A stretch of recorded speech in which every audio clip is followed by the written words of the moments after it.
Finally.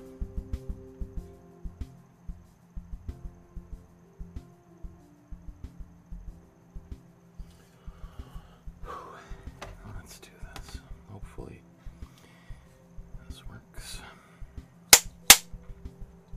Look at that. Approaching 40,000 subscribers, 3 million views. That's amazing. That blows my mind.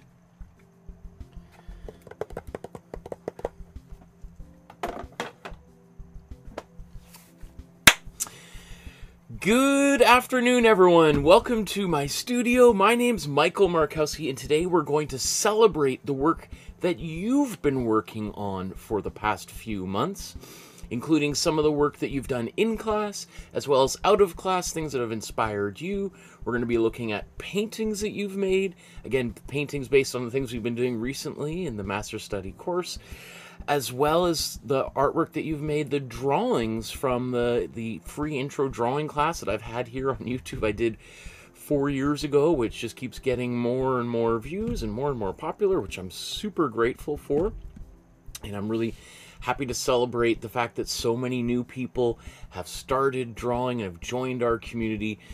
I think, as I always say, the more people that are making art, that are finding creative ways to express their feelings, emotions, thoughts, the more peaceful of a world we would have. I sure wish some of our leaders would take a drawing class or painting class or a poetry class, dance class, whatever it might be. I think art brings us together and helps us find beauty in each other and each other's cultures. So, having said that, let's jump right into things. Just before we get started, I encourage you to like, subscribe, hit the notification bell so you know when future episodes are going to be taking place. Sometimes I do videos on odd times just because of my teaching schedule. I teach at a local university art school here in Vancouver, Canada, and trying to find ways to fit my YouTube channel into that and around that, as well as raising our daughter. This is always a little bit tricky, so sometimes videos happen spontaneously on unexpected days when I've got a little bit of free time. And so that helps you know when future episodes are taking place. It also helps the algorithm. It helps this channel reach more and more people. As Ty Remo just said in the chat there, I just found your channel today. Love from India. It's around 5 a.m. here. Oh my goodness. Well, I appreciate, I hope you're just waking up. If you're still awake, my goodness, I do love that you've tuned in for the live show, but it's okay to go back to sleep, and the video will record and you can watch it in the morning at your convenience. But I do appreciate that. Thank you, my friend Ty. Okay, and also if you want to support the channel with a small donation, $1, $5, $10, price of a cup of coffee, that greatly supports the channel. As you may have heard, my overhead camera burnt out a couple of weeks ago. I had to go buy a new camera. It cost me $1,000. And all of the donations that come in through this channel just go right back into helping make this happen, paying for high-speed internet and all that kind of stuff, all the canvas and paint. So I really depend on those donations, as despite how big the channel has gotten. Over the course of the entirety of the channel, I've made just over $10,000 in ad revenue. So that's 4 years, basically $2,000 a year, $2,500 a year through the algorithm of YouTube. So I basically depended on your support. So you can donate through PayPal. There's the link down there below. I just noticed that Pascal made a sizable donation, so I really appreciate that, Pascal, as well as many of the other people who donate over the years. So thank you for your continued support. You can send an e-transfer via email or check in the mail. You can find my email address to contact me to send something or do an e-transfer. It's on the Facebook group and on my website. Those links are below. The website right there, masterstudy.ca. I don't put it here because I already get crazy messages from Russian trolls because of the war in Ukraine and the particular stance I have about that. So I try to kind of make it just a little bit more difficult so that I don't get completely bombarded by viruses and things. So I appreciate if you take that extra little bit of step to find out about that. Okay, so the plan for today's episode is we're going to look at the paintings that you guys have done in class, and then we're going to look at the drawings that you guys have done from the beginner's drawing course, and then we're going to go back and look at the paintings that you've done outside of class. And let me see how many. We've got a lot of work to do, so I also don't mind if people tune in and tune out. Once again, the program is recorded and it will air infinitely, and you can always jump to those particular places where you want to see. I generally go through the work alphabetically, so if you tune in or out at any time, it doesn't offend me.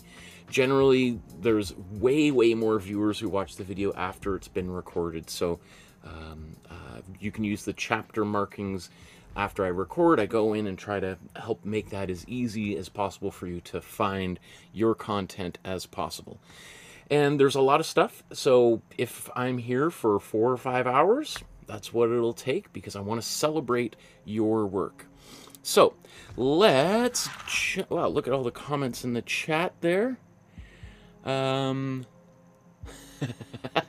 Pascal, you're yeah, so I had a little bit of trouble. I had so much work I couldn't do the airdrop from one computer to the other, so I had to get all the dongles and stuff out. That's the one thing it's nice about Apples. You don't have all those things until you need them, and then you got all these connections going all over the place. Oh, there's Joan says, just adopted a 14-year-old kitten. That sounds a lot of fun and also a lot of energy. Getting the house prepped to deal with a fur ball that might be running around and getting into everything. Kathy's there. Hi, Kathy. Thanks for all your effort you put into these bonus shows. I love seeing everyone's work and your comments. Awesome. Joan, as I said, is there. Barbara, hi Barbara, nice to see you as well. Some great work from you coming up here.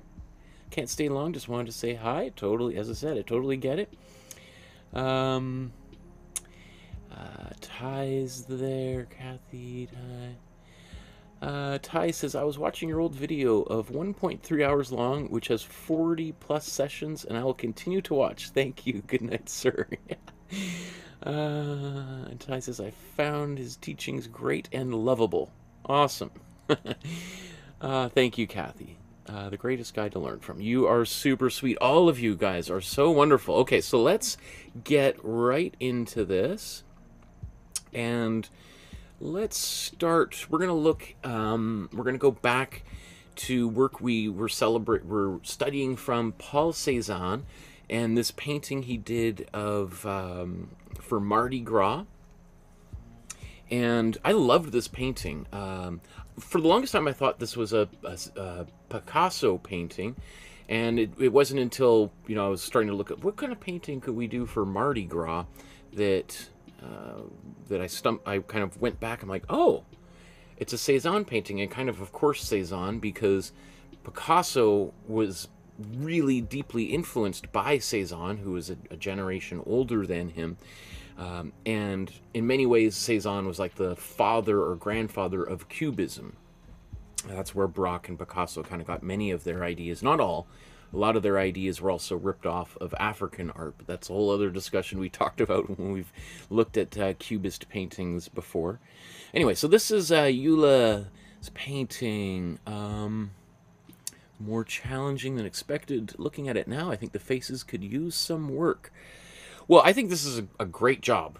And I think, again, if we think about like the spirit of Cubism, it's all about sort of breaking things down into facets and planes. It's not exactly what Cézanne was doing here, but considering this is kind of a proto-Cubist artwork, I think getting so-called realistic features was certainly not what Cézanne was trying to do, or really ever trying to do, beyond the training, his more academic studies when he was younger.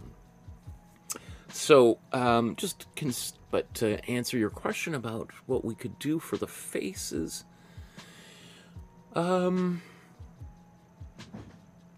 yeah, I mean, I'm not worried about that. I think perhaps a little detail we could do would just be maybe a little bit of a line, or just a little bit of glazing under the nose to create a little bit of a shadow there, to kind of help pop that nose forward. Because right now they sort of just like flat lines on the face, and a little bit of slightly darker glaze, like a bit of a, if you take like a purple or a blue, it could be a black or a brown, and add like 80% glazing fluid to that color, and just do a little bit of shading under there, I think would help.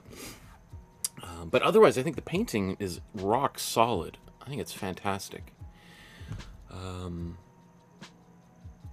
Yeah, this is great. This is a challenging painting, for sure. So I think just being able to attempt to do it shows a great deal of confidence and courage. So I want to acknowledge that for sure. Here's Paula's version. That's wild. So again, Paula, who's been with me, I think, since the very, very first episode I ever started doing here on YouTube, rather than using the templates, draws all these out by hand, which is of course going to create some distortions and changes, and makes it a little bit more individual and authentically Paula's. And I love that. I love how when an artist reinterprets things, we get kind of wildly different artworks arising from it. And I think this is great, Paula. I think same sort of things in the face here. Actually, you know, I would almost say the opposite here. I think you've done a great job articulating that nose. I would actually just go and maybe add a little bit of white, or some of this kind of cream color under this part of the nose, just because that nose kind of disappears into the lips there. I think that would help. And then this mouth appears to be just a little bit smudged to the right. I would draw a bit more of a line, you know, I guess going in this direction to kind of bring that smile back out into this area of the cheek. I don't know if you could see my pointer there. Not a big deal, but just something to think about. Otherwise, you know, what I like is how this, the curtains and the backgrounds, you've really amped them up, and the color is even brighter, more extreme, and also more fluid than I think the original is. So I think that's pretty cool to see that transformation in this work. Samantha says, thanks to Michael's lessons, I've been honing my drawing and sketching skills, but I've always found the painting process intimidating. And so this is great, right? You can see very different approach, let's say, than Paula's here. Paula's has a kind of very fluid, kind of watery kind of quality, where everything is sort of swirling, versus Samantha's here is much more, how would you say it's like, there's a painterly quality to it, but also a kind of a little bit more graphic, structured quality too. So rather than those curtains being really fluid, there's a little bit more structure to them. I think so going back to even, let's say, what Eula was talking about with the faces. Actually, now that I look at that a little bit zoomed out, I don't necessarily see it as a problem that needs to be fixed, but I think you could see here with what Samantha's done is just sort of kind of joining the bottom here, these nostrils, with a little bit of a darker color underneath, helps pop that nose away from the rest of the face. Similarly here, which is very effective. I think these are great. Again, this is not an easy painting, and Cézanne was such a weird, strange kind of figure in the history of art that I would even go to the point of saying Cézanne was generally, he didn't do a lot of figure painting. We are going to be doing a very famous painting of his, one of the most expensive paintings of all time, The Card Players. He did a few versions of it. That's coming up over the next, I think in the next couple of months, we're doing that painting. But beyond that, and this painting, the Mardi Gras figures, there's not a lot of other figurative work he did. I mean, there's a couple portraits, but he mostly focused on landscapes and still lifes.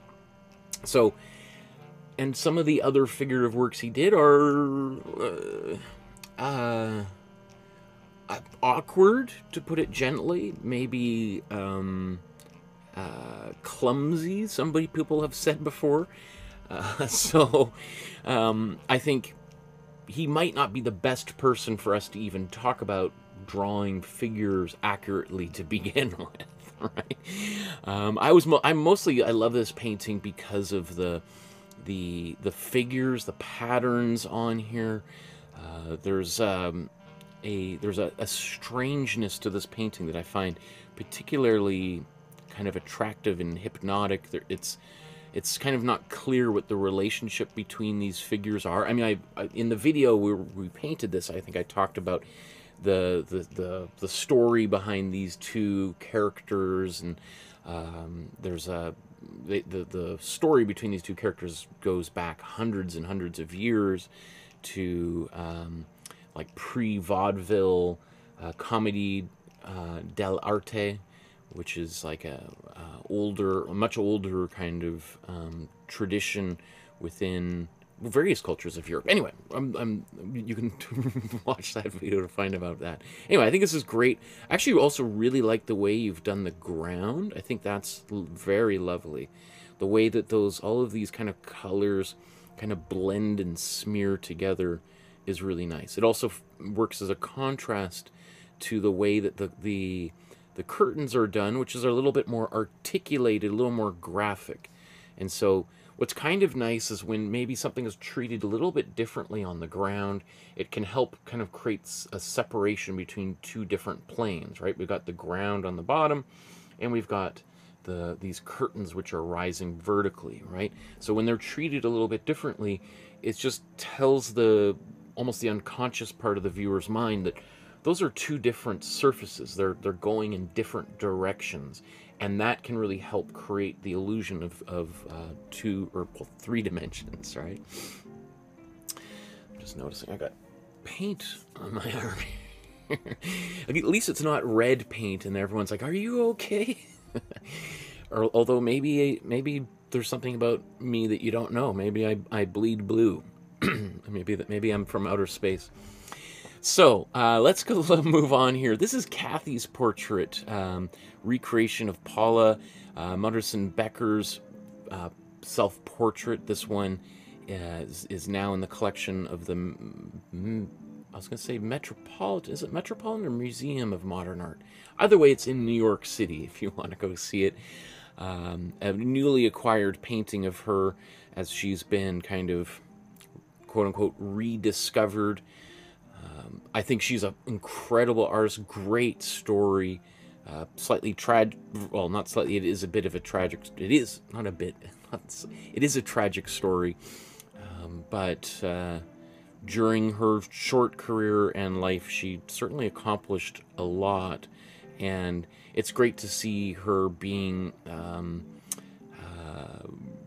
elevated to the place within the canon of art history that she deserves, and she's deserved to have been for 100 years now. Anyway, I always, the hand at the bottom is certainly strange, right? That big hand, and you haven't done anything wrong, Kathy. Mine also, the original painting is very tightly cropped.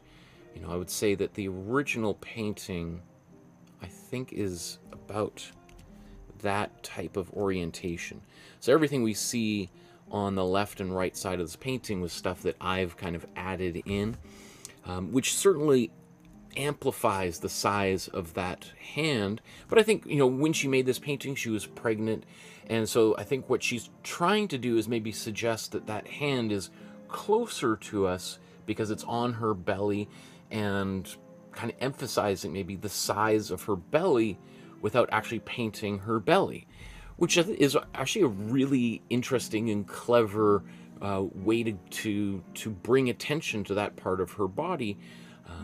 And so, yeah, I just think that she was such a incredible artist, and that's, you know, an innovation that is one of the innovations that makes her such a special artist. I think this is great. I love the way you painted the face, Paul, Kathy. Yeah, let's just zoom in and look at that. That is great.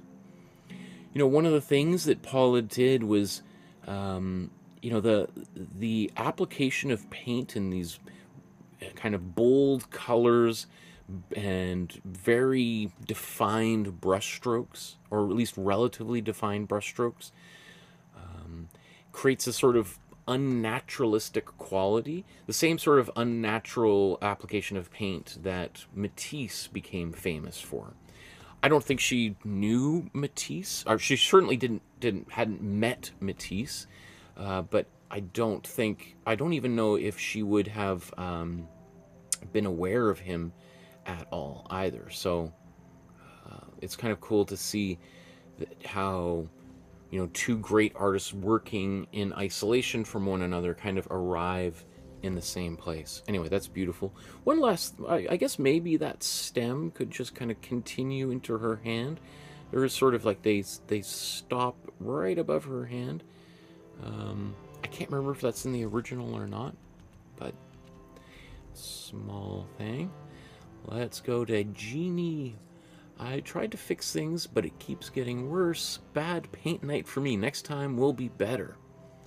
Okay, well, I'm not sure necessarily what the problem is. I'm not sure. Maybe if it's possible that, I don't know if we're taking a picture from kind of an angle as opposed to from straight above, because it does look like her head is sort of crammed into the top part of the painting, which is making her head look a little bit kind of proportionally smaller than the rest of her body, and maybe a little bit wider than it needs to be. That's possible, or again, or it could be just the photo was taken from an angle and therefore we're seeing more of the bottom of the artwork because maybe Jeannie was trying to get rid of this reflection. I don't know, that's possible. Having said that, again, the way that Paula originally created this painting really was trying to emphasize her belly being, you know, quite pregnant at the time she made the artwork. So in some ways, if perhaps when you drew it out, there was some kind of distortion on the face and it made her bottom half of the painting appear larger, well, conceptually, that's, you know, very fortunate. You know, I think that's a great thing in some ways, that it that happened.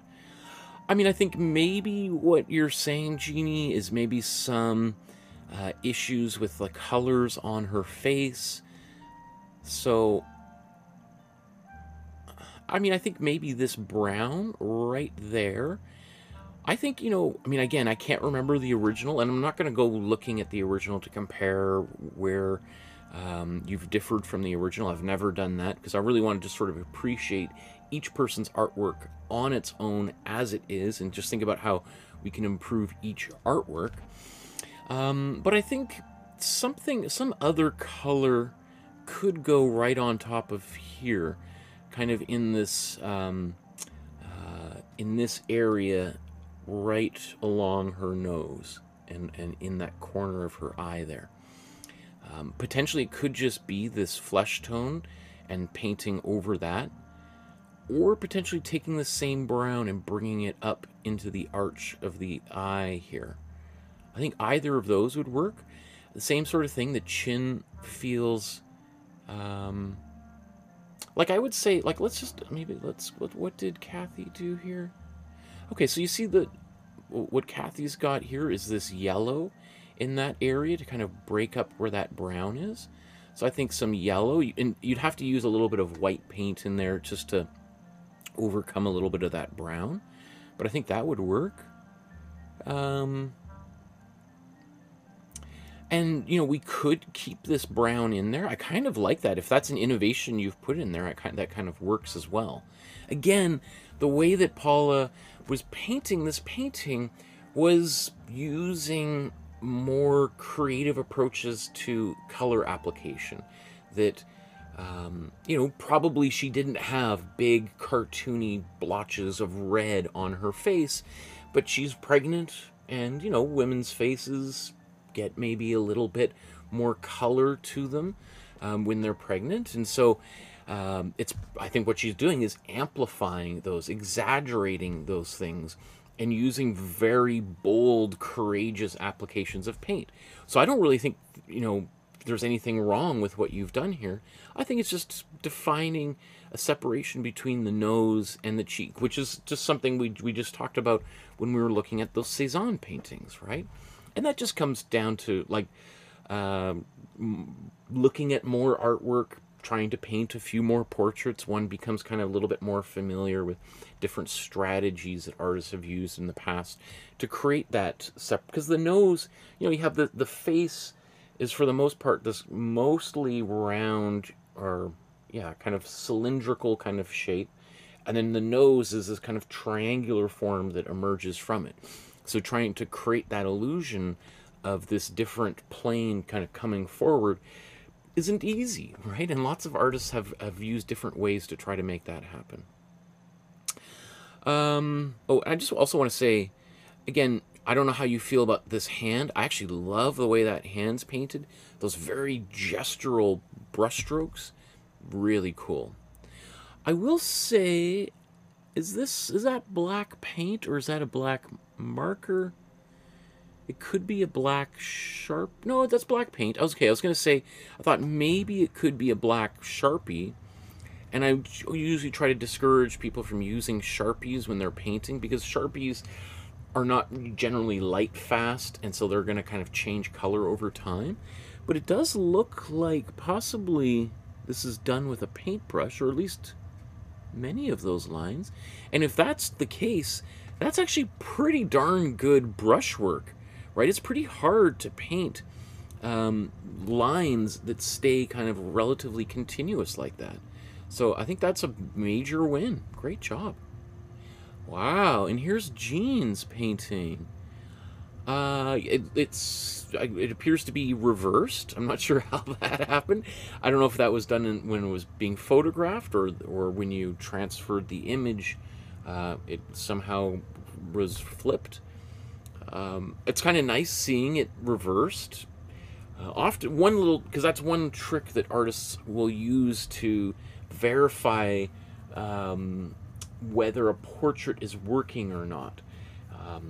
Is just to hold it up to a mirror and see what it looks like, because sometimes, you know, a drawing you can look at a drawing and you're like, there's something awkward with this drawing, particularly maybe with a portrait, and then I don't have a mirror nearby, but if you just take that same picture and you put a mirror right next to it, or even just hold it in front of a mirror, when it's reversed, you can almost immediately be like, whoa, those eyes are totally, you know, totally asymmetrical, which the vast majority of humans, about 90% of us, have asymmetrical facial features, just as a heads up. But sometimes if you look in the mirror, you'd be like, whoa, that one eye is like way out of place. So, you know, the fact that, you know, this, because probably you're painting from the original, which is faced the other way. So if you can paint it like this and it looks like it works, that's a good sign that both Paula's original painting and yours are functioning well. Anyway, I think this looks great. You know, the way that the paint is applied is also a little bit different than the way that Paula painted her original version, but I like this. I like it's kind of chunky and textured, you know, it's thick impasto, and, you know, kind of dabs of paint. You know, this reminds me a little bit of the way that Pascal, one of our community members, paints. You know, kind of really likes that really textured surface. So, which is great to see, right? Different people approaching similar paintings differently. That's great. It's not easy to paint portraits with thick, textured impasto paint, because it's very easy to kind of go too much, and then you've got kind of a blob or a mess of paint. So kudos for pulling this off. Not easy. That's great. Yeah, I love how this one turned out. I don't have any... In fact, I even also really like the way the background's painted too. Great. Okay, here's Paula's painting of Paula Modersohn-Becker's artwork, and this is great too. I love how... So this is interesting because what's kind of funny to me is the hand, which in the previous versions, in the original artwork by the original Paula, the hand is kind of unusually large on her belly, whereas Paula has almost flipped things, and the head is much larger, and this hand on the bottom is now much smaller. So there's a bit more of a bobblehead kind of quality to it, and that's totally fine. I think what's always interesting is how, as artists, each one of us, when we create a painting, especially when we're doing these master studies, decides to emphasize certain areas or de-emphasize certain areas, often unconsciously. Sometimes you don't even notice that. I mean, I can speak from my own experience. There's definitely times where, you know, I finish the painting, I'm like, that looks pretty good, and then I usually take the paintings right after I finish them, take them upstairs and put them on the... There's kind of we have this credenza with a lamp, and I put it right under the lamp, and I often, you know, as I'm putting our daughter to bed, sort of just look at it and thinking like, and then there's definitely times where I look at it like, oh my goodness, like, how did I miss this? Like, that's very strange that I, you know, totally de-emphasized or forgot something completely, or over exaggerated. You know, often I notice that with the eyes, sometimes I've got the eyes more open or closed than in the original. And, you know, for maybe for 24 hours, I'm like, man, that's how did I miss that? And then as the original starts to fade from memory, I start to kind of look at what I've created, and I'm like, oh, well, that's actually, isn't that kind of fortuitous that I've done it that way? So anyway, that's the kind of attitude I like to kind of bring to my own artwork, and I would suggest that's a pretty healthy way for everyone to kind of approach artwork that they make. Is you know, it's important to be kind of critical and think about how we can improve, but it's also, I think, there's a great deal of value in looking at your artwork and trying to see what is unique about it that maybe differs from the original, and not immediately assuming that that's a bad thing, that could be, you know, just like if you go see a musician play cover songs, or even often, like one of my favorite musicians is Bob Dylan, and I've seen him perform live. I'm very fortunate to have been able to do that. And, you know, I've seen him perform the same songs vastly. He's kind of famous for playing his, you know, some of his most famous songs in a way that is so different that, you know, sometimes for the first couple of minutes, you're like, what on earth is this? Like, this must be off his new album. And then all of a sudden you hear him, you know, singing "Blowing in the Wind." You're like, what? This is, wow, okay. Like, he might be playing it 3 times faster, or playing it in a country style. You know, it just blow your mind. And for me, I much prefer that. I find that way more interesting, because it makes the value of going to see a live concert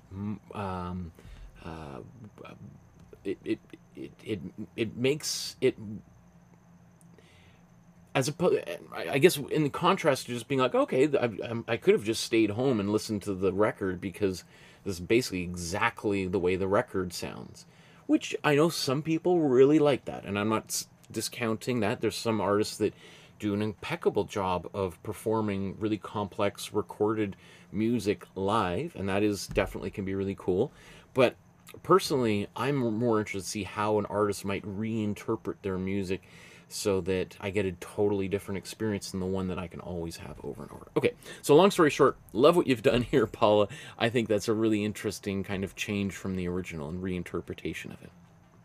Okay, moving right along, we're going to look at this painting by Raphael, the great Renaissance painter, contemporary of Michelangelo and Leonardo, and also one of the Teenage Mutant Ninja Turtles, along with Donatello. But as we've talked about when we did a Donatello episode which is coming right up after in a couple here, Donatello was of the previous generation. So if technically the Teenage Mutant Ninja Turtles could probably have chosen a different artist than Donatello, also because Donatello was a sculptor. We could also say Michelangelo was a sculptor, but Donatello would probably have made, would have been like should maybe have been the mentor, like Splinter. Okay, anyways. The most ridiculous tangent I might have ever gone on.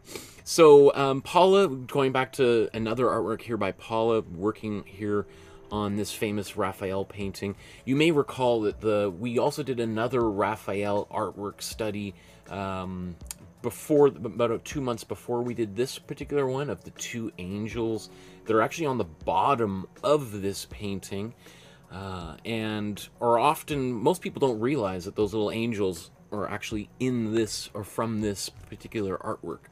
I did separate them because it's a lot of stuff going on. In fact, there's also two figures on the sides, and there's curtains, and there's faces in the clouds, so that would be a long episode for us to do. Anyways, I really like what you've done here, Paula. I think it's also interesting, the face of Jesus here is maybe, the head is maybe, well, I was going to say maybe a little bit bigger. Although, if I recall, the hair is kind of poofy on the figure. But, for me, when I look at these, I start seeing, oh, that's interesting. Maybe there's a stylistic quality that's starting to emerge in your works, Paula, in which the heads are a little bit larger than the originals. And so there's two ways one could go about that. One could say, well, it's really frustrating. I keep somehow, whenever I draw these out, I keep making the heads larger than the original. And then we could work on proportions and trying to kind of maybe bring them closer back to the original. Or the opposite side of it would be like, you know what? I keep doing this.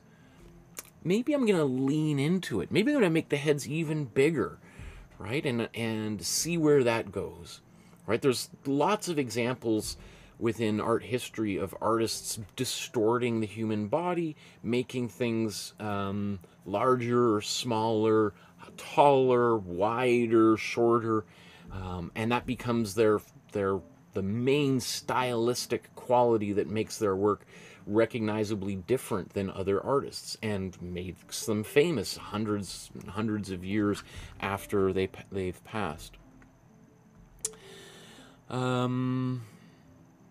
Yeah, I don't know what else I can offer there. Let's look at, I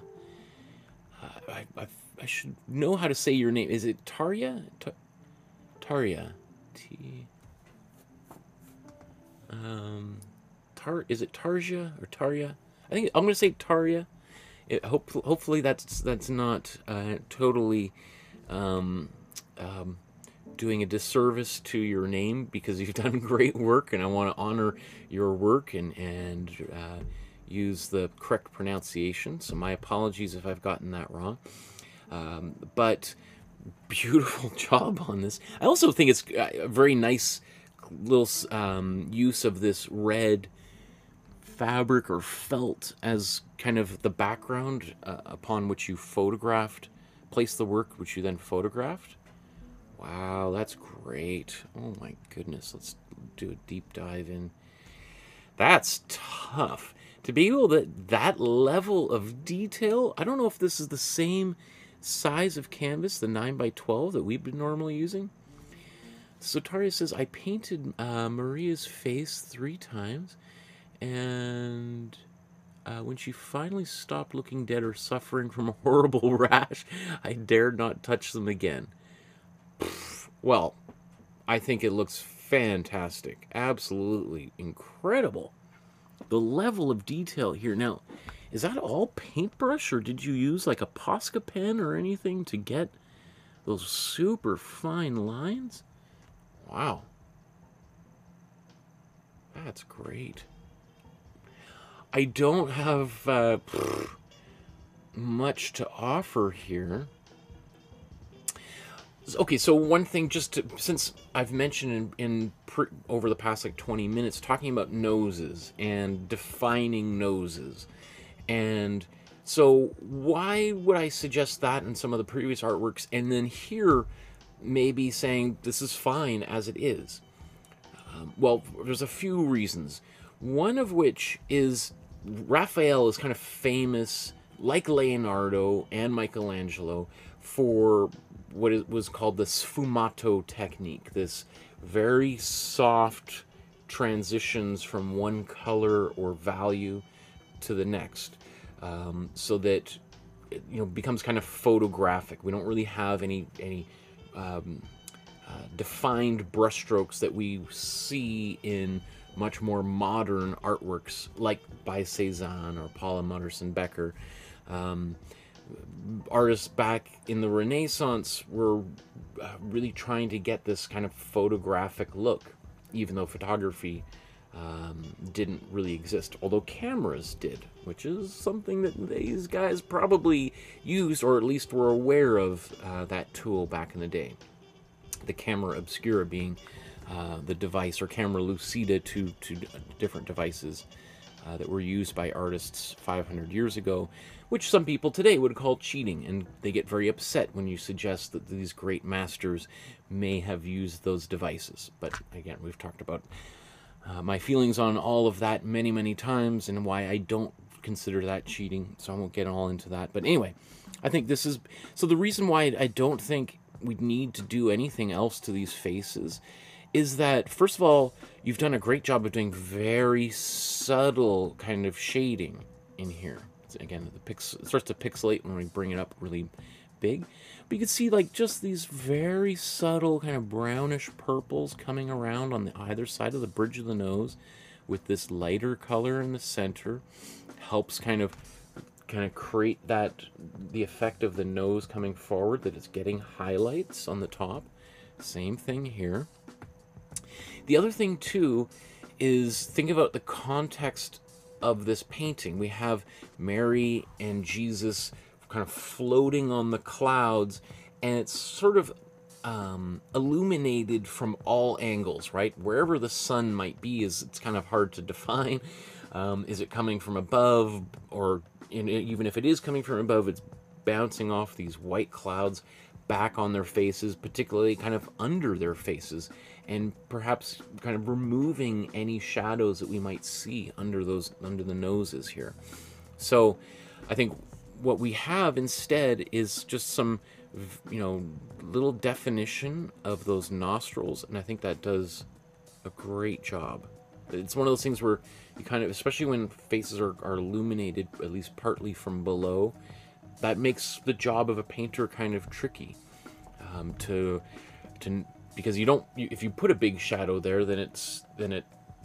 what it will do is make that nose look so big, or this top lip look so big, that light from below is not hitting it, and that creates its own weird quality. So yeah, I think this is great. Excellent job, Taria. Angel says maybe Botticelli could have been a Teenage Mutant Ninja Turtle instead of Donatello. That's true. So you'd have Leonardo, Raphael, Michelangelo, and Botticelli. That would have made certainly way more sense historically than Donatello. I think they probably just chose Donatello because I think it maybe somehow rolls off the tongue a little bit easier. And probably most people who were reading Teenage Mutant Ninja Turtles, the comic book, and then watching the TV show, we're not so concerned about Renaissance history. Right? But very perceptive. I like that, Angel. That's great. Okay. Let's move on. We're going to talk about Michelangelo, the Doni Tondo, which the original painting is round. So for the fact that I kind of turned it into a rectangular painting and then removed the dozen or so nude figures on either side could be considered by some to be just blasphemous and a terrible job of completely distorting the original painting. But as I've said, you know, with these episodes, you know, I think a lot of people think these episodes are way too long to begin with, and so it was a race to the finish just to get this painting done in, I think, like 7 or 8 hours. You can imagine if I added, you know, 12 or so figures on either side, I'd probably still be painting this painting, and no one would have attempted it. So I love that, Paula, you tried to do this painting. Again, we see a little bit of, like, Joseph's head is a little bit large. Well, I don't know. I don't think there's quite the distortion. Maybe there's... I don't know if anything's out of proportion here, actually, now that I look at it. Because you certainly want Joseph's head to be larger than the baby Jesus here, because he's, like, 30 years older than Jesus. Or I think Joseph was even older than that when Jesus was born, right? He was kind of a bit of an older fella. But I don't have my history of the Bible down. Let's see. You know, considering how complex this painting is, that you've got 3 figures to draw by eye without using the guidelines, I think you've done a masterful job here of creating this. And, you know, are there some distortions? Have we lost some fingers and facial features? Sure. But I think this is a great job of sort of narrowing in on kind of the most important details in this painting. And, you know, probably some of the most, I think, again, we could have this debate, it's a ridiculous debate as to what is the most important part of this Michelangelo artwork. Is it the hands? Michelangelo was one of, if not the greatest figurative artist of all time. So he certainly, him and like Leonardo, particularly Botticelli, were really good at articulating hands, maybe even more so than faces. And so, yeah, we don't really have those hands in here. But I think when you're thinking about painting a painting and trying to get the main gist of it in and do that in a relatively short period of time, I think you've made some really tough decisions. And that's going to mean some things aren't going to get fully articulated. And I think I agree with your choices here. I think these were... Because the other option would be to spend most of your time on these fingers, and then the rest of it is just really sloppily done. And so I think of this as, you know, I think this is actually one of your most successful artworks. I think there's a lot of empty space on either side, and perhaps these figures could have, you know, let's say, you know, if our painting was a little bit more tightly cropped, well, I don't know, now that I see it, like, well, I think maybe that was a little bit too tight. Let's see about... I think there's a little bit too much space over here. Anyway, I think there is definitely a little more room on the bottom and this far right side than I think there needs to be. But, again, nitpicking, and sometimes you don't really know that until you've sketched it out, and then you might have been like, kind of... Maybe they could be bigger, but am I going to spend all that time redrawing it? Probably not. So I think that's great. And Taria, wow, that's amazing. Wow. Again, I think that red felt that you photographed it on, very effective. So this is also really interesting, the way that you've painted, particularly the fabric. So again, there's a lot of folds in this fabric that can be frankly overwhelming for most people when it comes to painting this painting. And I think your solution to painting this is really effective. It does make for a highly stylized artwork, but I'm the last person to say that's a bad thing. Because, you know, let's say with the clothing here, we've got kind of an underpainting of, let's say, maybe an orangey pink. That might have been the imprimatura. And then you've got these darker lines. These could have been from the underpainting process. Maybe they were originally black.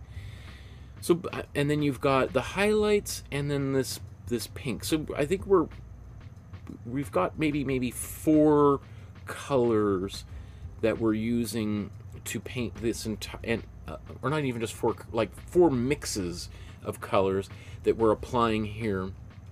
And so that creates a very, what we would call like a graphic kind of image, right? There's not a lot of subtlety, like not a lot of gradient shifts between the darks and the lights that are in the original Michelangelo. And so, you know, again, I don't think that's a bad thing. You know, to get close to what Michelangelo did would take, you know, double or maybe triple the amount of time you spent already on this painting. So yes, we could do some of these in-between values here, and that would make the fabric look quote-unquote more realistic. But I also think that your choice to kind of do this like this and then walk away at this point makes for a really kind of bold and interesting painting, right? Those stylistic choices that you've made, and sometimes you're like, wasn't really a stylistic choice. I just decided, you know, I've been painting this for 15 hours, and I'm done. My eyes were crossed. I'm gonna move on. And one might say, well, that's not really a stylistic choice. I think that's a style, because for whatever you've done in that 15 hours, I'm just making up off the top of my head, you had to make some pretty difficult choices as to what to focus on and what not to focus on. And I think your decisions that got you to this point were very strong. The face and arms, hands, fantastic. I think we could push some of the contrasts a little bit more, but again, that requires more time. And do you want to spend more time on this painting? I think you should be really happy with what we've got here, and I'm certainly really proud of you, right? Consider that this painting kind of launched Consider that this painting essentially launched Michelangelo's career, right? I think he made this painting when he was like 18 or 16, somewhere around there. He was pretty young when he did this painting, and it basically catapulted him into, I was going to say national celebrity, but certainly within the region in which he was born and raised. Like, people are like, whoa, like, this kid he's going to be somebody. Keep your eye on him. And it opened up all sorts of doors, which, you know, long story short, has made him into an international celebrity, internationally renowned artist, you know, whom we continue to talk about 500 years after he passed. Excellent job, Taria. Okay, so let's look at, well, we'll go right here to Taria's portrait of David by Donatello, the second version he did. And Pascaline did a sketch of it too. I think this is from a different angle, right? Yeah, because that's the thing. Donatello was a sculptor almost exclusively. I think I'm sure as part of his apprenticeship, he probably tried a little bit of painting. And I'm trying to, off the top of my head, I can't remember any of them. I'm sure he would have done some, and I'm probably going to get roasted in the future because I've forgotten some masterpiece he created. But for the most part, Donatello was a renowned sculptor. And so obviously the original painting exists in 3 dimensions. You can walk all the way around it, or at least you could. It might now be displayed up against a wall, though, so don't quote me on all that. But I think this looks great. The background that you've used here is really wild, right? It really sort of transforms the context of the painting. Do I have... Oh, sorry. Here's... my version of the painting has a little bit more of a subtle gradient from kind of dark to light as we go down. And then, but doing that was kind of tricky because then I had to kind of go back and redraw that figure because a lot of the lines had gotten lost from my my initial image transfer. But I mean, I do think that that's one of the most successful things I've ever done. I mean, it was tricky painting to pull off of a sculpture, and so personally that was super satisfying being able to accomplish that painting.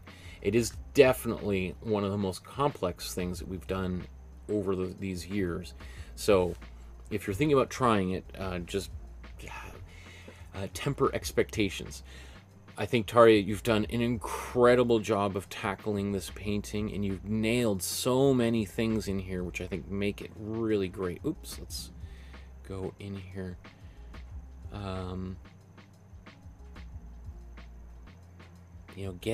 Leaving some of this imprimatur to come through that acts as sort of like the original kind of bronze that has since kind of had this...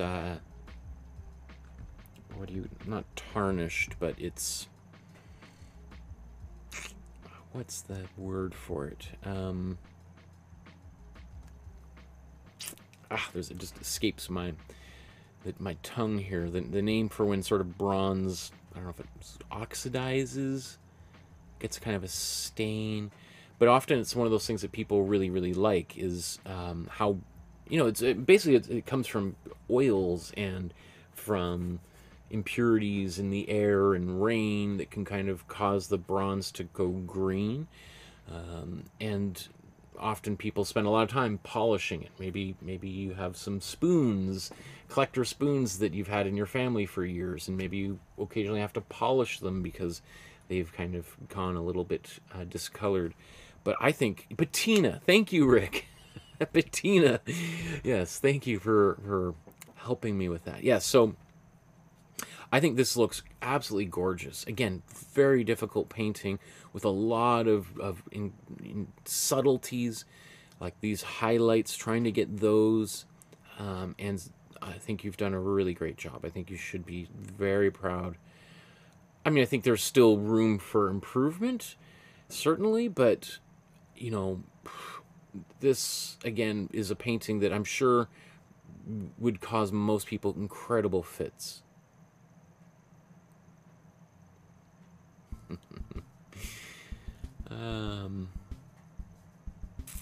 And again, to go back to this background, it's different than what I created, and maybe this caused you a bit of frustration trying to do that blending. Blending with acrylic is one of the hardest things, if not the single hardest thing to do with acrylic paints. It is the reason why some people give up on acrylic and go to oils, because it just this so drives me bonkers. And it certainly has given me fits over the years.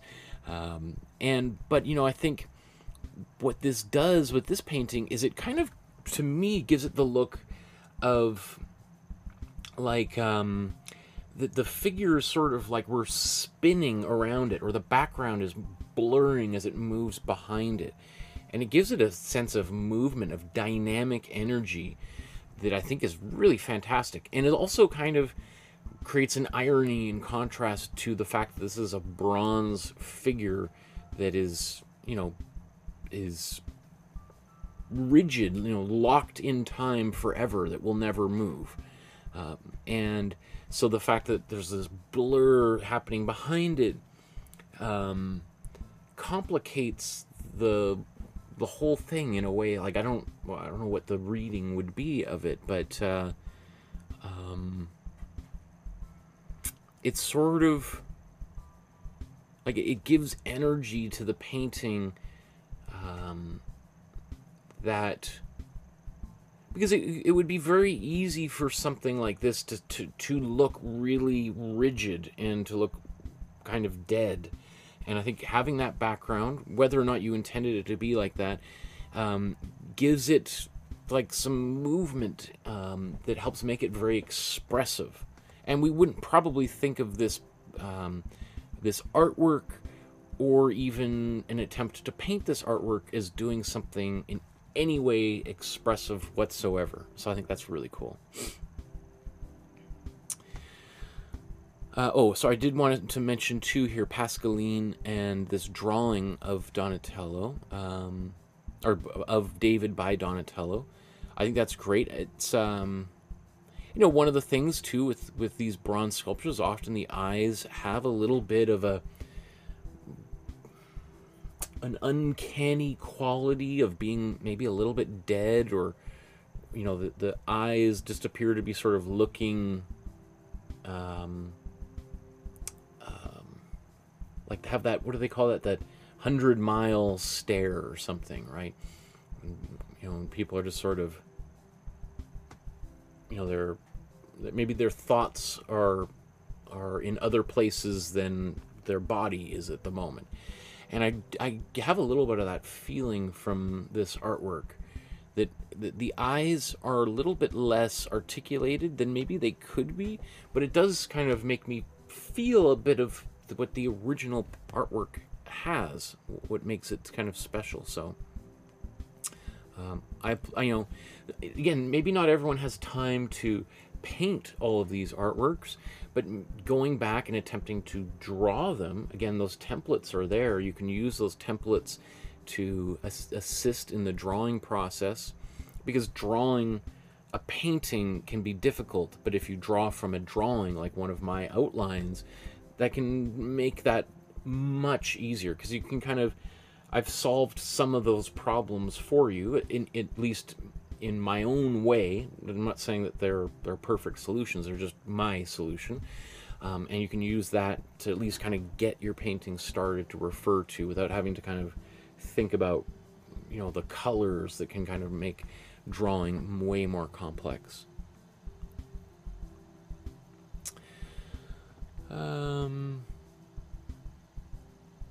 So let's look at the Paul Sérusier paintings here, and we've got a few of them. In fact, maybe let's just click through and see what you guys have done here. So I knew this painting would be a little bit maybe more popular, because it is very colorful. It's also a little bit more straightforward, less complex, less technically difficult techniques.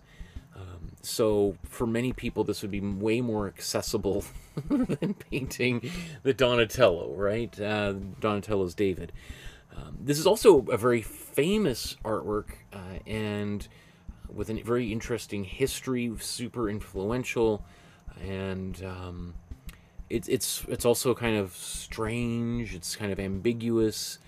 All things that were deliberately so. If we go back to the kind of the history of the painting and the artists that embraced it and sort of used it. I mean, it was called the talisman because basically it was,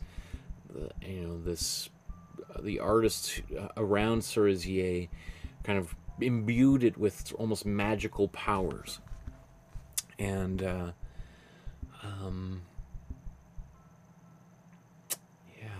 so if you haven't done this painting, this might be a fun one to try doing. Let's just... So for those of you who may or may not be aware, it's a landscape painting, right? And so we have this kind of water's edge here, and then these trees that are reflected in the water. And we see a little bit more reflections than we do of the trees, so that the artist has kind of raised the horizon line higher, so that our eyes are he's bringing attention to the reflections over the real thing, which is kind of a theme in art and poetry and in literature of there's a long history of artists using mirrors or painting, drawing, writing about mirrors as kind of portals into another world, as perhaps revealing the truth behind the visible world the world that we're in. That idea of you hold a mirror up to something, and there's the real truth, right? How do you look at yourself in the mirror every day, right?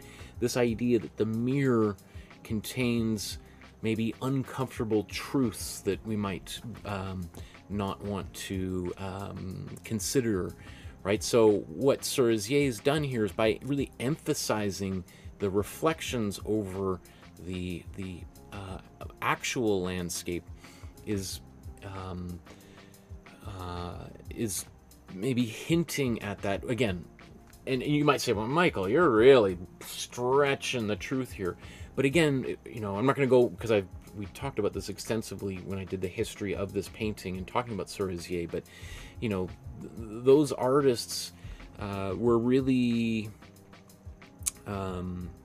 they saw a kind of mystical, magical quality in art, and they kind of had this little club that they got together, and they had kind of rituals that were similar to the like Freemasons and such. So I think these are ideas that I don't know for 100% sure, but I'm just knowing what I know about the group, I think that's probably pretty close. Anyway, I think this is great, Ari. It's it becomes very abstract, very ambiguous as to what we're looking at here. Maybe even more so than Sérusier's original painting. But I like that. It says there's no transfer of the image, not even a drawing, no mediums or no blending, no correcting mistakes, and practically no mixing of colors. I used some color mixes I've kept from previous classes and containers. That's great. So basically you just attacked this painting directly with color. That's wild. That is really wild. So that's interesting. So okay, so there's many artists, and especially way more common today than ever before, for artists to rather than draw the composition out, maybe do sketches on other pieces of paper or in a sketchbook, and then get the kind of the composition sorted, and then take that and then draw that, maybe grit it out onto a canvas and get everything just precisely in place. And then, and only then, would you start kind of filling it in, painting by numbers kind of thing. Versus this idea of just looking at the original and just going right in, boldly painting. And that's going to obviously generally create some kind of distortion, change, transformation from the original. And that can be very scary for most people to do, because you're kind of flying without a parachute, right? It's way more risky to do that, because you could get pretty far along the process and things could fall apart, could be distorted quite dramatically.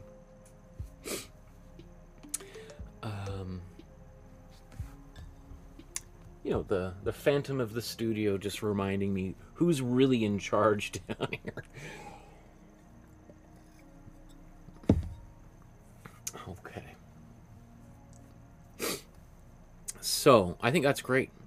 Again, this is maybe a perfect painting to try painting directly into, because it's already very abstract. One might even say, you know, it really rides that line between abstraction and non-representation.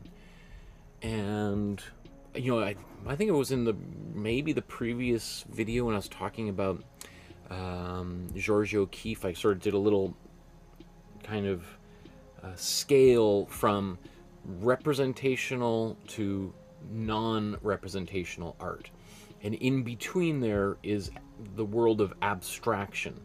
And so you can take an image, a photograph, and then abstract it, and slowly it becomes less recognizable as an apple, less apple-like, until eventually it just crosses a line to just being what some people would say an abstract painting. But you know, when you get to a fully abstract painting and there's nothing left of the original, then it's non-representational or non-objective painting. And so this is a painting that really rides that line between having anything recognizable whatsoever and being totally non-objective. So this is a kind of a perfect painting where you can kind of get away with that type of technique. Same sort of thing here with Kathy's painting, right? I mean, it becomes very ambiguous as to what's going on in here, which, again, I like. I mean, you can see very different application of paint, too. Like, looks like we've got, you know, some semi-transparent layers of paint, like kind of almost like glazing fluid or matte medium to get those colors to layer on top of one another. I think that's beautiful. I really like this painting. I mean, the original I think is gorgeous. I really like what you've done here, Kathy.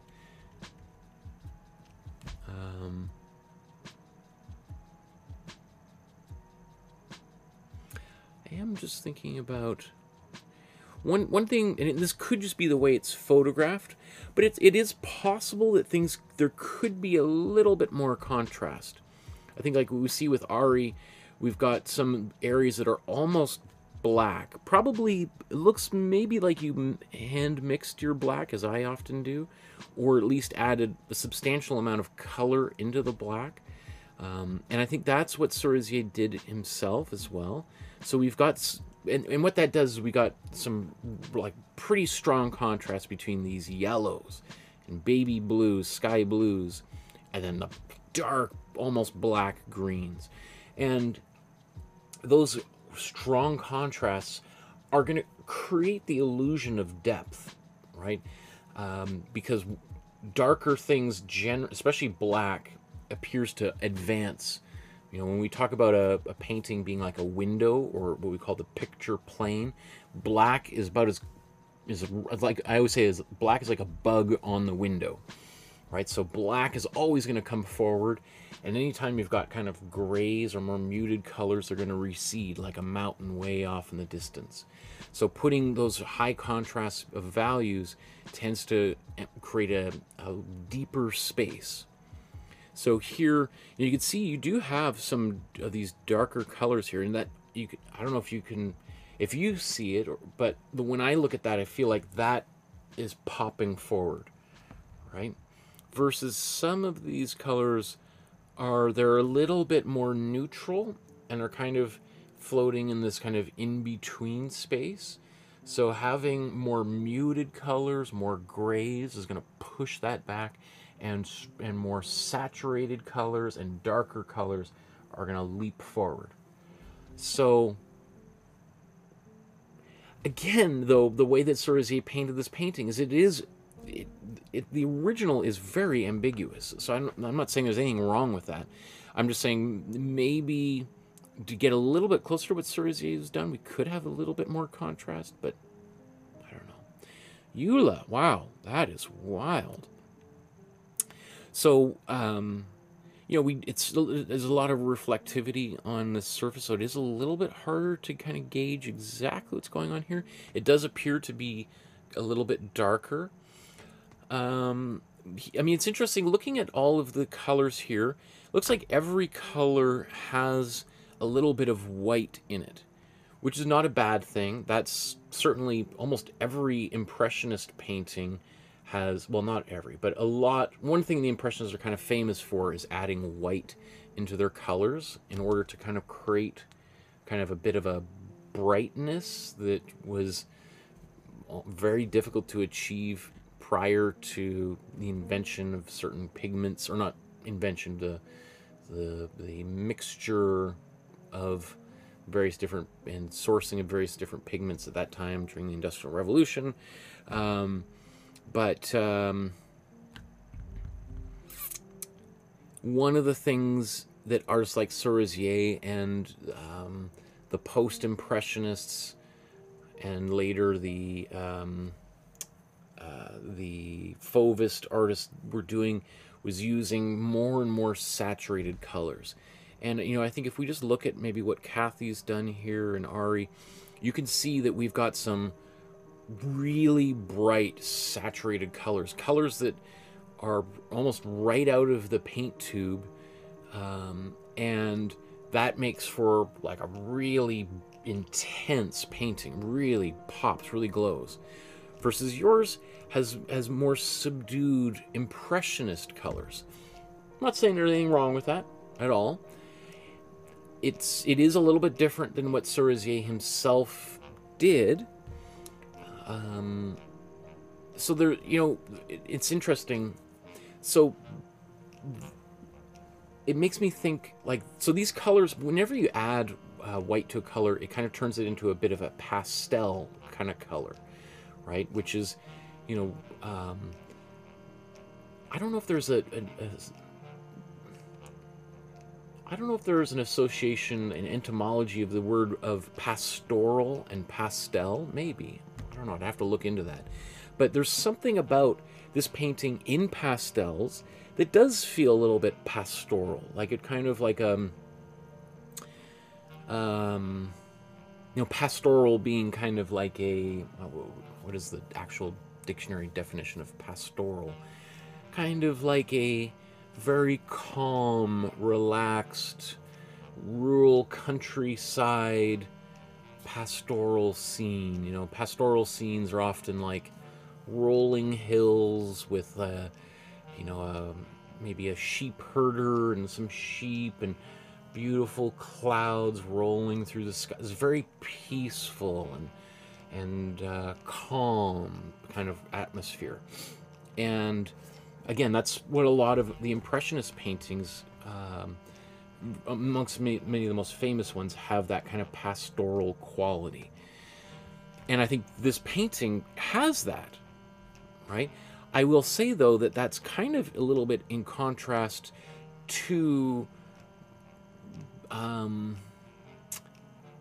what I think the original kind of, it is this, you know, very rural kind of scene, you know, a little like this blue shape here is supposed to be like a house or a cabin kind of on the shore of this lake, but there's, you know, it's absent of people. There's not like trains or signs of industrial life around it. It feels, you know, there is a calmness to it, but those bright colors make for a really for a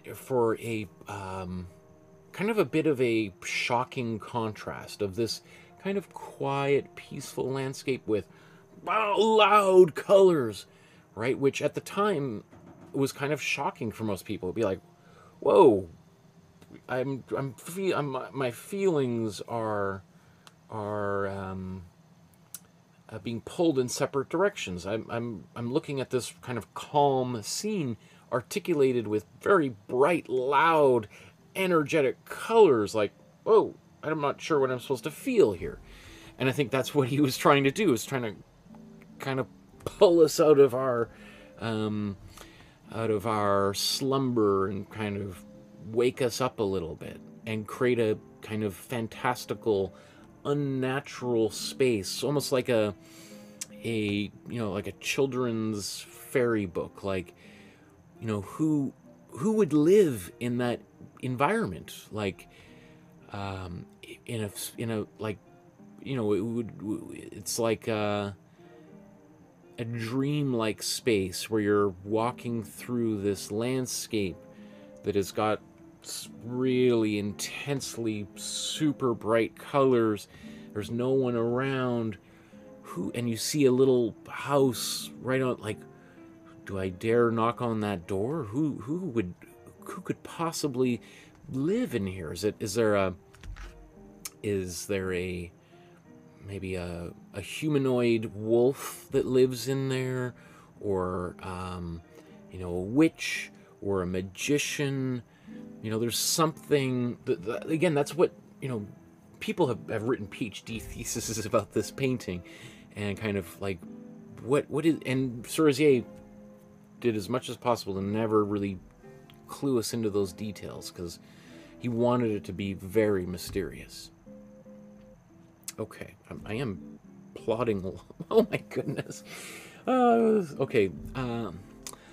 Well, you know what? I'm just going to keep on going at this pace. Again, if people don't want to watch the whole thing, I totally understand. But I also I feel a debt to those of you that have spent hours and hours on creating your artwork, that I want to return the favor for you watching these videos and becoming part of the community. It always kind of pains me to race through the works and kind of just give a sentence or two about each of them. So anyway, Paula's painting here, this is beautiful. So this becomes even more abstract, more of an abstraction, and really verges on non-representation, right? The kind of house in the background becomes almost invisible. These bright yellows that were there have been muted with that white. And they, like, if I didn't know what the original was here, I might think this is almost a pure abstract painting. And I'm not saying that's a bad thing.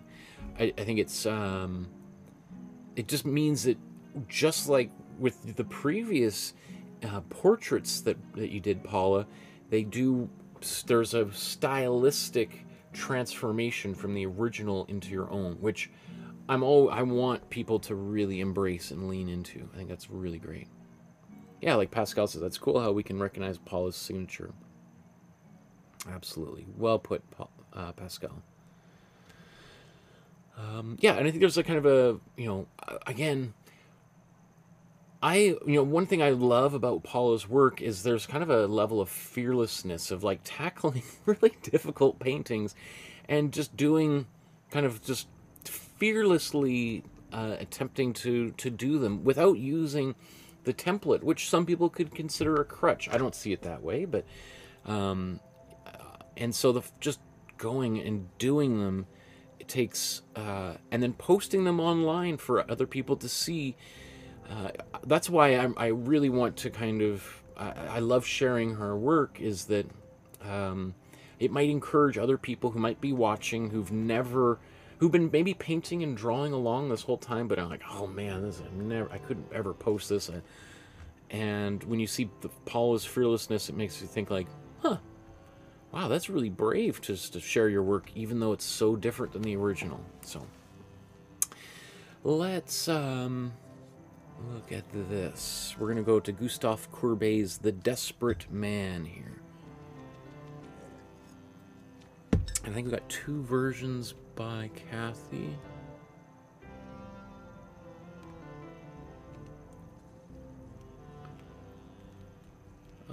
I think they're the same painting. I'm not sure. I can't really see too much of a difference between them, so it might just be the lighting. Am I wrong about that? I will look at, we got one by Paula and Tarja. Oh no, sorry, that's Paula. This is Inbar. Try to do a very small, fast version. Okay, cool. And there's Paula's, and there's Tarja's. Okay. Well, let's go back up here to Kathy's versions here.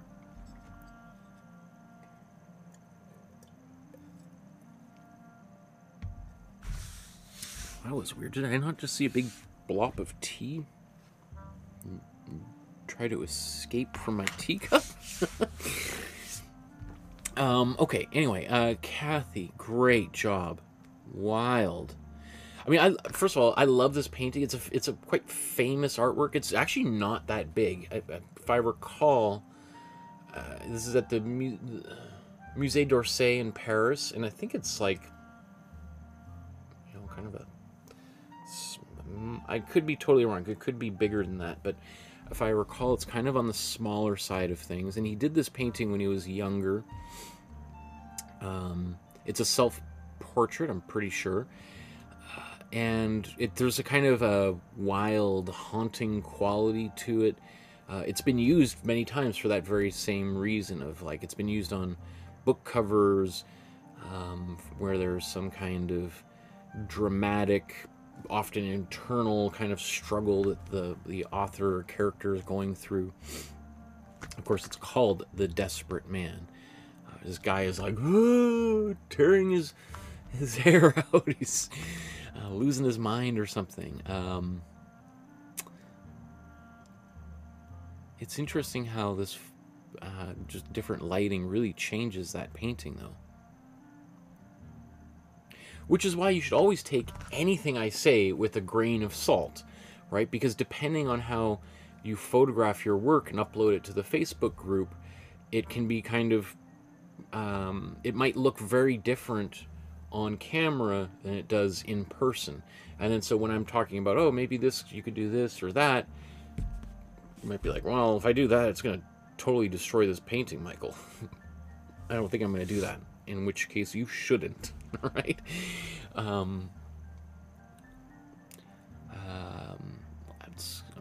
Let's look through here.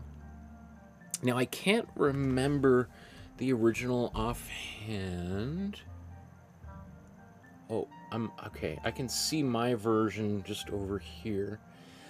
I'm not going to bring it out, but one thing I think that all of these paintings could maybe use is a little bit of very subtle darkening of the eyes.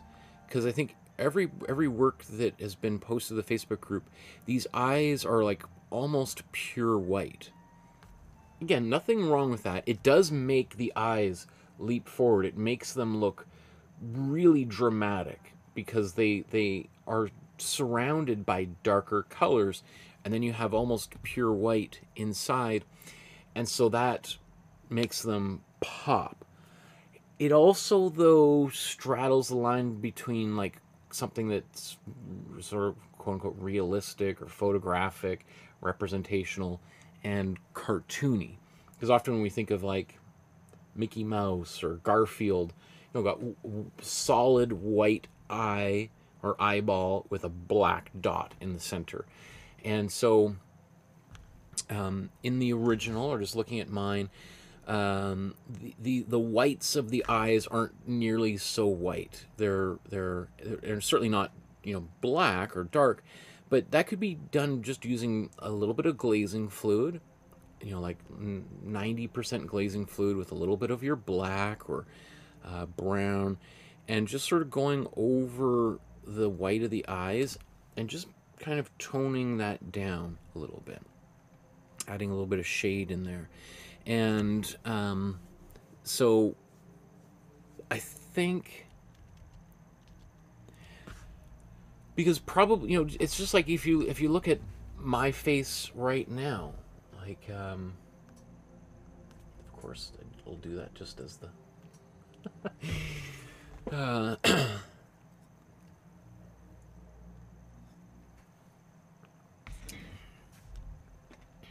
if we look at my face right now, we look at my eyes, yes, my eyeballs are white, and there are some highlights on this eye and even a little bit on the corner of this eye that are white. Like if I was going to paint my self-portrait, there would be areas where I would use pure white paint, but the rest of my eyes, especially kind of in the interior, near the corners of my nose, are kind of gray or brown.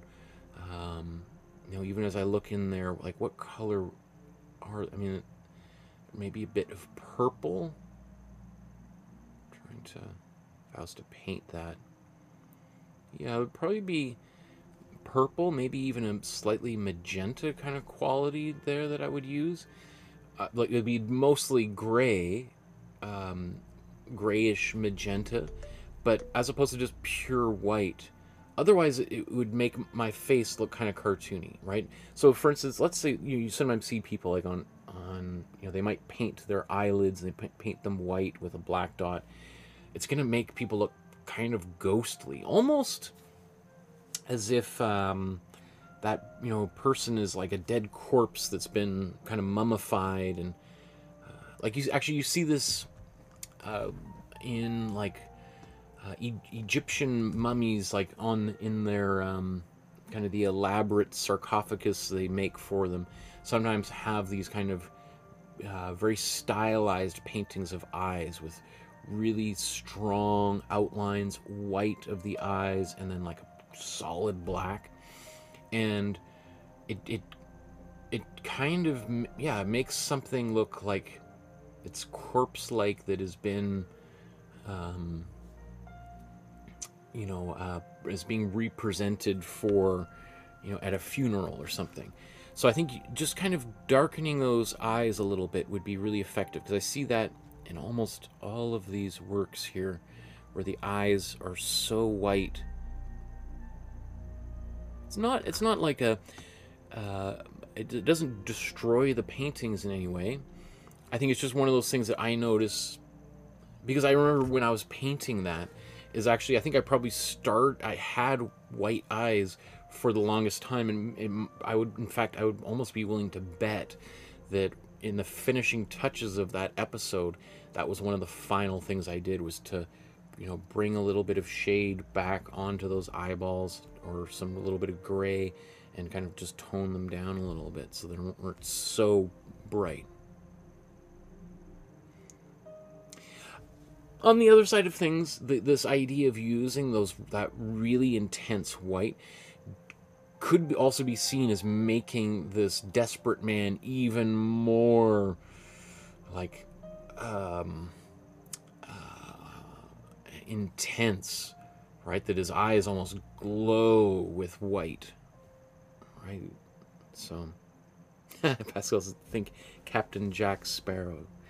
It's, I would almost venture to say that probably Johnny Depp's portrayal of Captain Jack Sparrow from the Pirates of the Caribbean films would be partly inspired by this Gustave Courbet painting, whether Johnny Depp himself even realizes that or not.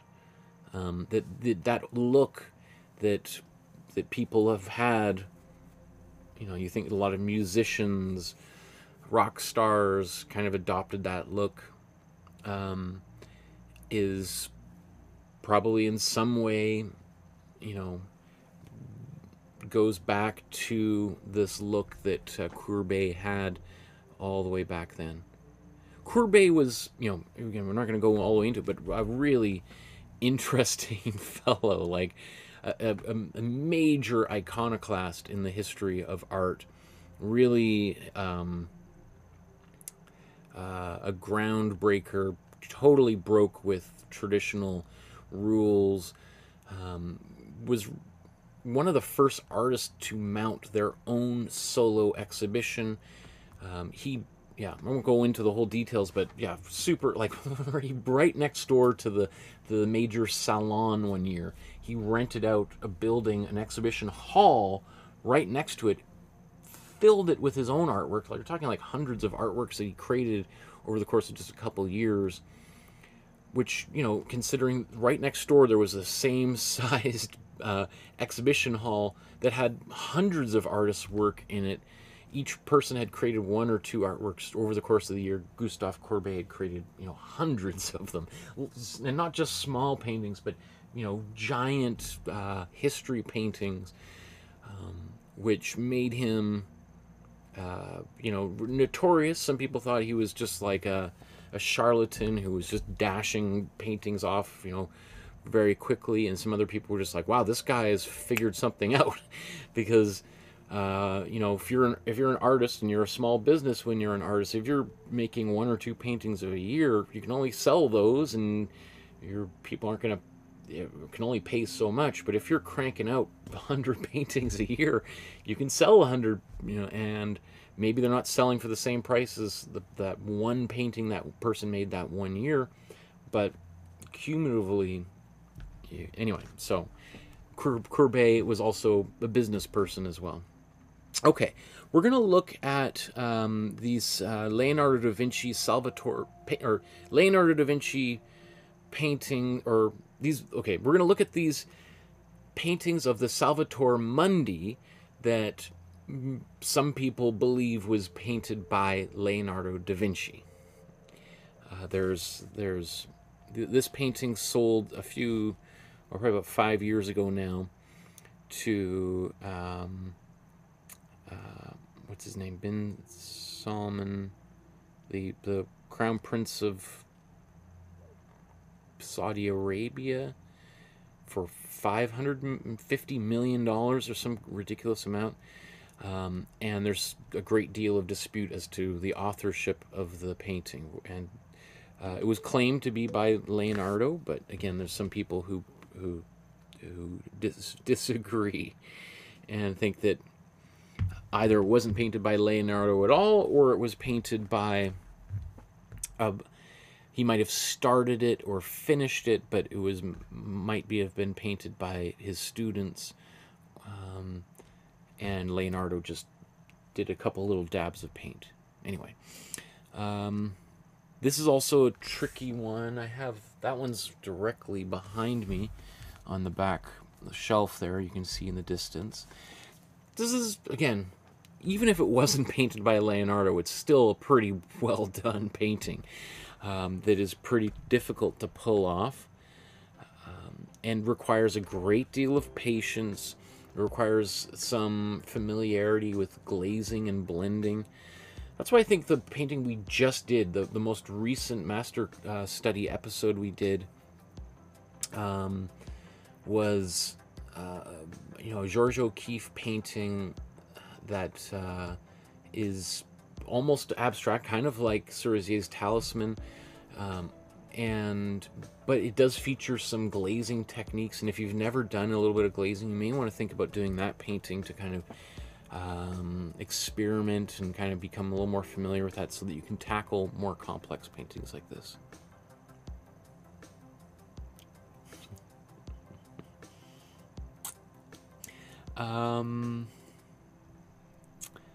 So I think here, same sort of thing, Kathy, with those eyes. I think we could probably darken the eyeballs, the whites of those eyes, a little bit, and that's just gonna help kind of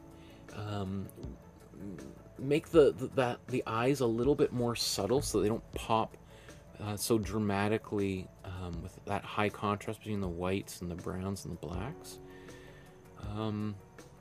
One of the things I think actually did a great job of is with this painting in particular, I really remember there's kind of an ambiguous quality around the jaw, and it's not even clear if he's got if Leonardo, or the artist who painted this painting, painted Jesus with a beard or not, or if it's just, you know, it could be that that paint has since faded, or during restoration it was removed accidentally. So there is that area around the jawline is ambiguous. It's hard to really figure out what's there. I think,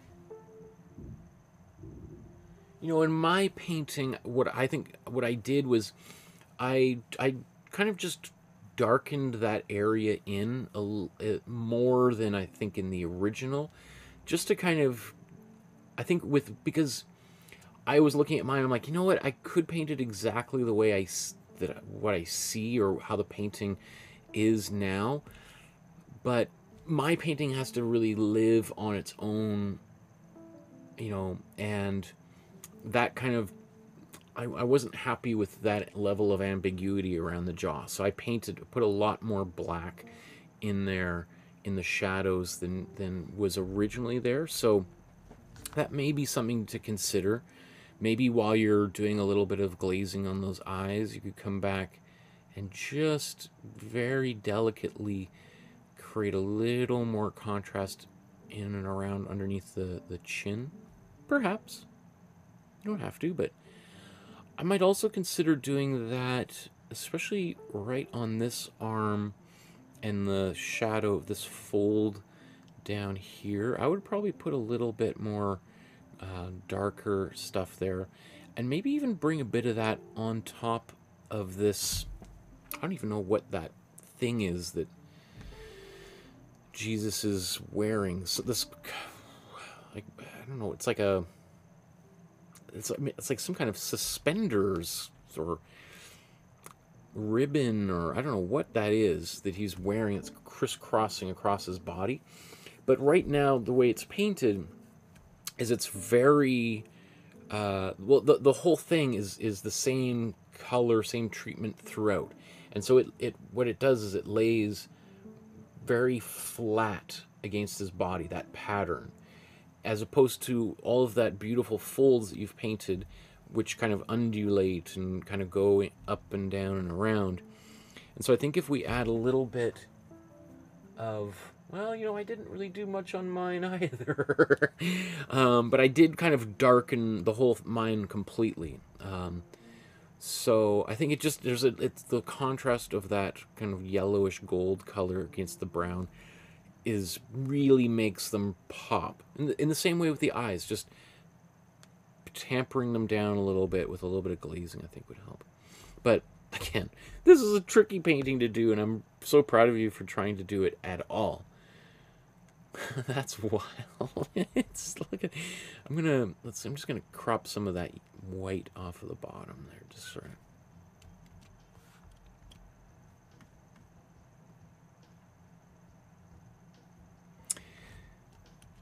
Okay. Wow. That's cool. So that's funny. Okay, so I was just talking about how the original it's kind of ambiguous as to the jawline, and Paula's gone in and just put a big black line right under there. That might be the darkest part, besides maybe around some of those fingers, in this whole painting, and it's right in that area that is in the original the most ambiguous. So that's very interesting to me. The way that you've painted, like, again, there's a lot of personality in this image. Once again, the head of this figure is larger, disproportionately larger than the rest of his body. And since, you know, we've seen that in all of your work today, Paula, and so it really becomes like as Pascal said, like a signature quality of your work. And I think that's really cool to be able to start seeing kind of reoccurring approaches, themes in one's work, whether intentional or not, I think is a good thing, right? You can always change, but I think there's that, you know, if that kind of thing keeps surfacing, I think we'll want to run with it. There's something too about this portrait that feels like a different type of portrait of Jesus than I've seen before. I don't know if it's this little what do they call it? They used to call it, like, I used to have one of the little flavor savers, that little line in the beard there. I feel like this is a portrait of Jesus if he was like a country musician or something. Like his hair feels like it's a little bit permed. Maybe he's I don't know. I like that a lot. Again, I like the fact that it's kind of different than the original and presents a different personality than what I've been familiar with in the original painting, and then in almost every other painting of Jesus I've ever seen. That's wild. Really cool. You know, a couple of little things is that, let's say this hand is kind of painted with slightly different colors than the neck and the face. It does kind of match up with this other hand here. But the one thing is if you start using colors that differ like that from the other parts of the exposed skin, it creates a difference that I would say is kind of less desirable. Like, you kind of want the skin of the face to match the skin of the hands, right? So that we know very clearly that they come from the same person. And it seems quite obvious that they are here. But, and you might say, like, wow, I was kind of working on the hands and they started to kind of go off the rail, so I kept painting it there. I would say, if you run into that situation, I would take a bit of that color and bring it into the face and the neck anyway, so that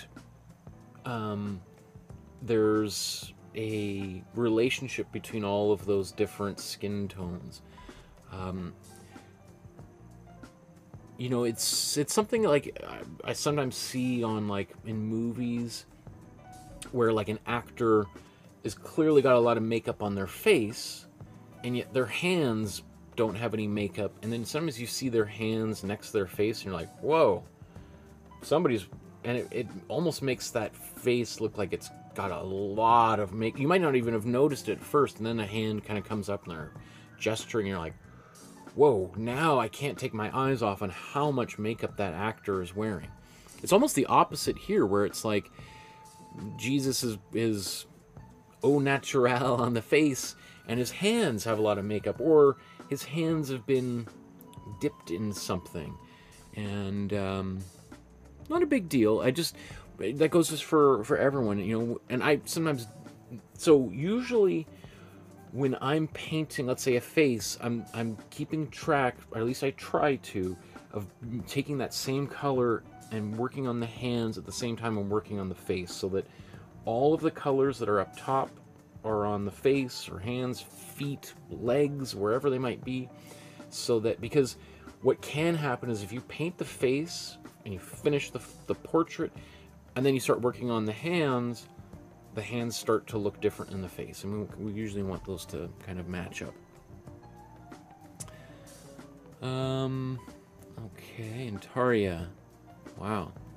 So, I mean, these three portraits couldn't be more different than one another. That is so wild. And I love that. I love how different the results are.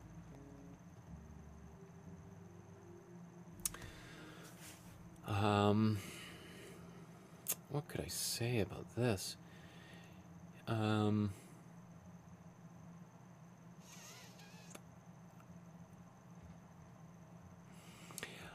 Okay, so one of the qualities that Leonardo is kind of most closely associated with is, there's the sfumato technique, which is that very careful blending of paint without kind of revealing any brushstrokes, right? The opposite of which would be Van Gogh or Paula Modersohn-Becker, who we looked at the beginning, who has very, bold color choices right next to one another, and the brushstrokes lay right on the surface. You can see them.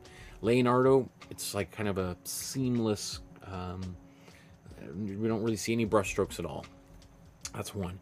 The other one that Leonardo is kind of very closely identified with. He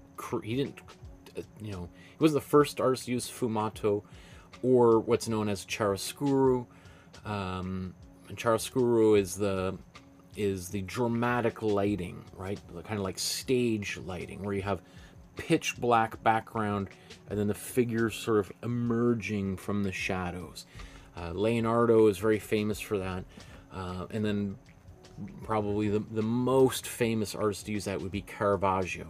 And I still want to do a Caravaggio painting. But Caravaggio was probably the most theatrical of all, maybe of all artists, but particularly of that high and late Renaissance period. And so, you know, what I feel like with this painting is we've got a lot of middle values. So, you know, you've got black and white, and then everything that exists in between those values, right? Here, I think you've done a great job. The painting is beautiful, but I feel like to really capture the essence of Leonardo, we want a little bit more of the values that are on the extreme ends of that value scale.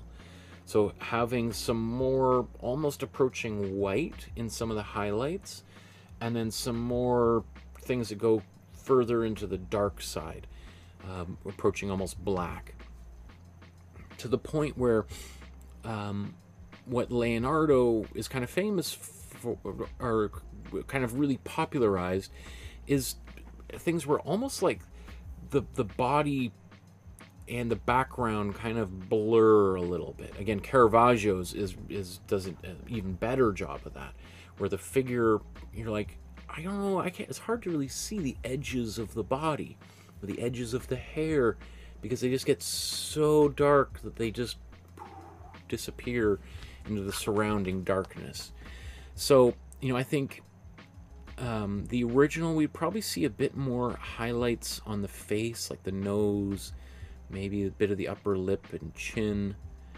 I think we could actually even darken some of the corners of these eyes a bit. The hair, we would see maybe some areas where we have like pure white in just a few small little areas, and then some where it gets pitch black. Again, this, I'm sure I talked about when we painted this, but that area underneath the chin, I think, you know, that's probably pretty close to the original, but I made a choice to darken that down a little bit. Same sort of thing with the hands. Like, I think a few little places in the folds underneath these fingers could get darker, and then there'd probably be a little bit of highlights approaching white on some of the tips of those fingers, and that would make that hand, you know, be way more, and have way more dimension, more volume, because a little bit of flatness there. Again, I'm nitpicking. I think the fact that you chose to try this painting at all shows a great deal of courage. I mean, this is not, again, I would say this, you know, of all the 400 or so paintings we've done, this is definitely in that top 1% of most complicated things we've done. So I really applaud the tenacity to go after this one. And actually, I would say the way that you painted, you know, I called this like suspenders earlier, I think is exceptional. And this level of subtlety here is gorgeous. And so that's, you know, the opposite of what I was just talking about. Like, there's a level of subtlety here that is really hard to pull off, right? And I think is, you know, better than what I did looking over my shoulder. So you've really got that going for you. I think just pushing those extremes a little bit more. Okay. Woo. Let's we're gonna move forward here. Just before we switch gears, I just want to quickly remind you to like, subscribe, hit the notification bell. As you know, I do these episodes sometimes on unusual days and times. Pretty much from now until 2025, I'm probably going to be doing episodes on Monday evenings, afternoons, or mornings. Could be Tuesday morning where you are right now. But for the foreseeable future, this will be the new time for these classes. But hitting that notification bell so you know when, if I find a little bit of extra time in the day, I'll kind of jump on here and do a video. Obviously, subscribe to the Facebook group and join and upload your artwork so that you can participate in these feedback sessions. If you want to support the channel with $1, $5, you know, the price of a cup of coffee. If you enjoy the feedback or you find the classes useful, I would sincerely appreciate any support. As I said, I don't really get a lot of money from YouTube or Google, so I rely almost entirely on support from viewers like yourselves. So let's I said I was gonna go to drawings next here. I'm gonna close that. 163 of these. Okay, let's go about halfway down here.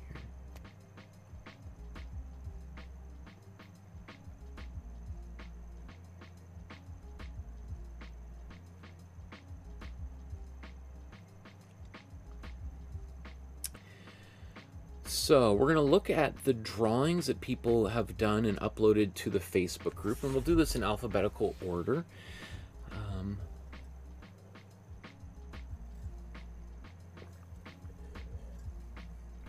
Take a big swig of my tea here and a little bit of water.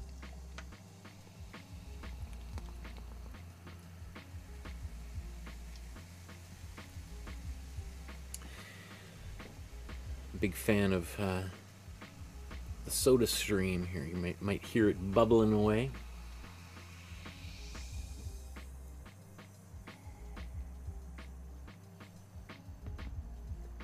Okay. So Kathy's been painting with us for, I don't know, how long you've been painting with us, Kathy? For a year or two or more. And my concept of time is doesn't exist anymore. It's kind of one big blur here. I can't believe I've been doing this for over 4 years now. So you'll forgive me, Kathy, if I can't remember those details. But Kathy's been doing lots of paintings, but has gone and been doing the drawing course. And maybe, I'm not sure if you've finished them all yet, Kathy, but I think, again, knowing how to draw will make your paintings way better, because it really helps to understand the structure of an image. It helps with composition, can help really fill in details of a painting where, you know, there's like, maybe there's a hand that's in the shadows and you're like, so I can't really see how it's done. Well, if you've practiced drawing hands, you can kind of redraw that hand that's in the shadow a little bit more, rather than just trying to disguise it in black or just amputate it altogether, right? These are great. I'm not sure much to offer here because these looks like you're doing the lessons and they're turning out great. This is hard. This is hard. Definitely, but this is great. Did we do this portrait in class? That is awesome. Wow. Because I probably didn't do that early in the course, so I love that portrait. That is beautiful, Kathy. This is great. Oh, and there looks like there's some more. Oh, wow. So here, okay, great. So you did the perspective class. I love that you took a photograph of your own house, and look, you've got some of those paintings we were just talking about, the Gustave Courbet and on the fireplace mantle there, and then you tried to draw it in perspective. Great. And I would actually say you've done an impeccable job here, because let's say this chair is you know, isn't really obeying the 1 point perspective quite as neatly as it would be if it was kind of positioned directly facing us. So you've taken on a few challenges here that make this a way more complex drawing. It looks great, though. Excellent. Yeah, wow. Really great. That's fantastic. And this tiger, I love that, Kathy.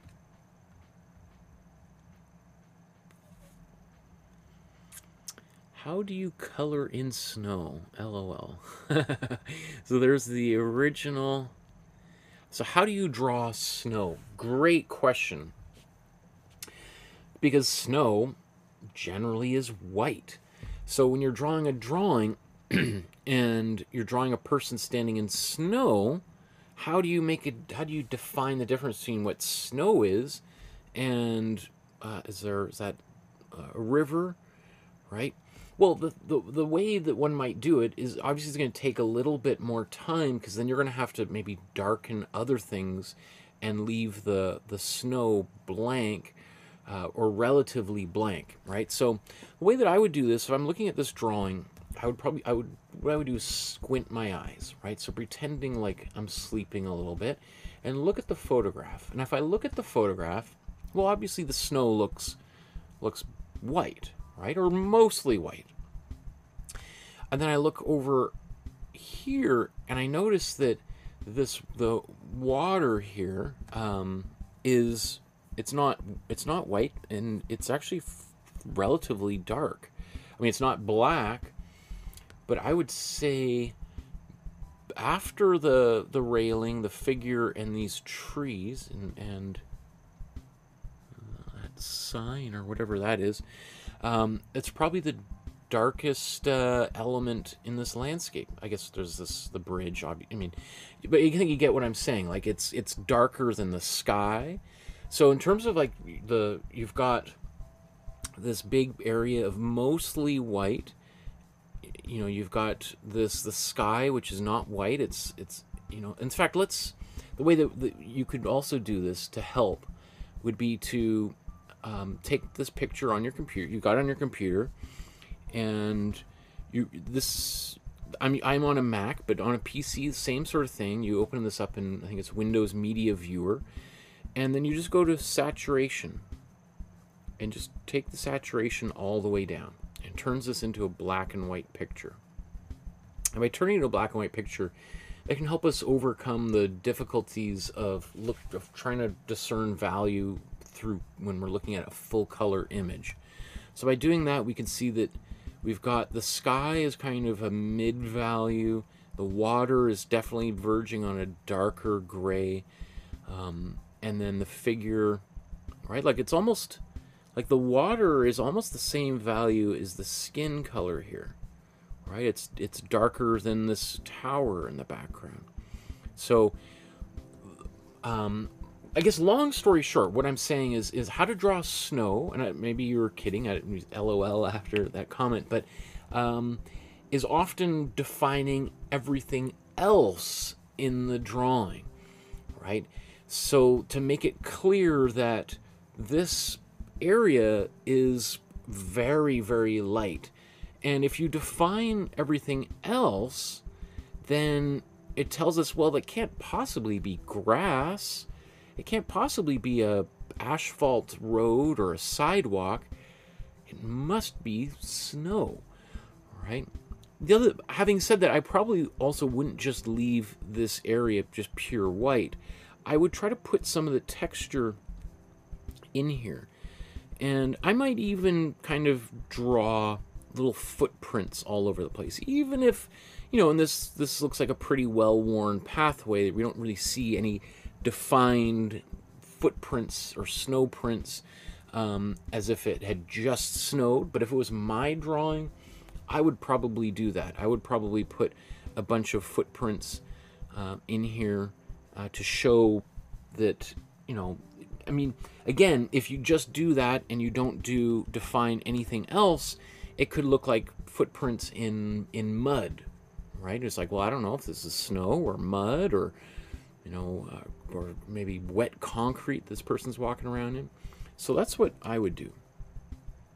So here in this portrait, what I would probably be doing here is I would kind of just gently shade the sky, and then I would shade this area here, darken that in. Again, you can use the side of your pencil to quickly put in some value there.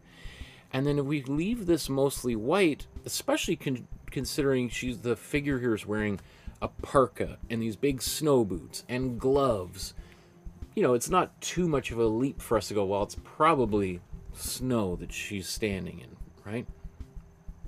So,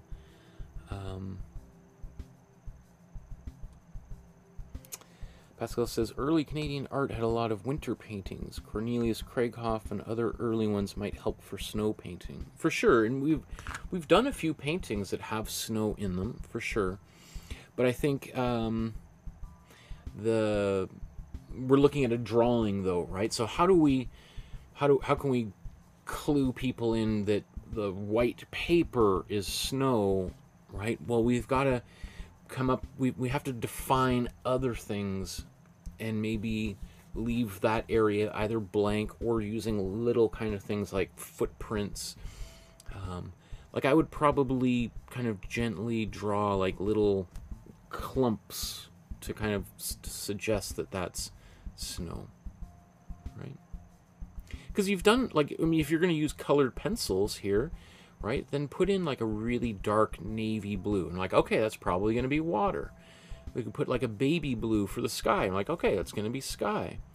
And then if we kind of maybe put in little bits of footprints and stuff here, we'd be like, well, it's got to be water.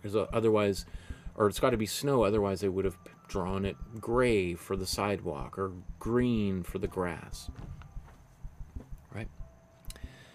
Where else? Let's move on here. These are great. Those dogs love this. Let's see. Find an artist you like Beatrice Potter. Oh, wonderful. Great. I love that. Wonderful. Great. I love that you did this. This is drawing from life using little simple boxes.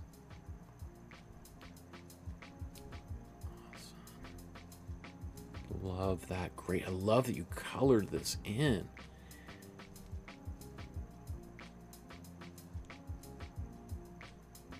Awesome. Great. Awesome. Oh, I love you're drawing your mother here, age 17. I think that's what you're drawing. Excellent. I'm just going to go through these because it looks like you're doing all the lessons. That's fantastic. Okay. I somehow miscategorized. There's another artwork by someone else way back up here. Let me just... Okay. We're going to move on. Great job, Kathy. I love that you're doing all of those drawing exercises. And it's really going to be paying off big time in your future paintings as well. Crystal, here's my still life with Markowsky. I have no experience except from his classes. I'm looking forward to the next 30. Looks great. Great job. Great start. I think you're like lesson 10. I think it might have been drawing apples and oranges from life. This looks great. Again, just as I've said, I know I'm just a broken record, but the darker you push your values, so the darker the darks get and the lighter the lights get, whether that be a drawing or a painting, the more volume you're going to create the illusion of on a piece of paper or canvas, right? So, and I know that that's often very scary for people, especially when we're just beginning, because often people are like, oh, I don't know about getting too dark with my shadows, because it's going to be so hard to erase. It feels like it's such a big leap forward that I can't take it back if I go too dark. What I always say is, like, if you can do it once, you can do it again, and you can do it better and faster the second time around. So don't worry about making a mistake by going too far, right? You know, in my experience of drawing, there's very few times where I've felt like I've gone too far.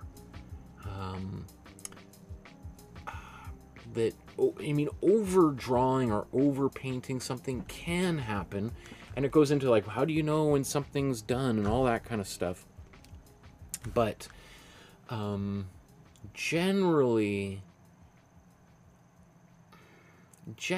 it's feeling like I haven't gone far enough. There are times when you're doing a drawing and you're like 10 lines in and you're like, oh, think I could leave this like that. Like a lot of Matisse's drawings are like that, where he deliberately, there's almost like no value contrast at all. It's just outlining.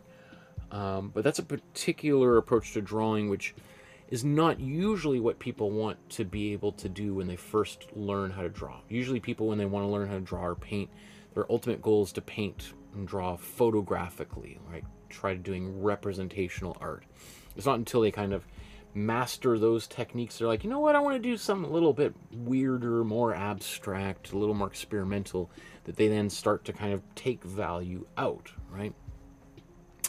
So I think this is great, but I do think that getting darker in some of these shadowy areas and in the darker sides of these fruits would go a long way. Like, obviously you can go dark with these stems, but I bet you if you were to look at that same image and you squint your eyes, you would see that, yeah, these stems are dark. They might be black, but if we were to like take that color and look, or that value, and look elsewhere, I bet you we would see something very close, if not the same, or maybe even darker in some of the shadows.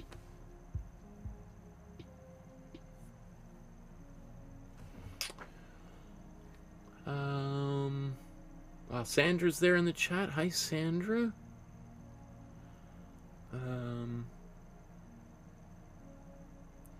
Sandra says, hi, Kathy. I love that you've been doing the drawing class. It's inspiring. I agree. Sandra says, I'm 6 months pregnant now. Wow. Wow. That's great. Yeah, I can imagine that's going to keep you busy for a little while. I know it's certain, having a kid has kept me very busy. Sep says, I miss drawing fruit. I've arrived at the human lessons now, the thinker, and it's hard. Yeah, so that's a great point. You know, I mean, that's also one reason why I encourage people to draw fruit, very simple plants, but maybe fruit is the best, because it's very forgiving. Again, you know, if you draw an apple, it's not like somebody can say, you know, I remember seeing that apple on display at the supermarket on Friday, and yeah, the stem was differently shaped than that, and obviously you didn't draw the blemish on the bottoms. I mean, that's ridiculous, right? How is anybody going to recognize one apple from another, right, and tell you that you did it wrong?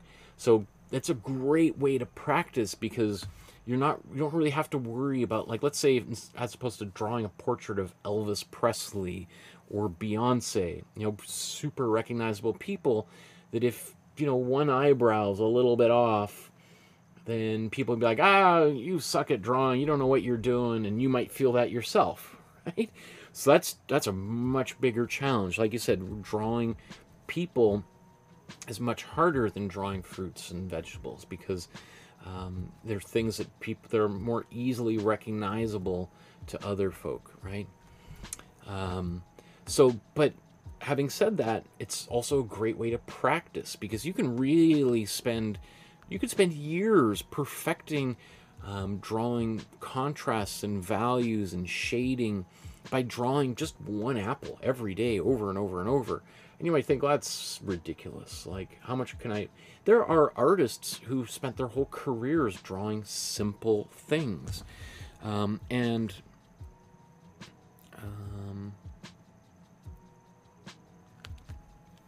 Just for the sake of... we did a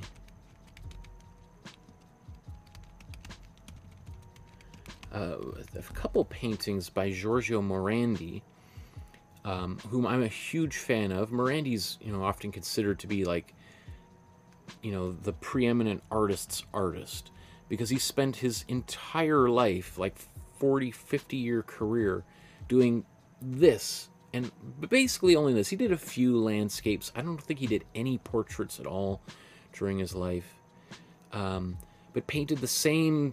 He had about a dozen cups and bowls. Like, there's photographs of his studio, and there's just like a shelf with, you know, a dozen of these things, and he just spent 40 plus years painting them, and he is considered by, you know, many artists, especially his contemporaries, as like one of the greatest artists of all time, because of his intense, you know, almost religious focus on the, like, almost like monk-like dedication to this very, very narrow thing.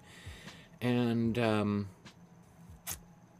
you know, he's not as famous as Picasso or Matisse or Frida Kahlo or Emily Carr, but if you probably asked all of those artists, if you could go back in time, they would probably say that he was like the Mount Everest of artists, right? He was greatly, deeply respected by every artist around at the time. So anyway, let's I'm gonna push forward here.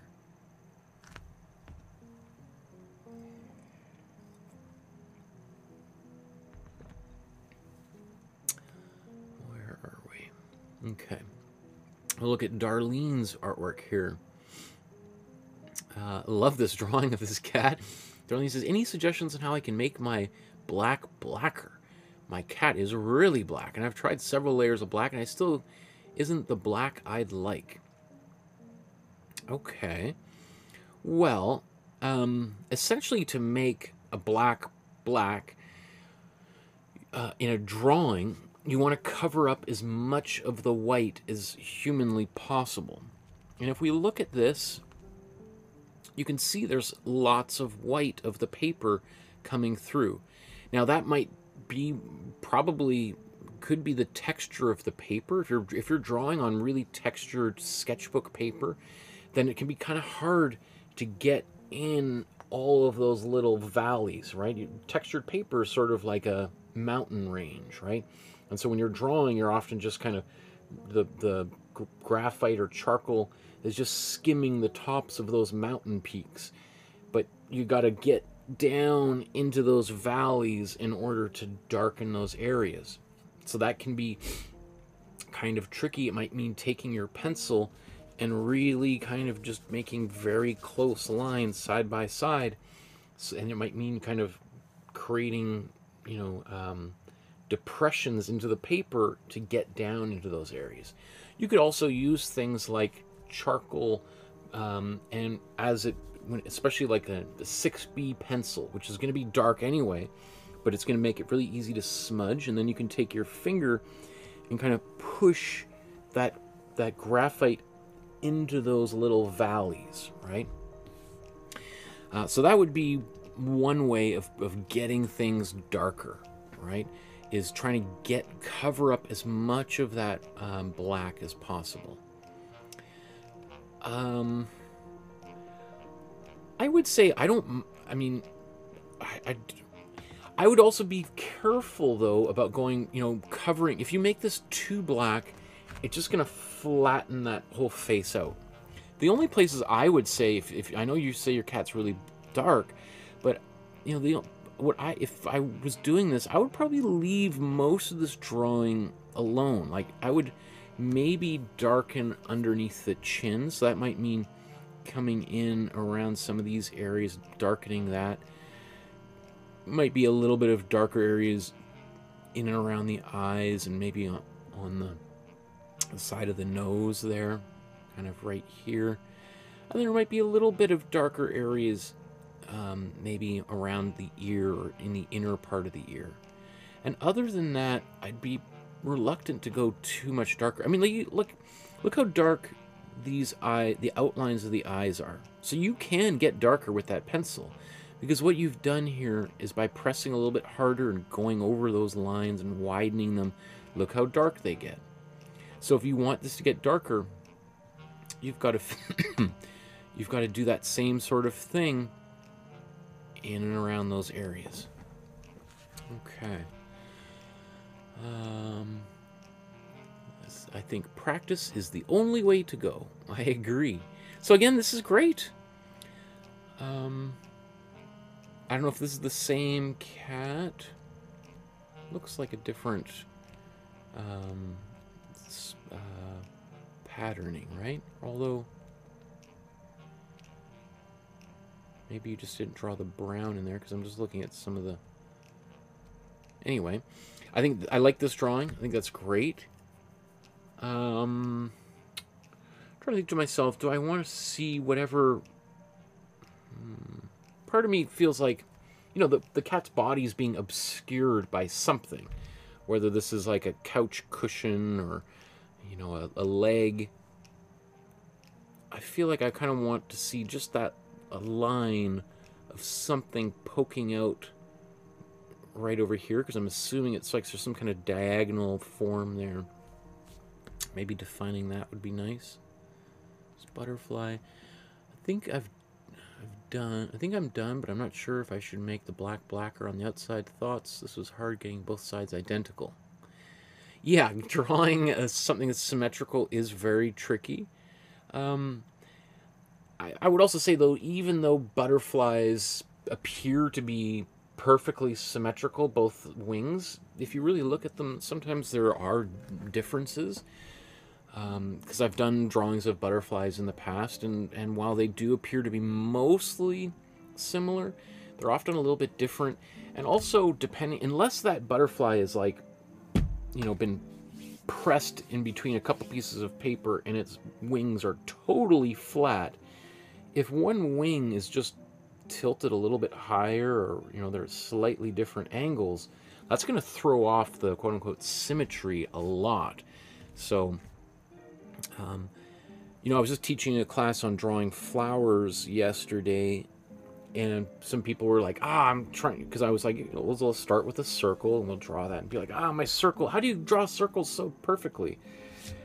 And, you know, I was saying, well, you know what, when you're drawing flowers, perfect circle is not really desirable, because it's going to look too perfect. And most flowers, you know, I love flowers, but they're not usually perfect, right? They're often a little bit wonky. One petal is maybe wilting a little bit, or, you know, there's a bit of a tear in it.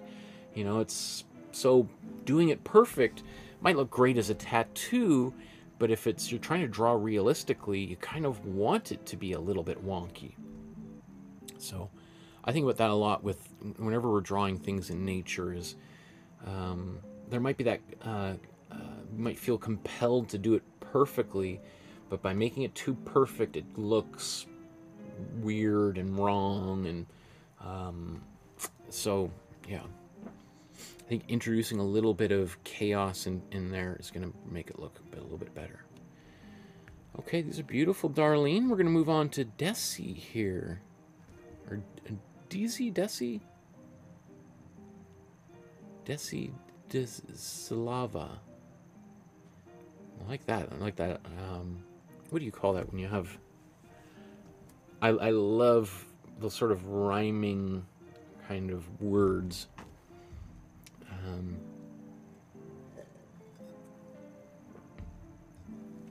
I remember as some of you know, I've been working on a graphic novel for years, and I had a lot of, like, when I wrote the original manuscript, I love those kind of rhyme. I'm trying to think of an example of, like,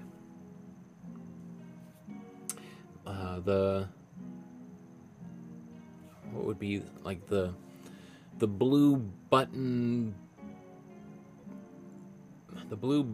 bit the black bat, right? Like, I don't always be things, but my editor was like, you gotta, like, it's kind of, there's a lot of stuff like that, Michael. Maybe, you know, show a little bit of restraint. Like, yeah, it's fair. I just, sometimes when I'm writing this, maybe late at night, I'm like, oh, I love how that sounds.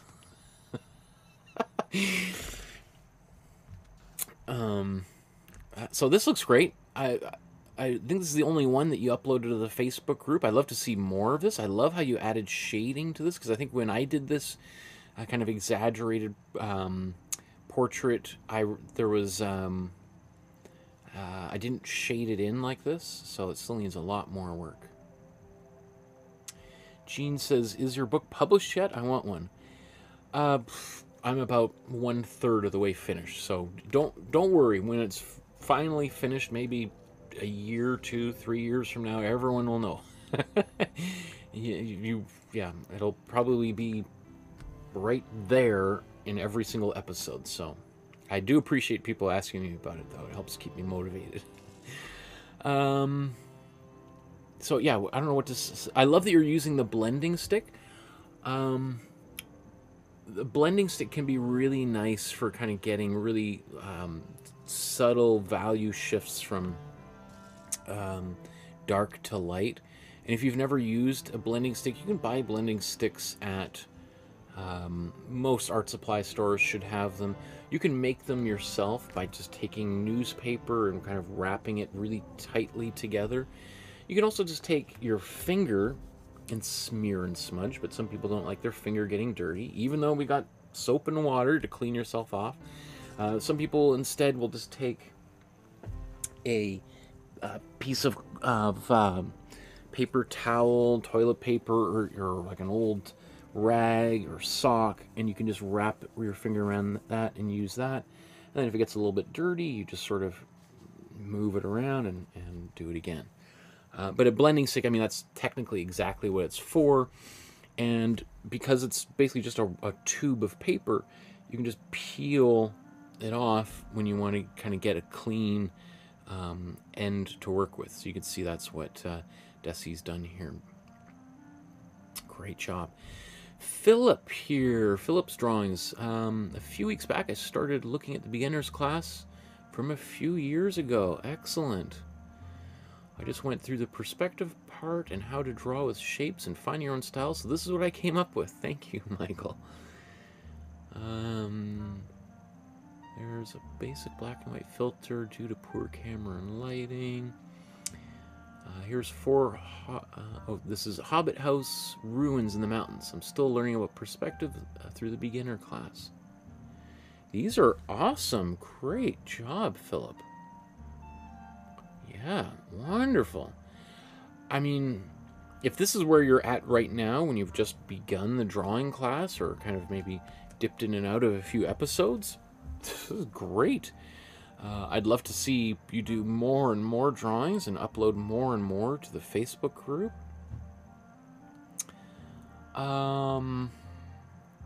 What could I say here? I love these wild and weird astronauts in mushroom land. That's great. Yeah. I mean, I think this drawing is great. The one thing is maybe, I think you've done this foot on the right here is perfect. The kind of the threads on the bottom of this astronaut's boot. I think we would just want to do the same thing on this shoe, right? Because right now they're all kind of diverging or converging to a point on this side, right? You notice how they're kind of going, where is it? Kind of like this way, this way, this way. It kind of creates a kind of an odd effect, as opposed to on this foot here where they're running mostly parallel to one another. So I think, because it looks like you've kind of maybe struggled with this side and went over and over, it wasn't working out.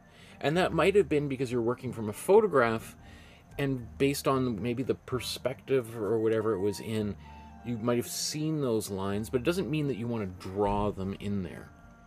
You know, one thing I always say is sometimes especially when you're working from a photograph, is sometimes you got to draw it wrong to make it look right. Which sounds kind of strange, but just because it looks like that in the photograph doesn't mean you want to draw it that way. That's why I think learning how to draw is really important, because then you can kind of see those problems as they arise. We tend to look at a photograph and take the photograph as truth, which I think now that there's artificial intelligence, it can basically create photographs out of nothing. We want to be a lot more skeptical about photos and how they can be manipulated. But having said that to the side, just because it looks that way in a photograph, we'll tend to kind of be like, well, I assume that's the way it looked. I'm not going to question it. But when we do a drawing of something, we're like, well, that looks a little bit weird. You might, well, no, but that's look at this is the photograph. I did exactly what the photograph did.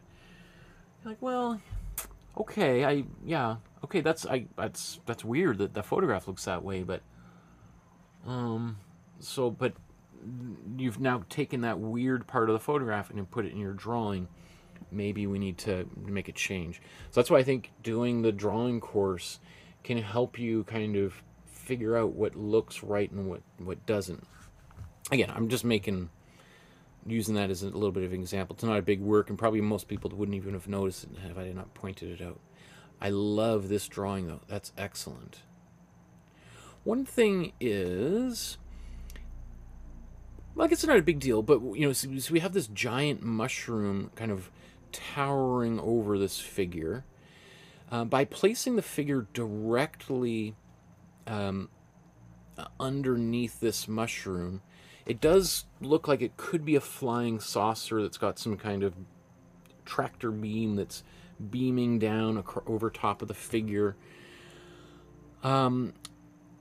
It obviously also looks like it's a giant mushroom that's like, it's so big that the bottom of it sort of tapers and it's getting so small up above, but it's so big up in the air that it's, you know, the crown of the mushroom is huge. One thing if I was doing this drawing, especially when I was kind of coming up with the composition, I would probably have moved maybe this mushroom over here so that its stem would be coming down here, so that, or kind of partly eclipsed by the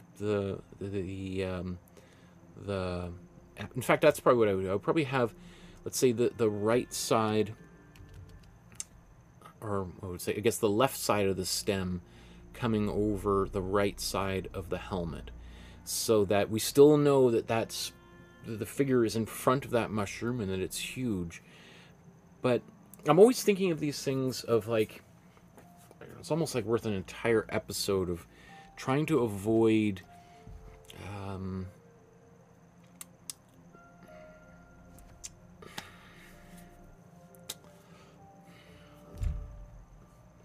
what's in the way of describing this?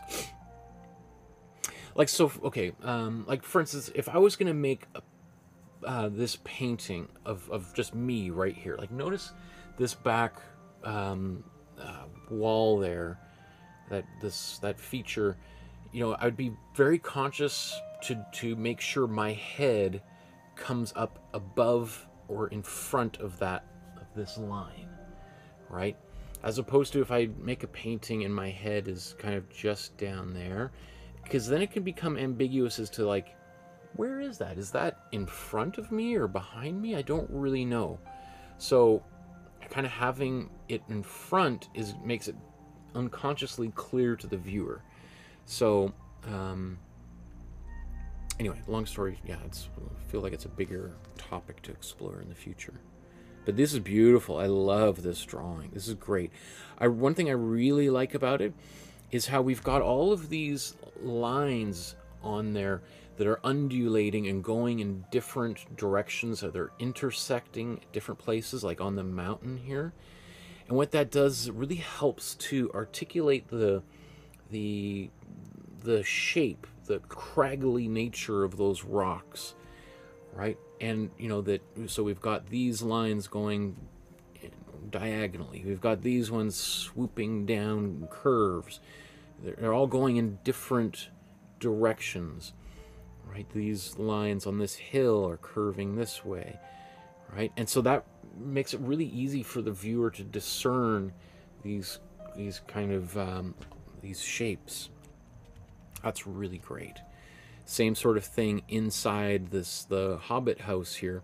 You've used these curving lines to create this kind of portal that we can feel like we can go into, right? It's all kind of round in there. Works really, really well. That's exceptional. Great drawing. I love that. Ah, there's Senga in the chat there. Hello, Senga.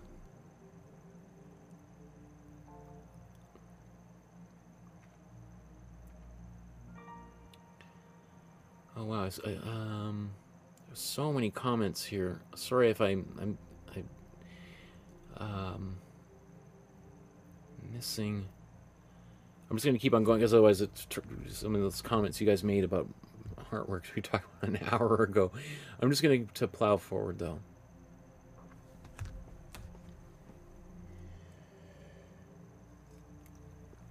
And Jean's, I think they're watching in the chat, so it's great that we've arrived to be able to talk about some of your work here. A bunch of drawings. I think there's a bunch here that you've sent in. Let's see. Yeah, we got about 30 or so of your works here. So we'll start here.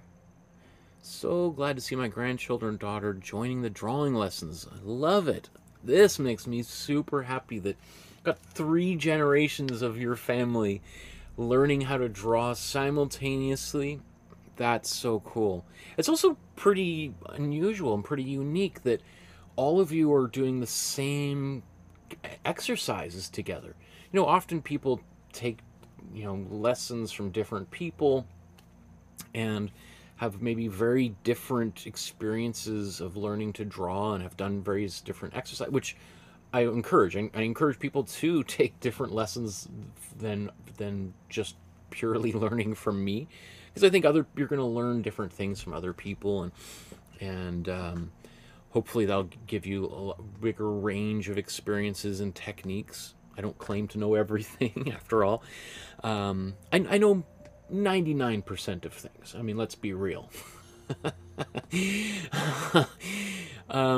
But I do think what's kind of neat about that is that, you know, I think it's pretty cool that, you know, you can have these children learning and their mom is learning, and then there's your learning as well, Jean, and you can all compare drawings, and you can see who did what and where people kind of took a little bit of adventure and went off in different directions.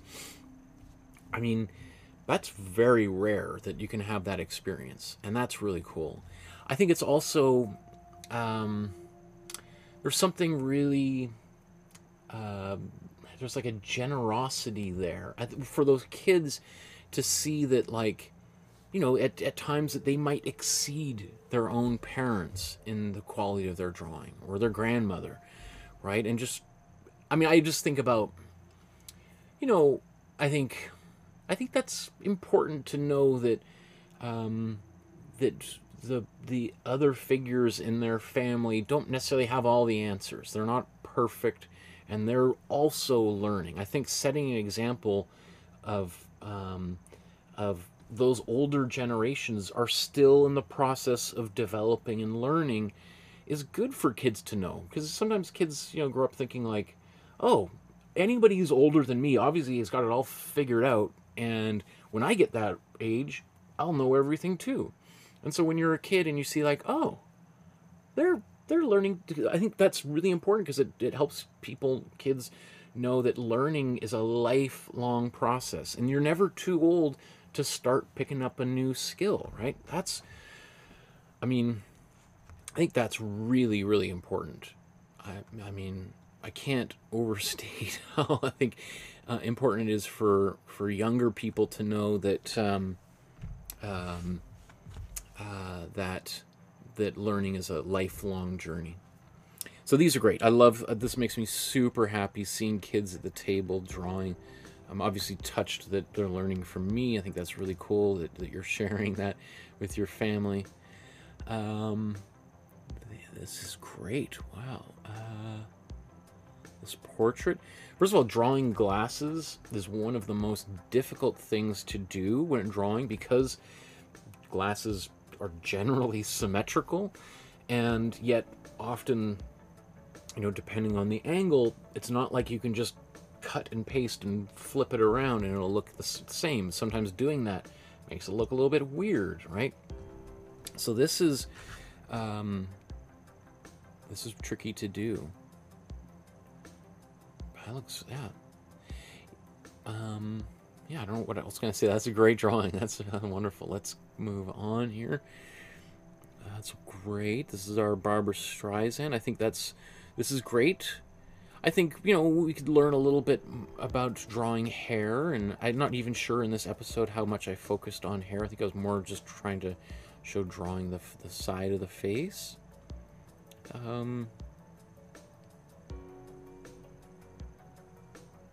That's great. Excellent here. Great. Did we do that one in class, or did you do that one on your own? That's great. I like how that turned out. Wow. That's good. Excellent. I like this shading on the face. And that's pretty tricky too. Like when people have their chins up a little bit, like it's tricky because, you know, obviously when our chin is pointed down, and we're looking at the Leonardo Salvator Mundi, right? It's like, well, you just put a little bit of shading here.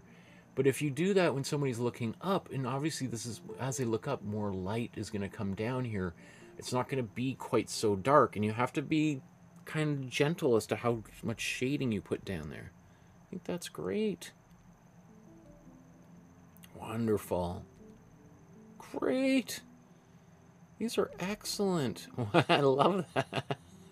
Every time I see these, I think this is on the caricature episode, it brings a smile to my face, because I can't remember what image I found. This poor woman who's been drawn hundreds of times over and over these exaggerated features.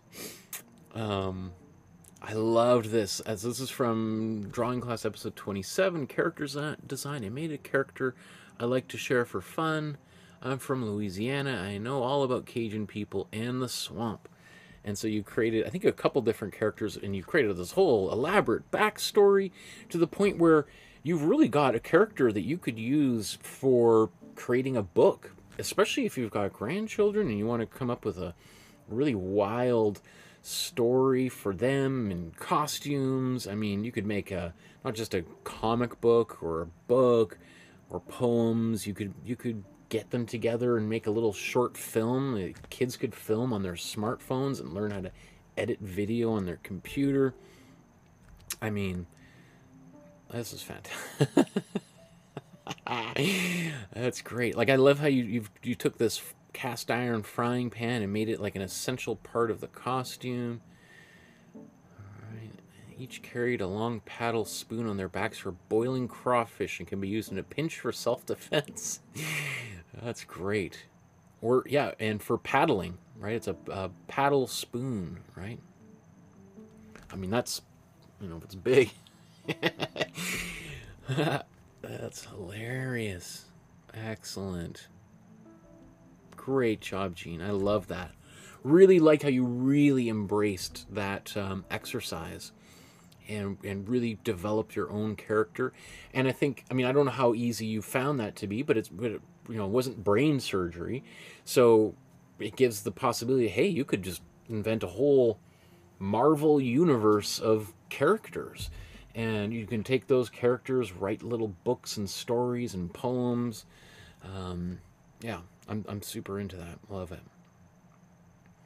And, you know, again, I cannot emphasize enough how important that is for the younger people in your family to see that and to see, like, yeah, grandma's, you know, comes up with all these fun characters, and she's making, you know, it could just be little books that you can just make for your family, and or you can publish them, you know, work with an editor and come up with a script and write them all down, and yeah, very impressive.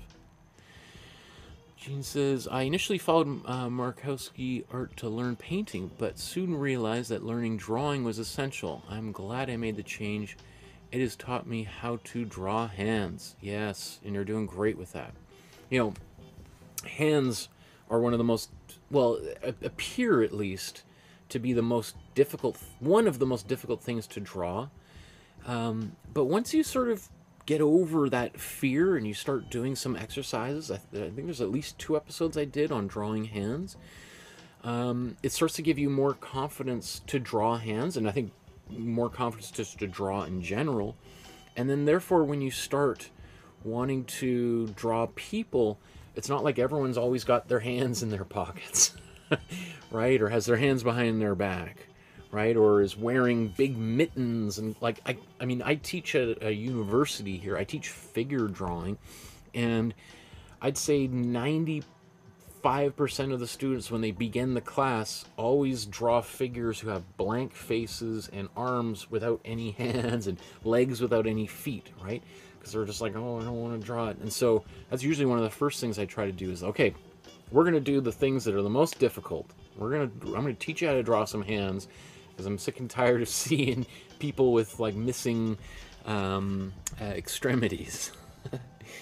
So, there's Deborah's in the chat. Hi, Deborah. Nice to have you here.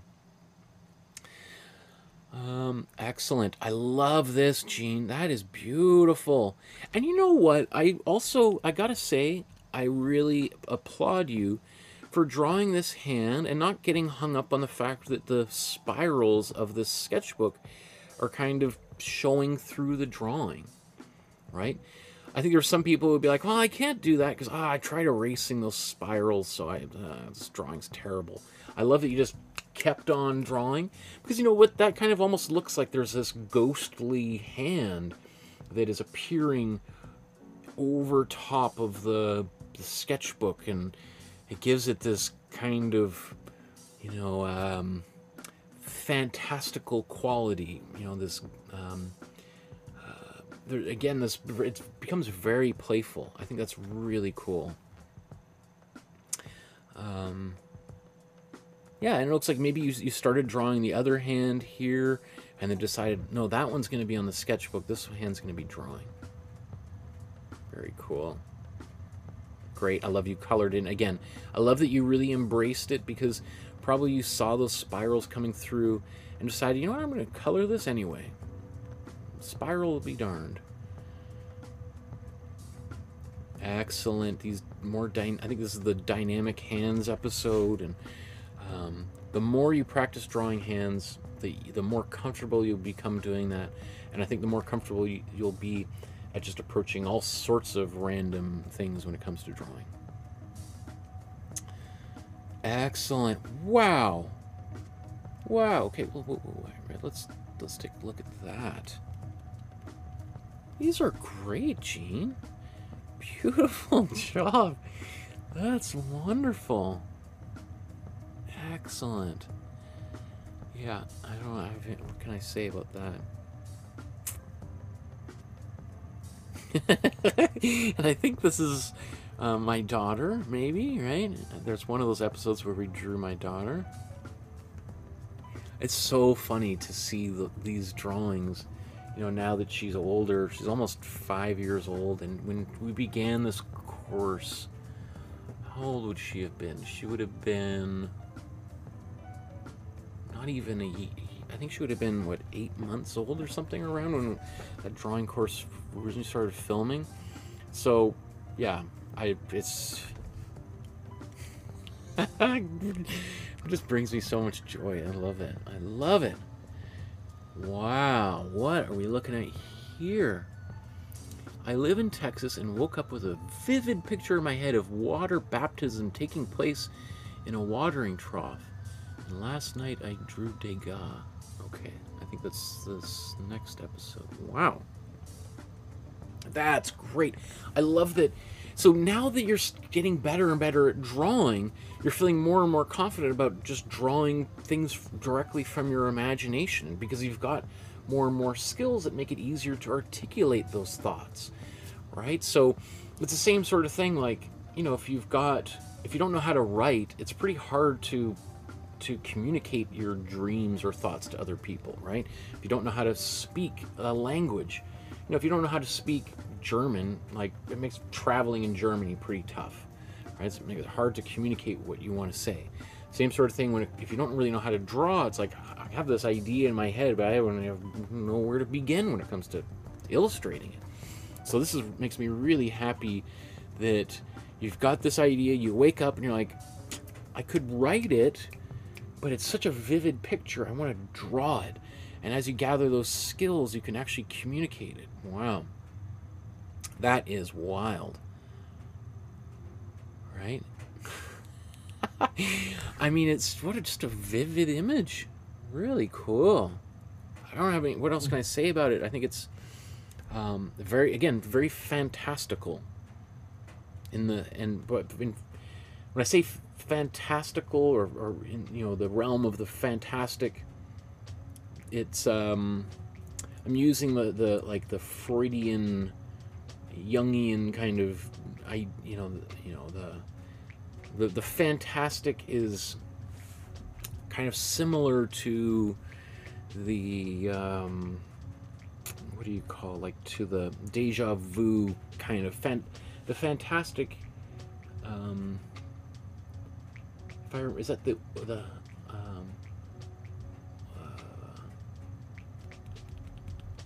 no, I was gonna say that it's similar to the uncanny, or what Freud would have said, the unheimlich versus heimlich, right? The canny versus uncanny, like that weird thing that is just a little bit beyond normal, or it's kind of surreal, kind of something slightly outside of our normal comprehension, right? So, or your Degas too. That's great. I love how, again, so I've been saying over and over and over throughout today's, into almost since we began, about pushing those contrasts, getting darker and darker and darker. Here's an area where I love how dark you went. Like, pretty much every square inch of this paper has been covered with, I think, charcoal. And that makes, that's great. I love that you push those blacks here. The one thing I would say is, it's not that we've gone too far, but there's now very few places that actually have any of the white of the paper, or maybe this is a cream colored paper, which is definitely the rarity in these classes. Almost always I'm always like, you got to get darker, you got to fill more of that paper with something, either pattern or texture or value in the empty white part of the paper. And here's an instance where I'm thinking, like, well, maybe you could easily just take an eraser and kind of go back, because I think there's probably be a couple little highlights in here where it's a little bit lighter, but good problem to have. Because as you've probably heard, I'm always telling more black, more black, more black. And here's an area where I'm like, okay, well, let's bring a little bit of white back in there.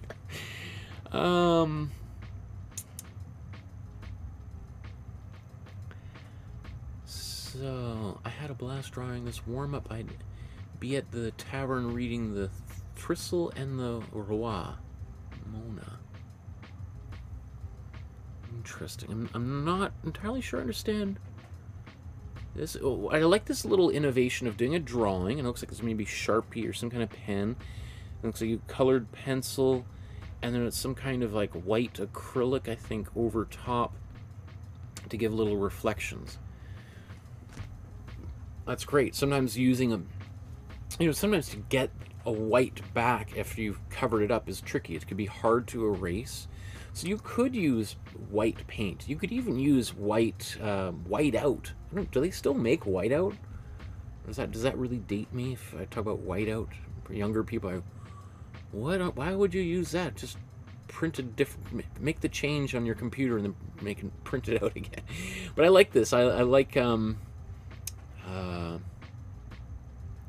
it's definitely, again, I always find it really fun when people take recognizable images or paintings and then kind of give a weird new spin to it. Like Deborah in the chat there is someone who's done a lot of that kind of stuff in the past, and it's really playful. It's really fun. It's a great way of taking something that is and making it your own, right?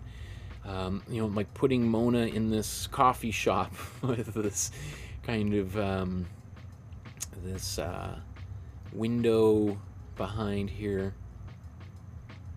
The Tabard Inn. Tabard. I wonder what that means. Great.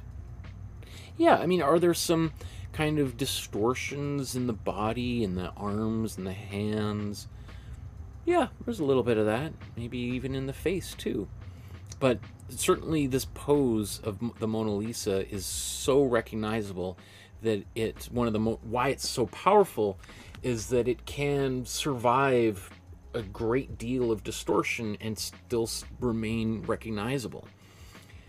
I mean, it's worth just kind of pointing out. Oh, does this? Okay, yes. Like when I talk about distortions in a figure, I do not mean that as a pejorative, negative description. In fact, I kind of, especially part of my early career as an artist, was all about distortion. I mean, I went to art school in the mid-1990s during the rise of grunge music. I was in a rock band, and, you know, lots of distortion, right? So I always, you know, distortion is something I have a great deal of fondness for, whether that be in music or in drawing. But anyway, you know, here's an artist you may or may not be familiar with, which is El Greco. You know, El Greco lived, 1541 to 1611, considered to be one of the greatest artists of all time. And he is one of the reasons why he's so beloved is because, especially for his time, was making these pictures where the figures were radically distorted, unlike anything anybody else was doing. Though there were, well, I think Tiepolo, the Venetian artists during the High Renaissance and Baroque period there was a little bit of this little bubble of distortion happening in proportion in that part of the world at that time for whatever weird reason. Might have been because Venice, Italy was a major port where there was a lot of trading from all over the world, and so you had this confluence of different cultures happening in that one area. Anyway, off tangent, the El Greco, one thing that people love about, I don't know, it's hard to really find a great example here, but almost all of his figures are attenuated. Their bodies are longer, kind of, which, you know, is like 400 years before Amedeo Modigliani, whose figures, or Giacometti, like those narrow, skinny, weird figures. Like okay, here's another one. Come on, let me see this here. You know, like these figures, like the head, like everything, like it almost feels like I just want to take this in Photoshop and just widen it 10% or something, right? I don't know why he did that, but it's so weird and strange and neat. So I just want to make absolutely clear that when I say something, there's distortions or it's distorted, that's, I think, actually, well, almost always, in my perspective, a great innovation. Okay, these are great, Gene. I used a Listo pencil. I know it's unconventional. Not sure if any artists ever used a Listo pencil. Is a Listo pencil, is that, what do they call that? A grease pen? What's a Listo?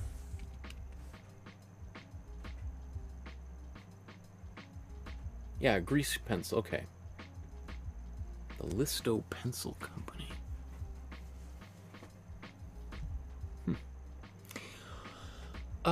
That's interesting. Yeah, you're right. Listo pencil. People don't really use those anymore. I remember, I think the only places that I can think of people still use a grease pencil is like on the window of like a used car. You know, in a used car dealership, they'll kind of write down the price, often with a grease pencil, because it can stay on there and survive the winter and rain. But then when you want to get it off, you just take a rag and maybe some Windex and you can rub it off fairly easily. So that's what they're generally used for. Sort of just so people can. So one of the features is, so I'm sure probably, again, I remember these as a kid everywhere, but today you'd be hard pressed to find one of these things. Because I remember one of the most fun things of all was taking that little string and you pull it up a little bit and then you could peel that thing out. I remember my dad used to have these things and it would drive him crazy because I would just spend all day, I would just do, so he would end up having these pencils where the grease, the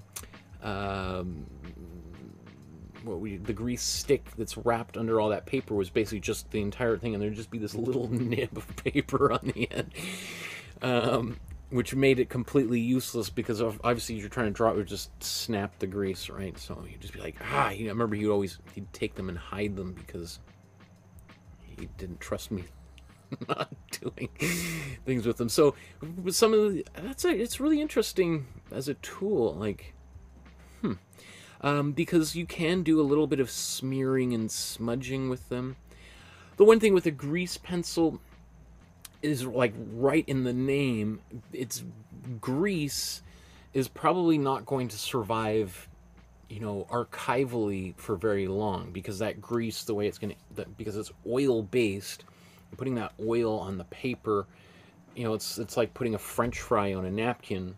You know, you leave it for a few, you know, hours, and that grease is kind of bled outward, and now you've got this kind of big, gross grease stain. I don't know if it behaves quite the same way on paper. I mean, you're right to point out that it's definitely an unconventional tool, because I can't really think of many people using it anymore. I also, one of the things I love about those grease pencils, or Listo pencil, which is that brand, is that it makes a distinctive squeaky noise. If I remember, like when you draw on paper, again, it's like, what a flashback, because I haven't touched one of those things in probably 40 years, right? But I just remember, like, when you draw it, kind of like it, because it will always make this squeaky sound like a mouse. Anyway, that's great. And these are, beyond the fact these are, I love that you're using that tool. I think the results here are awesome. I don't know, did you draw? There might be a pencil under there. I can't quite tell. But obviously when you use this tool, erasing is basically impossible.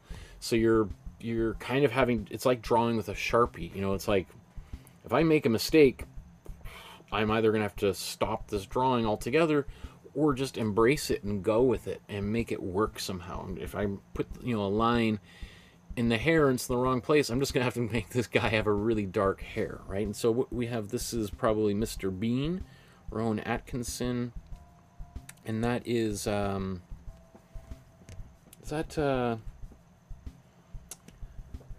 not Stan Laurel, but Hardy. What was Hardy's first name? Isn't that's, you know, again, Senga says, Michael, we're showing our age tonight. And Laurel and Hardy, I mean, that's even long before my time too, so.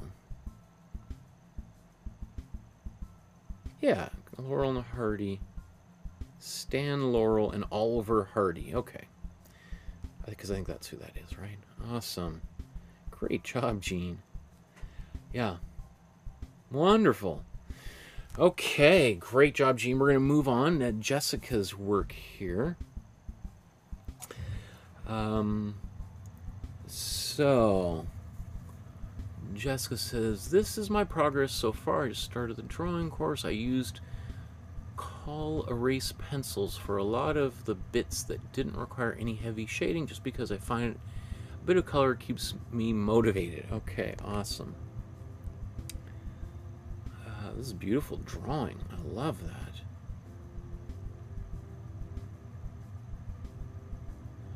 Yeah, I'm a big advocate in using colored pencils for drawing. I think, especially in these beginner classes, why not? Why not make them as colorful as possible? These are beautiful. Great. upside down version. Matisse. Wonderful. Great. Wonderful. Love these. Excellent. I really love how you're using this sketchbook, really filling it up. Beautiful job. Wow. Is that it looks maybe a stain coming through the other side, but that's actually kind of cool the way it almost sort of looks like the transit of a moon across the, you know, Jupiter or the sun or something, you know. Beautiful butterfly. There's a lot of butterflies. It's okay. So Jillian, another student here.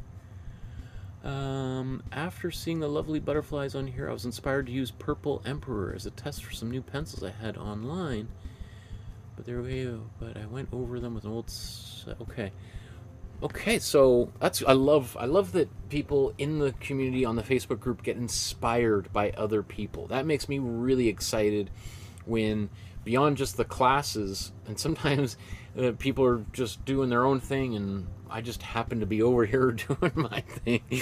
That's great. I mean, I couldn't ask for anything more, that the community on our Facebook group just is off on its own, doing its own thing, and then I kind of poke my head in every once in a while like, what are all of you guys doing here? I hear a bunch of laughing and giggling. What's going on over here? That's great. That's cool. And wonderful picture. I mean, yeah. I mean,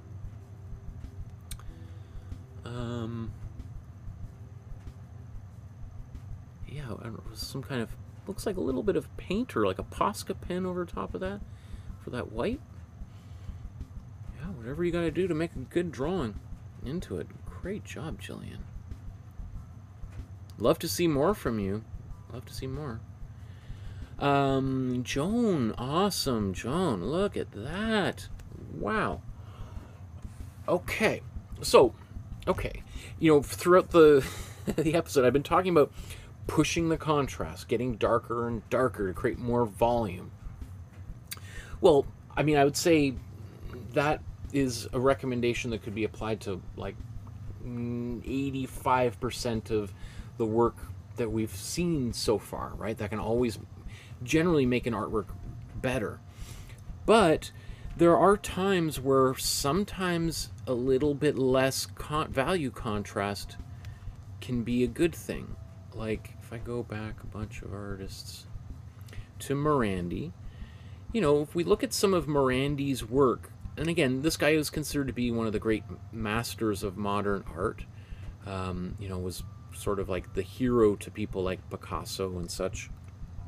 You could see that Morandi, on the other hand, exhibited quite a lot of restraint. Everything is kind of in that mid-value, kind of the opposite of what I've been talking about. Often I'm saying, let's push those value contrasts to the edges. Let's get a little, go almost paint with black and paint with some white. Morandi would be the thing where the exception where like, what about Morandi, huh? I thought, you know, you're telling, so, you know, I want to point out maybe the exception to the rule, where Morandi lived often in this narrow range of values closer to the center. But it's not easy to pull paintings like this off. And the reason why I mention that in terms of this artwork by Joan is this is an example where actually not going to the extremes actually kind of works. I feel like Donald Trump he often does that all the time. That there's actually something nice about the relative lack of contrast here. It makes this drawing work. I mean, really, if we kind of close our eyes and just sort of look at this, it's literally the eyes of the cat which are the things that pop the most, whereas almost the rest of the drawing kind of, the rest of the drawing is much more muted. And so that does a few things. One is it makes the eyes pop, right? So when we first look at this image, our eyes are going to go right to the eyes of the cat. And those eyes are kind of, it reminds me a little bit of like Alice in Wonderland and the Cheshire Cat. You know, if I recall that story, which I haven't read in 40 years, you know, isn't it at one point the body disappears, and is it just the eyes, or just the smile remains? But I think you get the idea. Like it's almost like in this drawing, especially if we were to dim the lights, right? If you had this in your house and you turn the lights mostly off, those eyes would be maybe the only thing that you might see in a darker room, which could make this potentially kind of a creepy artwork, right? Where you might be like, every time I'm in this, I feel like someone's looking at me. Those eyes are following me around. But anyway, long story short, I think that this is an area where I think you would want to ignore everything I've said so far and allow that very subtle level of contrast. Like it's in many ways going to be really hard to do what Morandi did here. You know, it's sometimes hard to resist the urge to go to those more extreme value contrasts. Now again, Morandi had, you know, decades of experience making art, and so he figured a way to do it and make it work that requires, you know, some experience, but I think that works really well. Now Joan also did some other ones which like, again, this starts to feel like a theme or a stylistic quality of the work that, you know, a lot of these drawings have that real subtle, almost like there's a dreamlike quality in your work here, Joan, that is very attractive, because everything is kind of, you know, it has that, you know, if you remember, I'm thinking of a couple things that come to mind is, if you remember the Saturday Night Live Wayne's World, they used to do these things where they would do like where they do this dream-like thing, and the way that they would show that they were in a dream is everything would be kind of low contrast, kind of foggy or misty. And then they weren't the first ones to do it. It's a kind of a convention of cinema. Is you see that in like soap operas where, you know, someone has you know, they fall asleep and then, you know, they go into the dream world and everything is kind of blurry, right? It's to the point where there's a whole camera technique where you take Vaseline and you put it around the edges of the lens, right? You'd take your you take Vaseline and you just smear it on the edge, and what that does is the resulting image kind of has this blurry quality on the side. It's the cheap do-it-yourself way of making something appear kind of dreamlike. But it's interesting that all of these drawings here that you've shown us have that very low contrast quality, except for a couple places, like again this beak in the eye and the boat. You know, maybe it's like, you know, a little bit of that window with those eyes and the collar of the sailor.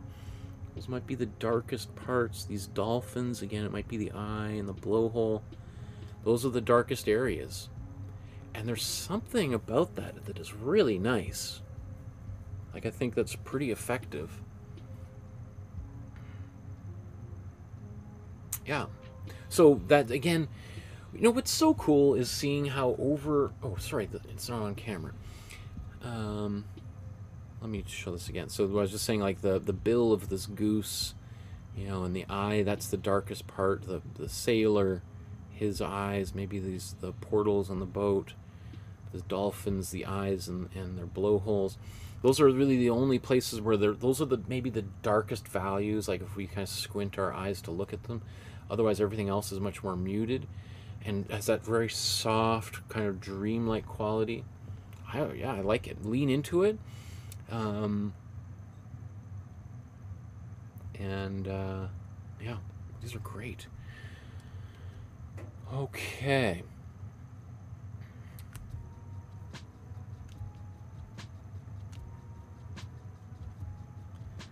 So that's halfway through the drawings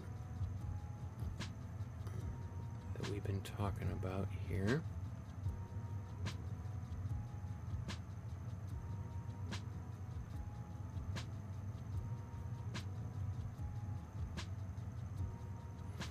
So I'm just going to bring this back up again, because maybe not everyone watching is aware that I just want to encourage people to like, subscribe, hit the notification bell so you know when upcoming episodes are going to be taking place. One thing that's really helpful is just making a comment on older videos that you've seen and you've liked. I see that all the time with the drawing classes, that people comment on those, and some of those episodes have literally 1,000 or more comments. And that's great, because when people come and open up one of those videos, they look at it and they see like, oh, yeah, it's got thousands, maybe hundreds of thousands of views, but look at all the comments and people kind of interacting. That would be awesome if more of that happened on the painting episodes, because I know there's, you know, hundreds, if not thousands of people who watch those painting episodes, but the comments, there's less of those, and so that can make it less likely that people will watch them or engage with them too. So again, that's totally free to leave a quick comment about how you felt about the episode, or but if you want to support the channel with a small donation, as little as $1, $5, I would really appreciate that. That helps keep this whole operation running,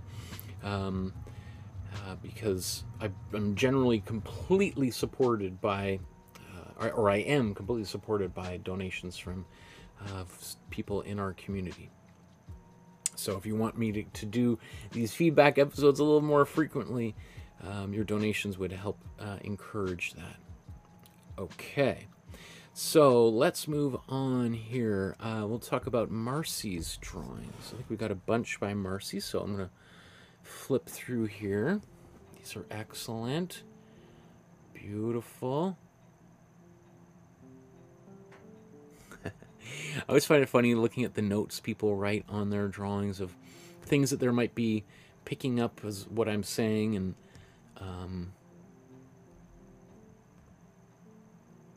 because sometimes I worry. So I'll look at them and be like, "What idiot told you to do that?" I'm like, "You did." I'm like, "Yeah, that's that guy's so stupid. Don't listen to anything he says." These are great.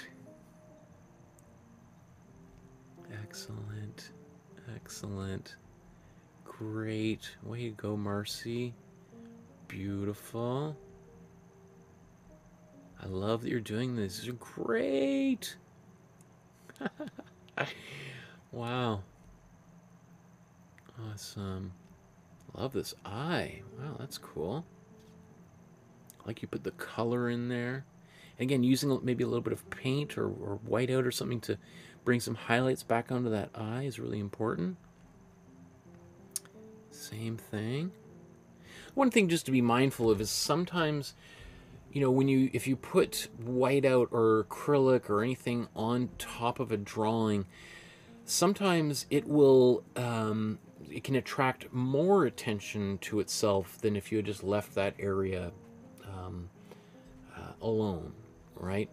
Like, so for instance, that white, I mean, I guess it also looks like a highlight too, but just be careful, because especially if you try to paint or draw back over top of acrylic, it can look very clearly like there was a mistake that was covered up there.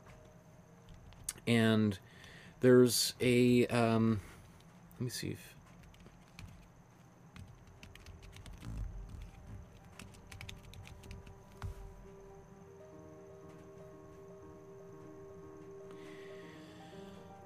I'm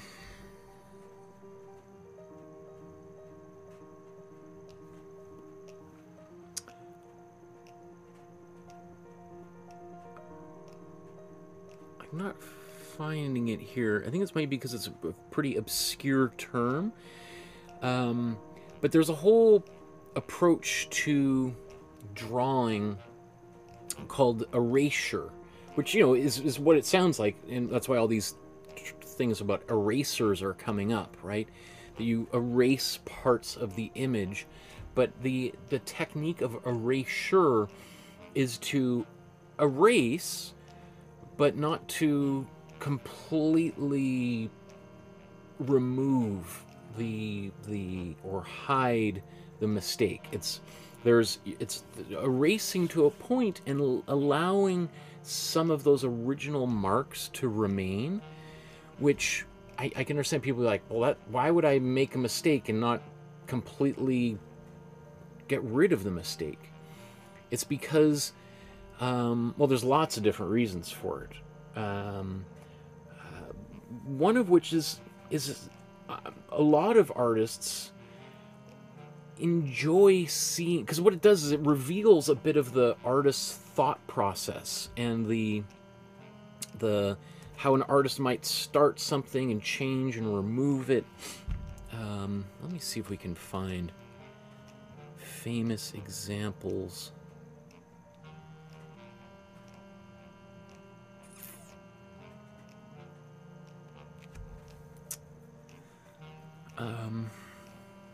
Like artists throughout history have often allowed those erasure marks to remain visible, and there's a few things. There are different ways you can think about it. One is, I find it like very generous, because and there's a bit of like bravado of like, I'm so good that I'm going to allow my mistakes to remain a little bit visible, maybe so that you can learn from my genius. But also, like, I'm not really so concerned about hiding all of that, because the lines that I've decided on and I've left are the perfect lines. And here's where you can see where I've kind of wrestled with the image, and I've left that evidence in place.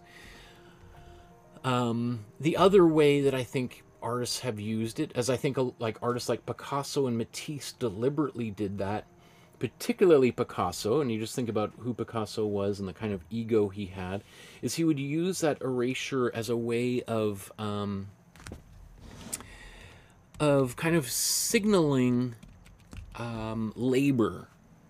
Because a lot of people look at art, especially kind of more modern art, and look like, my kid could do that. It's so easy. It must have been done in just minutes. It's so lazy. So I think people like Picasso were clever enough to be like, you know what I'm going to do is I'm going to leave all of my erasure marks in place, so that so that there's evidence of my labor, of the time that I put in here, and you will, because sometimes people appreciate, they'll look at an art, and if they think it's done in 5 minutes, like, it's garbage. I wouldn't pay a lot of money. But if I look at it and like, wow, there's like clearly hundreds of hours in here, and I work hundreds of hours at my job. So when I see an artist put hundreds of hours into their painting or drawing, that's one way for me to understand and appreciate the art, is just on a pure labor,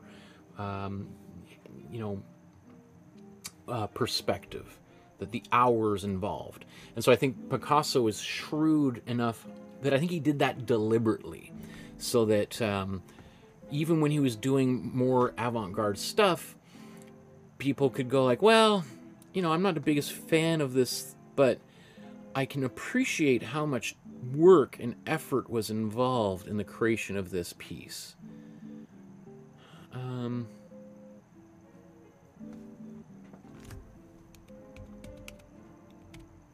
Just trying to find the perfect image here.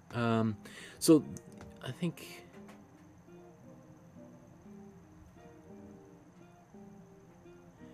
this is kind of an example of what I'm talking about.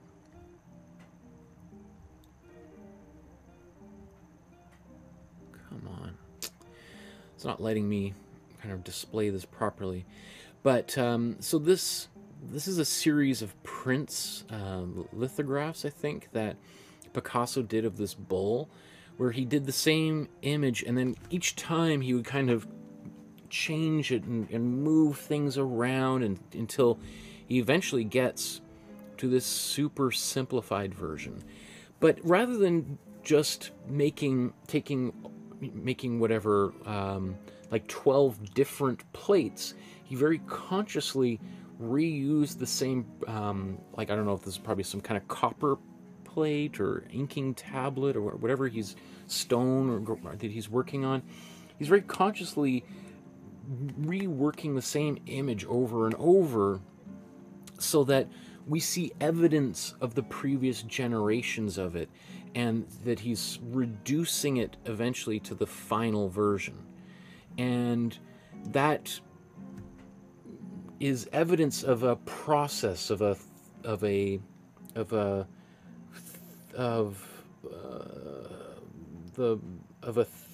thought process, a working process. And so there's lots of artists, particularly around that, the early 20th century. Matisse did a lot of stuff like that as well. So, long story short, what I was talking about is sometimes leaving evidence of a mistake can actually be a good thing. I think we always want to, often I think beginner artists, intermediate artists, want to hide those things. They're drawing, they're not so happy, just cross it out and start all over. There's exercises I get my students to do at university where I expressly forbid them from using an eraser. And it's like, if you make a mistake, you have to incorporate it into your work rather than just trying to get rid of it. Because often, if we set a timer, I like using timers, as some of you may know, especially in the drawing course. I might set a 5-minute timer, and then I see sometimes people spend 4 of that 5 minutes just erase and put a line. Oh, that's wrong, I erase. Oh, that's wrong, I erase. It's like, and then you've got, 1 minute worth of technically drawing left on the page, right? So sometimes trying to incorporate your mistakes rather than obliterate them is, I think, as far as I'm concerned, almost always superior.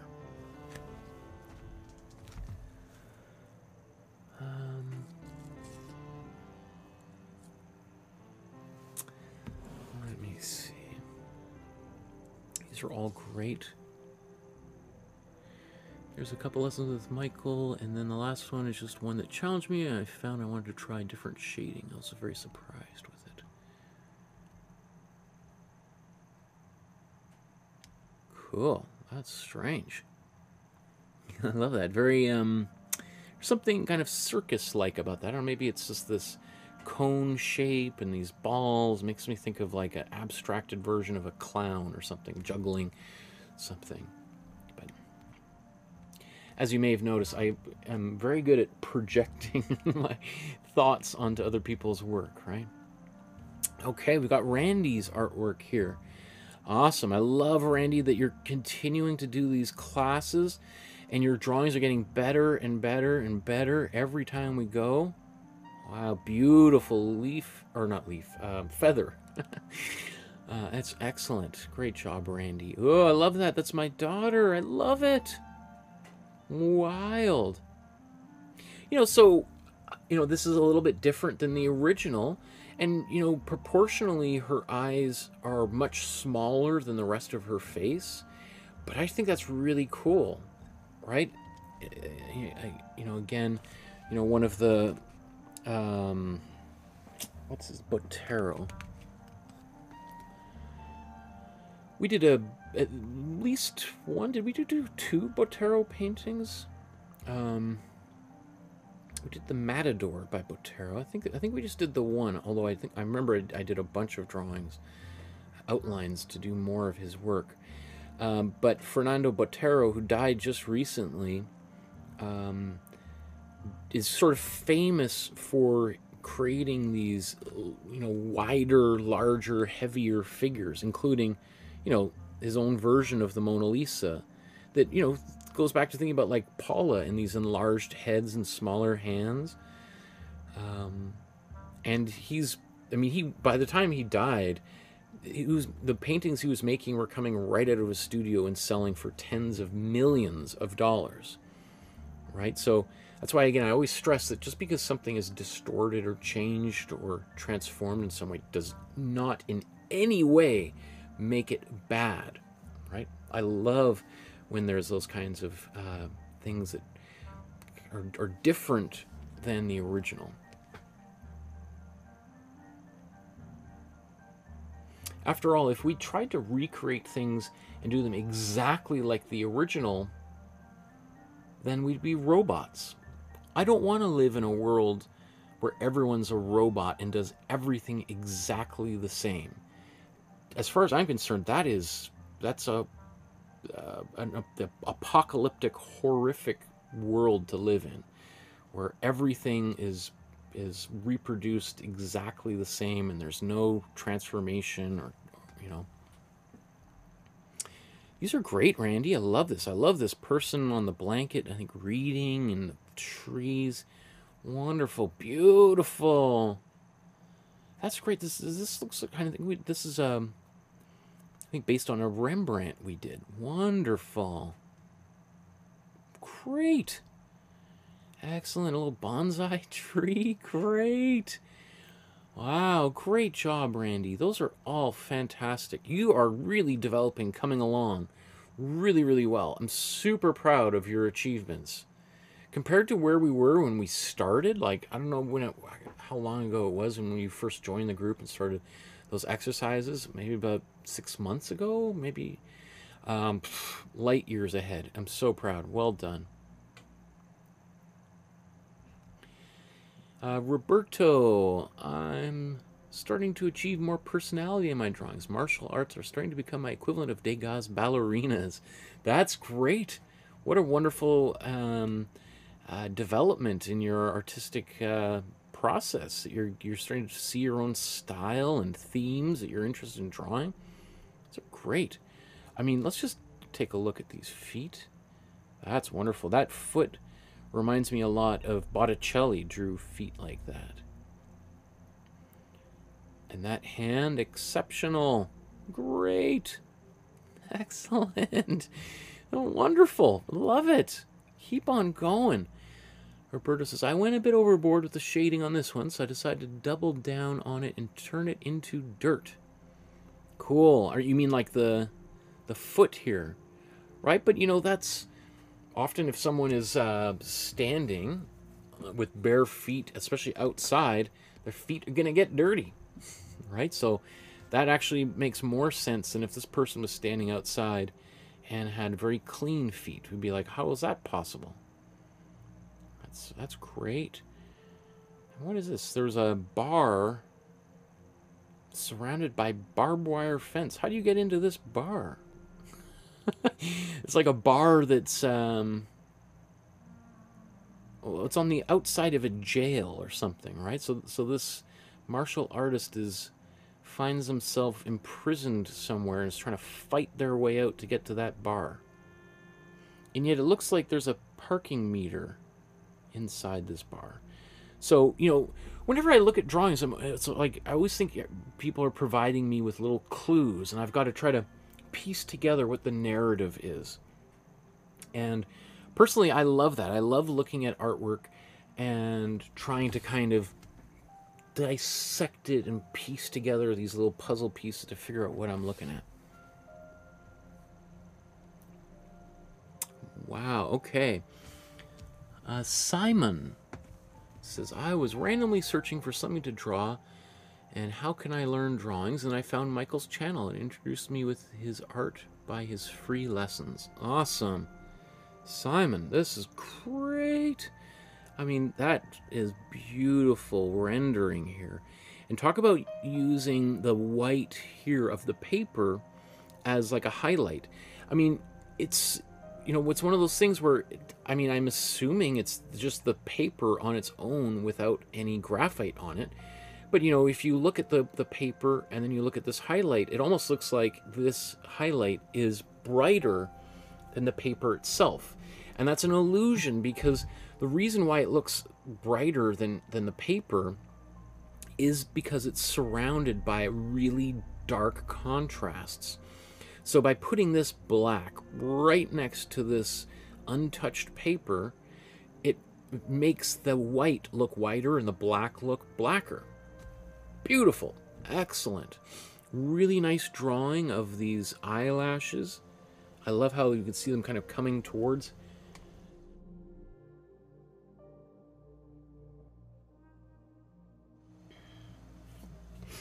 Hopefully I muted that camera just in time, because that was quite the sneeze. It just snuck right up on me.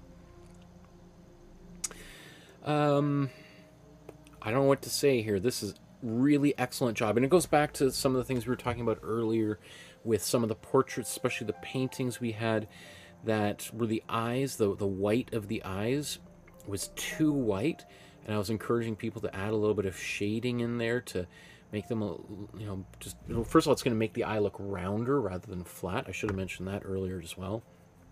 But it just makes it look a little more lifelike, and it makes the highlight appear really bright and glassy, which makes the eye look alive, right? If there's reflections on an eye, it makes the eye look wet, right? And when we're alive, every time we blink, our eyelids are just gently cover our eyes with a little bit of moisture, right? When we die, that stops happening, and our eyes stop reflecting light because they start to dry up.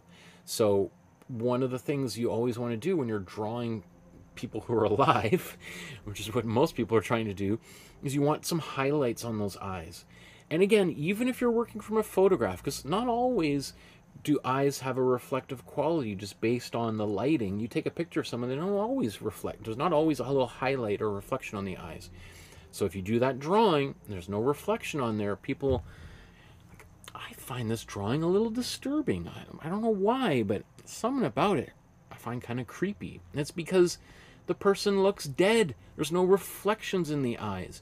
So as soon as you need to, again, as I always say, sometimes you got to do it wrong to make it look right. So just because it's not in the photograph doesn't mean you should not put it in there.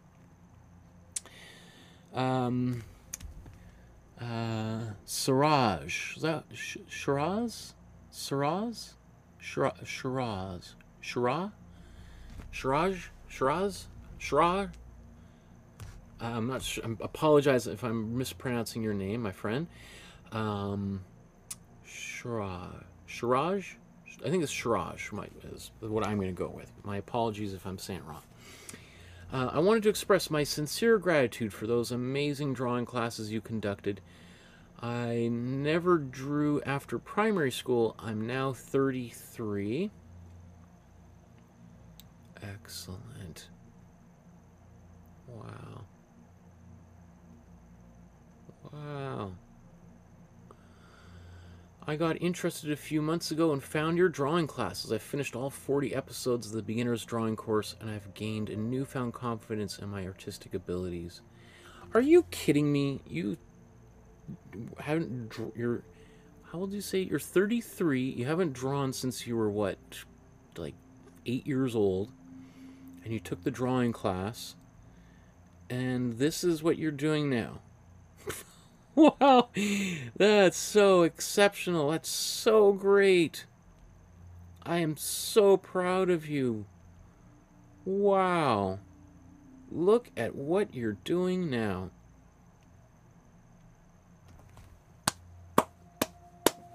That is very, very encouraging.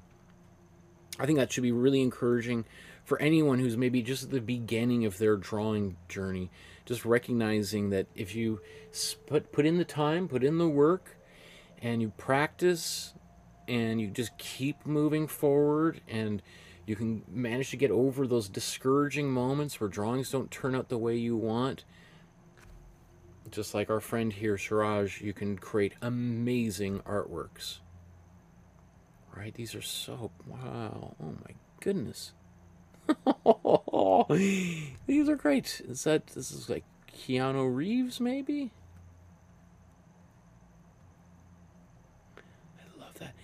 You know what's even better is look how you've got these eyes, the eyelashes, very subtly in the glasses here. It's not just a big solid black, but very subtle shading on the face on the other side of those shades. Makes a huge difference. Exceptional. That's a great, exceptional attention to detail. Wow. Excellent. Wow. Wild. Very cool. Look at the clothing, the shading. Wonderful. One thing I would say is, okay, so that's the top of the glove. Okay. So I was just, because I was like, where it almost looks like her arm is turning into this rubbery, melty kind of fabric. I think what I would do in this case, to make a very clear distinction between skin and fabric, is potentially doing a little bit more shading on the fabric of this dress or these gloves to make it unambiguously clear that they are different materials, that they're different color.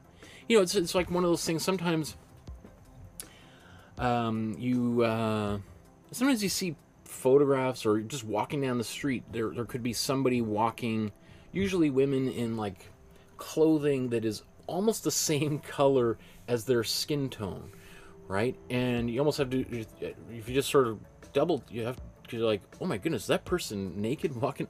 Oh, that's a yoga outfit. Whoa, I was for a second there thinking that might be a little bit inappropriate. And then you're like, oh, okay, are they aware of how that really looks to the rest of us? So it's the same sort of thing here, but in a different way, that arm kind of goes into that glove. And I do see that darker line here that I'm assuming is supposed to be the edge of that glove. But because I also see those same sort of darker lines elsewhere, I think, well, maybe it's just another wrinkle as opposed to the top of the elbow length glove. So I would probably be more inclined just to make that black line go right across. I would probably even go so far as to make it, kind of clear that, this arm is going in to the sleeve, that the sleeve is ever so slightly wider than the arm. But I mean, again, I'm just nitpicking here because the work you're doing is outstanding, and I want to do everything in my power to try to help you get even better than you already are, because these are exceptional. Wow. These are great. What's neat is clearly, these are exercises that I didn't, and we probably did these drawings might have been 10, 15-minute drawings at most, right? Very fast drawings where I think I might have been talking about fabric in these episodes. And yet you've instead of just sort of doing the quick drawing and then moving on, you've decided to continue elaborating on them and you've shaded them in and made them into finished artworks. Really very cool to see. Here's this woman again. Great. Look at that. That's my daughter. So it's so funny. We've seen like a number of pictures of my daughter in here, and each one's been a little bit differently. We looked at someone just maybe 30 minutes ago who had very small eyes, and then look how big her eyes are there. That's great. I love it. I just love it. Oh, it's awesome. Great job. Wow. I mean, are you kidding me, just seeing how far you've come over such a short period of time? Great. Wow. Excellent. Love that. All these exploration of noses. Hair. Great job. I think are wonderful. Here's great. I like you really kind of went in and tried to explore the various different undulating surfaces of the ear that way. really nice. Queen Elizabeth, great job. Wonderful. Did we do, is that a drawing you did on your own, or did we do that in class?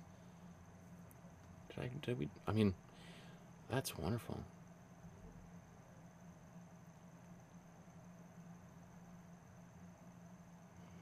Singa says, has Michael done my happy art? I don't think we've gotten to you yet. Because I think Senga, I don't know if you sent in any drawings this time. I think it's all paintings. So we haven't gotten to the paintings yet. We're still in drawings. We're talking for 4 hours. So we'll get there. If you have to come and go, I totally don't mind. Excellent. Wow. Look at those. That's a better drawing of Van Gogh's shoes than Van Gogh did. My goodness. Great. Look at this. Really nice. That really pops. Yeah, so there's not a lot I can say about, you know, how to improve any of these things, because you're just doing such a good job. Doing such a good job. Wonderful. I love the reflections on the eyes. It looks like there's like a little horizon there. Wow.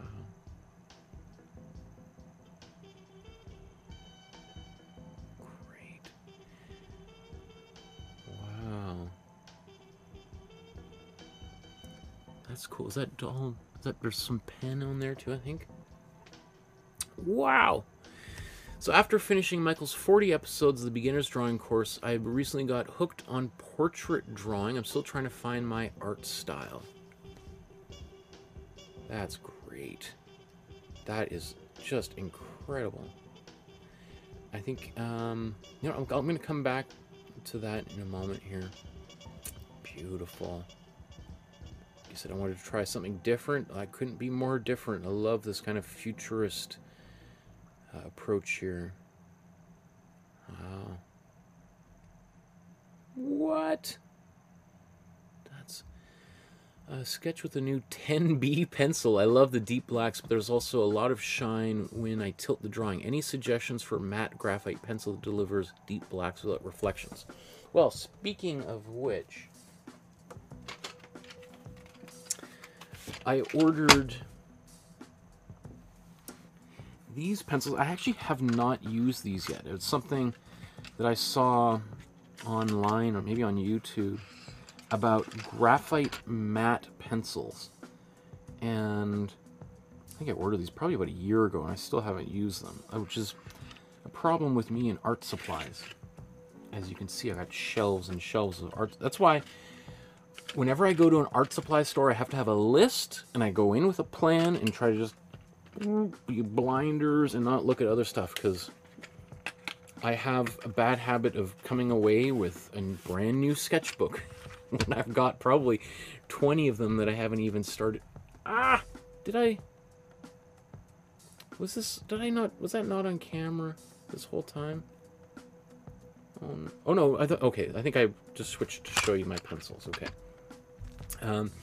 But yeah, there are matte pencils. These are actually very new. This whole idea of matte graphite pencils is something that really was an imaginary oxymoron, basically, up until very recently. So I haven't used them. I've heard people saying good things about them, and so you might like these. Although I don't know if they come in, like, I don't even know what these are. If these are, like, HB or 2B.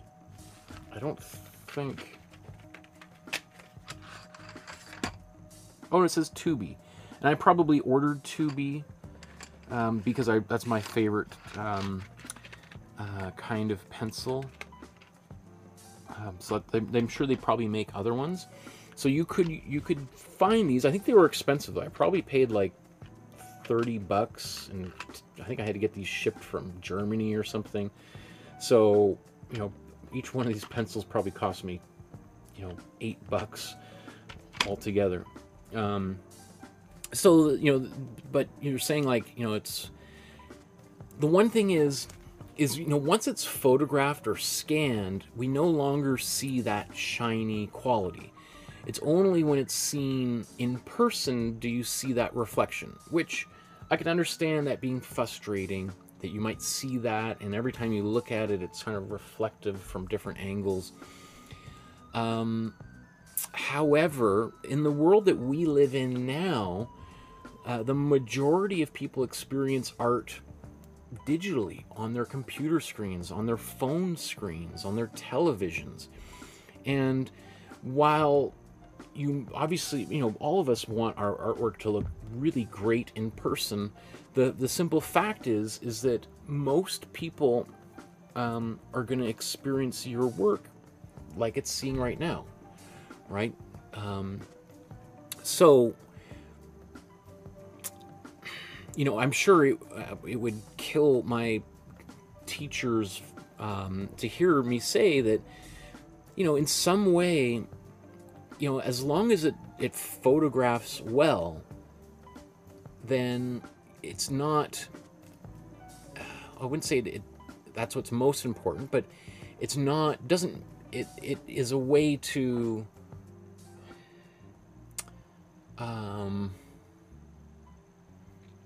it can kind of make what it looks like in person not irrelevant, but in fact, if anything, it can make it a bonus, because people look at it in person and be like, wow, it looks great. And then they see it in person like, wow, this is actually super reflective. It's hard to get an angle where I see it and it's not shining. And so potentially, especially if you create great images like this, that thing that you see as sort of a negative could potentially become like one of its biggest assets. Is that once people, like, they'd be like, wow, I love this guy's work, but you gotta see it in person, because when you see it in person, it's like a totally different experience. It's all shiny, and so while you might be like, it really frustrates me that it's so shiny, it's possible that that very thing that you dislike about this tool so much becomes its greatest asset. Just to further answer your question, is there anything you can do about it? It's possible that if you were to use like a spray varnish, and I don't know this for sure, so I would test it. Let's spray fixative matte. So it's possible that if you were to use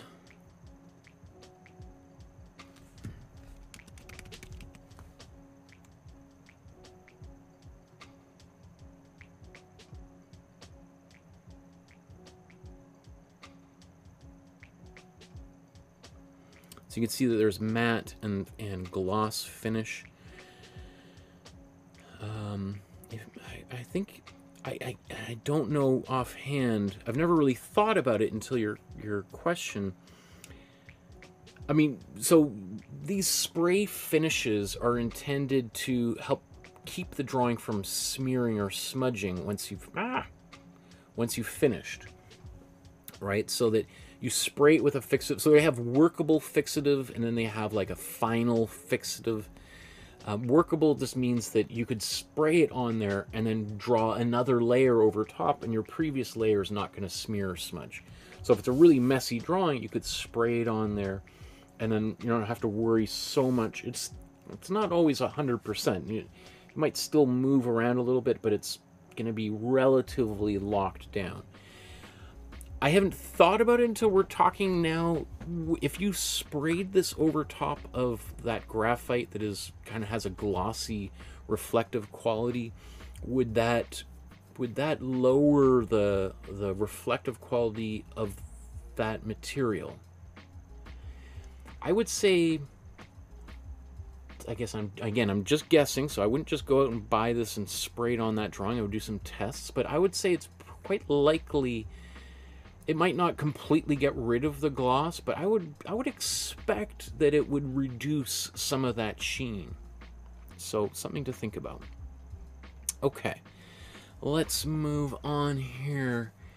Shiraj says, I dedicate this drawing to all the children of Palestine who lost family members due to the conflict. Please do not consider this drawing controversial. I'm not taking sides. Wow, what a beautiful drawing. Are you kidding me? That's gorgeous.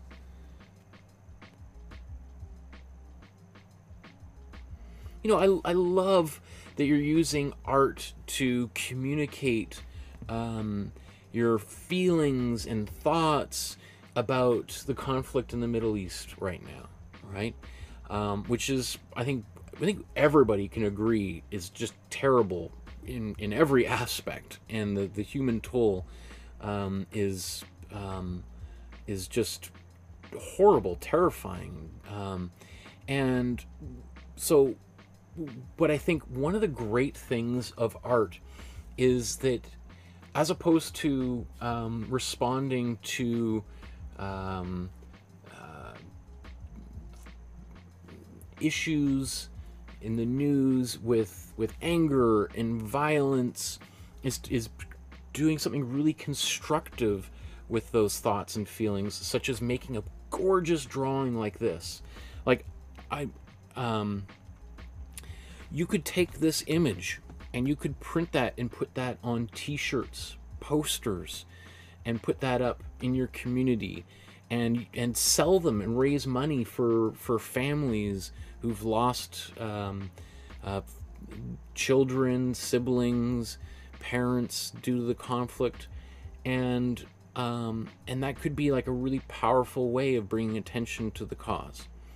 And you know, I would say that about any kind of issue that people have out there, whether I agree with it or disagree with it.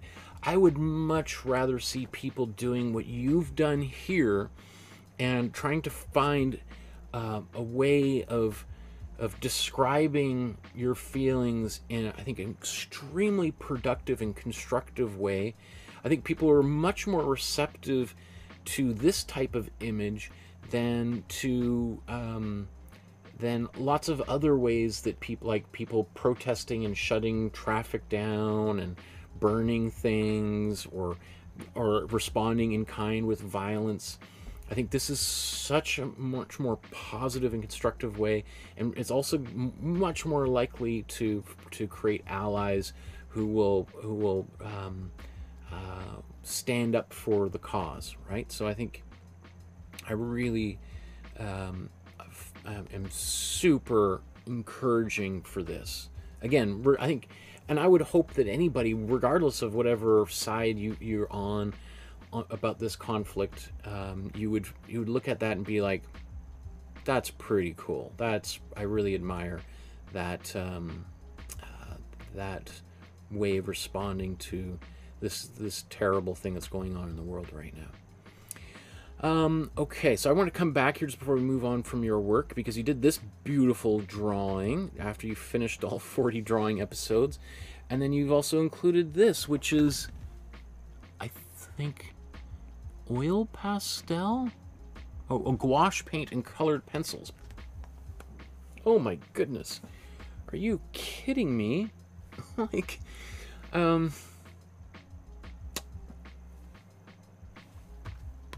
don't know what to say. That's so cool. Great. It makes me so proud. And just, of course, just like everybody's work here, as a teacher, as someone who's devoted myself to art and also spreading the power of art around the world, you know, seeing you just transform yourself over, you know, the period of, well, I don't know how long it took you to do all of those episodes, is just, like, for me, just really rewarding. It makes me feel like I'm doing something with my life.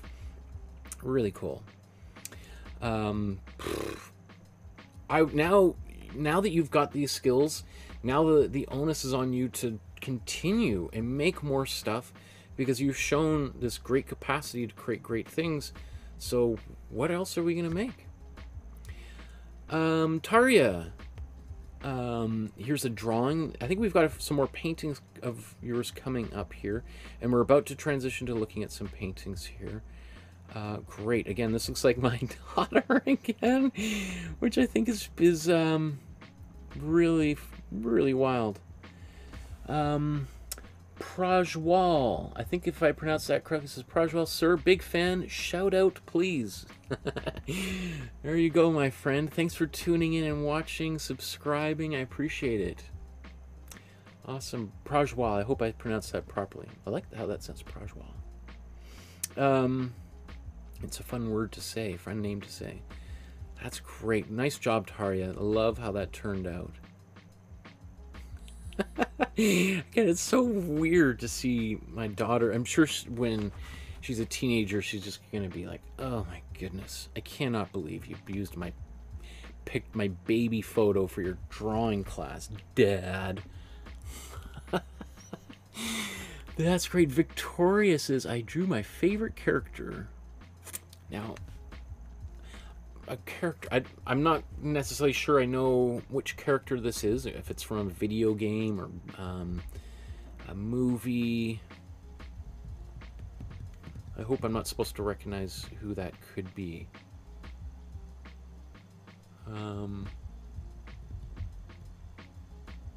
But who could that be? But either way, just because I don't recognize it doesn't mean it has no reflection on the quality of the drawing. The drawing itself is awesome. And I'm really proud of you for using cross-hatching here. Come on, zoom in, zoom in. Right, oh, I love this little bit of stubble on the cheeks. Great little, great little detail. Excellent job. Shading on the forehead, the sunglasses, those reflections, awesome. This is wonderful. Really nice, very confident drawing. Very proud of you. Wonderful. Excellent. Woo! We are doing it, folks. This is awesome. Okay.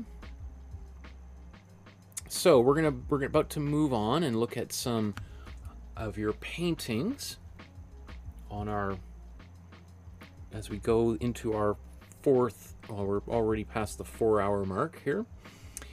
Just a quick reminder to like, subscribe, hit the notification bell so you know when future episodes are taking place. As I mentioned before, commenting on older episodes, particularly the painting episodes. Again, hundreds of you have watched them and been with me live while they've been recorded, but some of them don't have any comments on them at all once they've been recorded.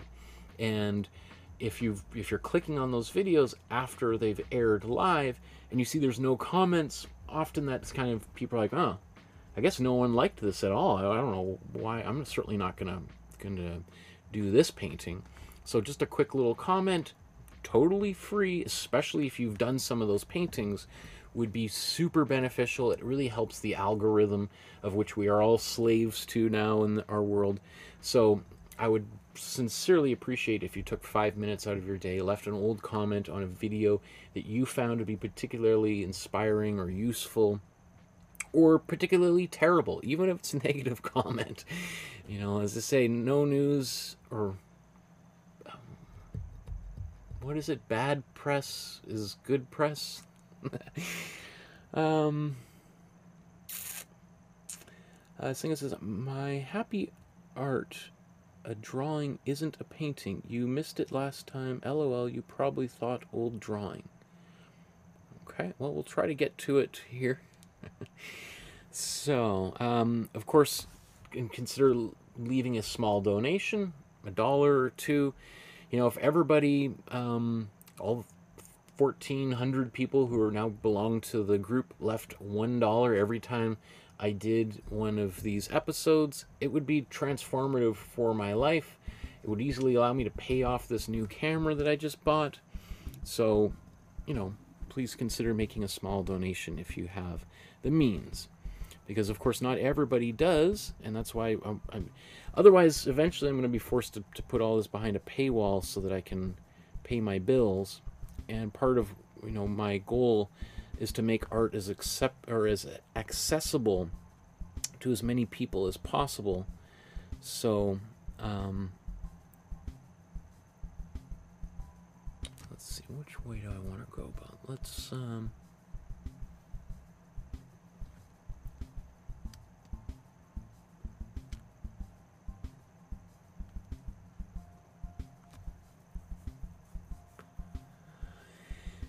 Okay, so let's talk a little bit about your paintings that you've done.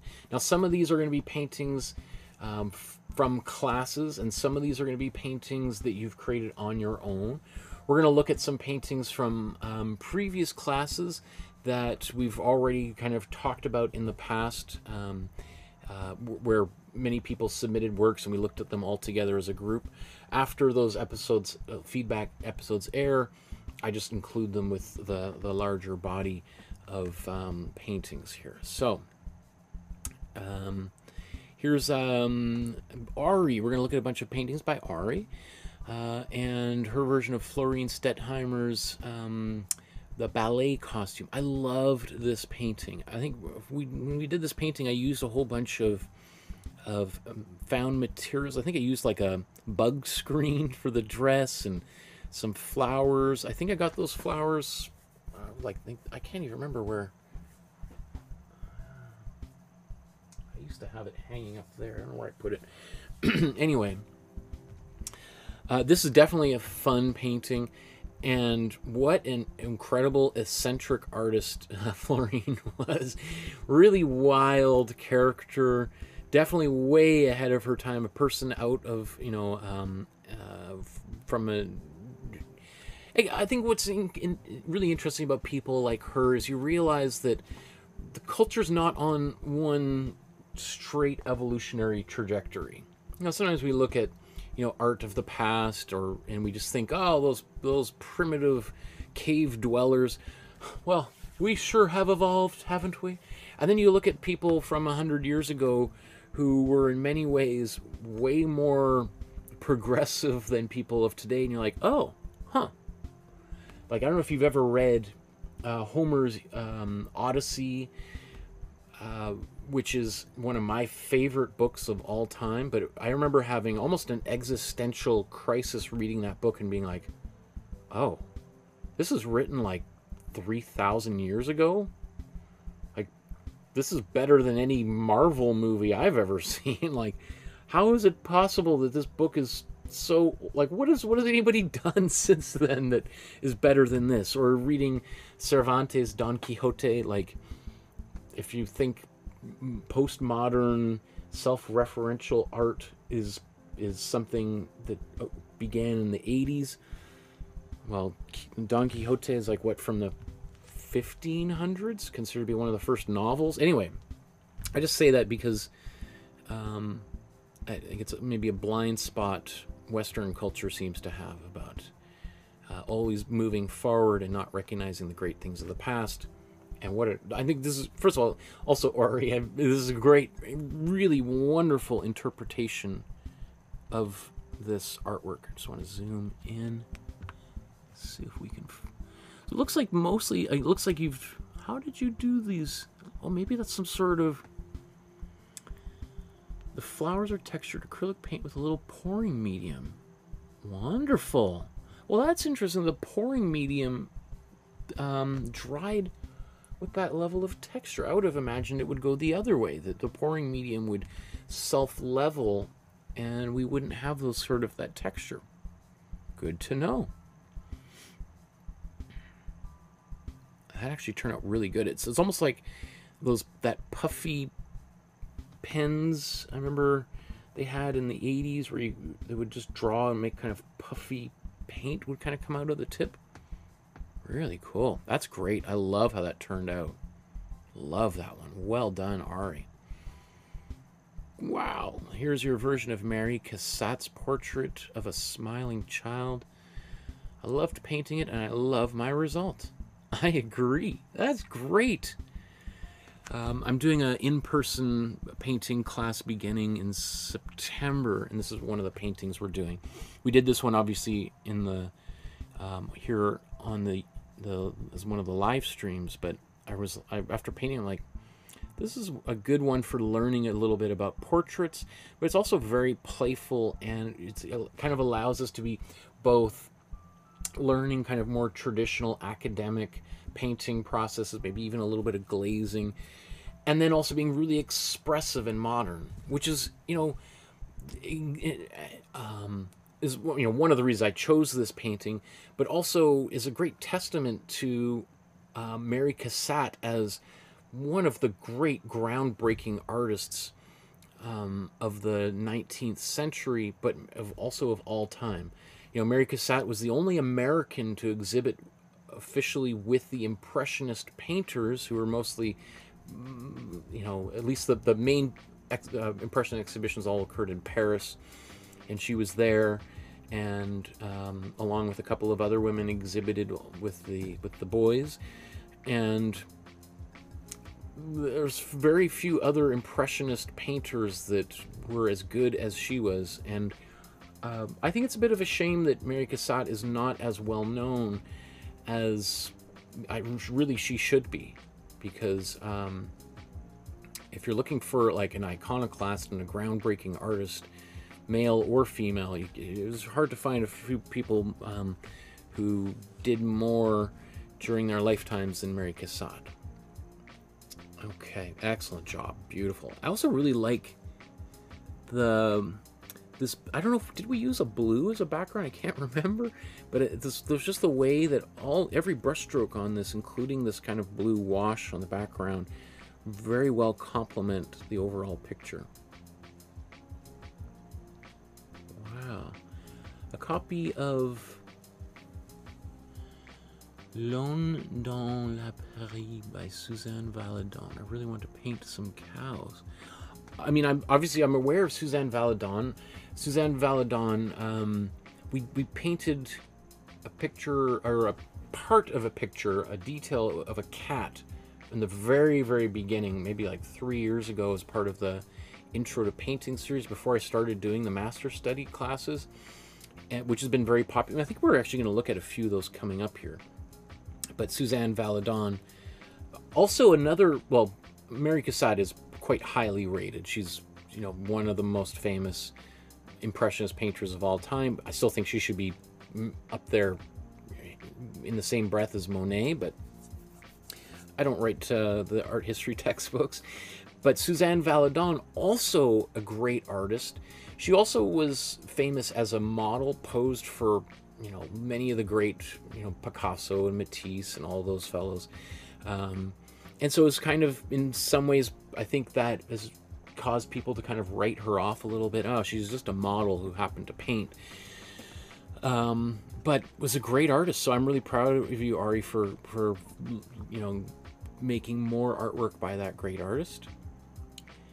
From a tutorial by the YouTuber and artist Ginger Cook, apart from the sky and ocean background, it was all painted using a palette knife, a technique I'm starting to adore. Wow, that's wild. We've done a few palette knife paintings over the years. It's definitely palette knives. Painting with a palette knife is very tricky. Gustave Courbet would be the kind of the most famous artist to have utilized the palette knife and really basically popularized it, because I don't think anybody really used it before he used it directly on a canvas. Obviously, the palette knife was used by artists for hundreds of years for mixing paint, but very seldomly would people use it to apply paint directly to the canvas before Courbet. I don't know, this looks great. I mean, I don't know what the original artwork that teacher used or how they demonstrated this, but it looks pretty good. Yeah, I always kind of hesitate to kind of make any comments about another teacher's work and how people would learn from it. It looks great. In your version of Horace Pippin here, this is wonderful. I forced myself to leave those outlines, and I think it turned out pretty well. I learned to randomize blades of grass better. Awesome. So this is done without the template. Wow. Very impressive. Very cool. Horace Pippin, I think, was a really great, also extremely underrated artist. Very cool. Marie Bracquemond. Oh, this is wonderful. That is really nice job. Also another very successful female impressionist painter. Impressionism is the style I wish to paint the most. Unfortunately, I don't yet have the skill to get that impressionistic look. Either blend too much or go almost pointillism. I don't know, Ari. You don't think this is good enough? I don't know. I think that's plenty good enough. Look at that. That's great. I've got a little mouse in the house, moving around. So if you see me shuddering with fear when I hear it climbing around, ooh, so gross. Well, I'll be moving to a new place soon, so hopefully we won't have any issues with that in the future. So, what can I say? I mean, beautiful. Really cool job here. I would say if you're really interested in Impressionist painting and you want to do more, but you don't think you're good enough yet, here is evidence number one of why you are more than capable of doing it. This is great. What else can I say? This is great. Great job. Love this. Sherry Boyle, great Canadian artist. I used a massive amount of bits of masking tape. As usual, this leaves some stains here and there. Those are not really visible in the photo. So I assume what you mean is you probably used lots of individual little pieces of tape rather than a large tape and then kind of cutting the angles. I think it looks great. Again, it's one of those things that, you know, just like you said, sometimes work, when it's photographed, all of the problems disappear. And it's only maybe you will ever notice that, or unless you're really, really looking at it really closely for longer periods of time, will anybody else notice that? I think it looks great. I don't know what to say. And like you said something about the way that you painted the waves, you painted them backwards, you painted the blue on the top instead of the white on the top of those waves. I mean, unless you had pointed that out in your comments when you posted this to the Facebook group, I don't know anybody would know that. You know, unless we were looking at them side by side, most people would, you know, I think it's perfectly fine as it is. Long story short, I think it's great. I don't think there's anything negative about this painting whatsoever. Here's your version of the COVID virus that we painted. I will say this is definitely, in my mind, one of the least successful ones that I've personally done. I remember I struggled with this one for whatever reason. But I love your innovations here. It looks like there's that kind of textured paint again on the surface. You use that pouring medium again. So that's good to know, because I would not have expected pouring medium to leave texture at all. In fact, I would have suspected pouring medium would have self-leveled, creating very flat works.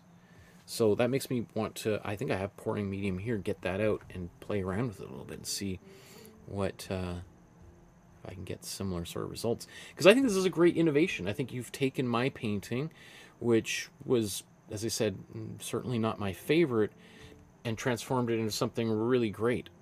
It also looks delicious. It looks like blackberries or something. I keep wanting to, like, I'm gonna eat those. Wow, great. Wow, this is a copy of an oil painting by my grandmother. Her original is the size of a postcard. I used a sponge to add the blue clouds, but didn't do a great job. Really? I don't know what's wrong with that.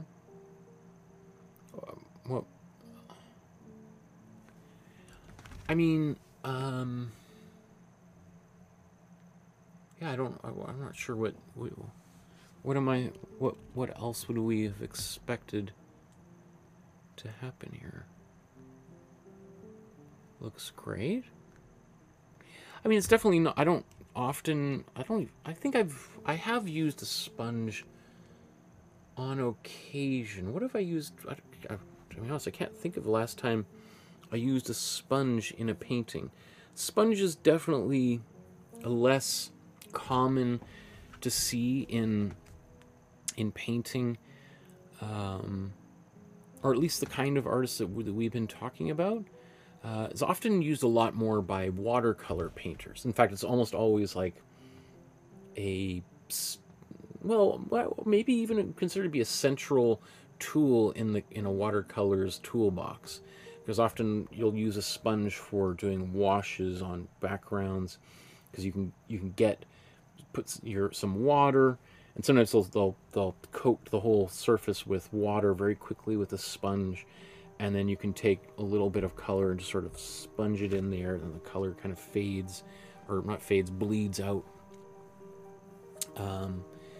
And you're less likely to see like edges of brushes. I think maybe, are you talking about, like, there are places with that sponge where we see a little bit of more sharp lines and little bits more of accumulated pigment? Maybe, is that what we mean? I mean, I have to say, I'm not super versed in using sponges for painting. People have asked me over and over again about doing a watercolor painting class, and I always say I think watercolor is the most difficult paint medium to use. It's the least forgiving.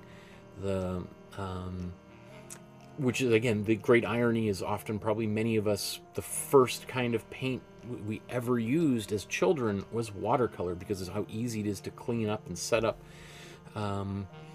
But once you sort of get past the very basic uses of watercolor, I find it... it's also because years ago, when I was a student at the Royal College of Art in London, England, there was an exhibition of watercolors by JMW Turner at the Royal Academy.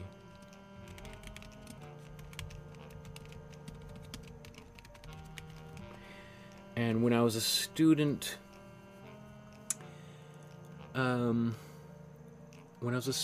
at the Royal College, I was staying with the head of the painting department at the Royal College. Or no, when I was a student at the Royal College, I was living with the head of the Royal Academy, and first of all, he gave me a catalog to the book, and so I read that before I went to see the exhibition, and then he let me go to the exhibition. I got to see it by myself. The only time I've ever been in a museum after it's been closed, and got to wander around by myself looking at these works. And I was there, I can't remember, he was doing something, had office hours or something, and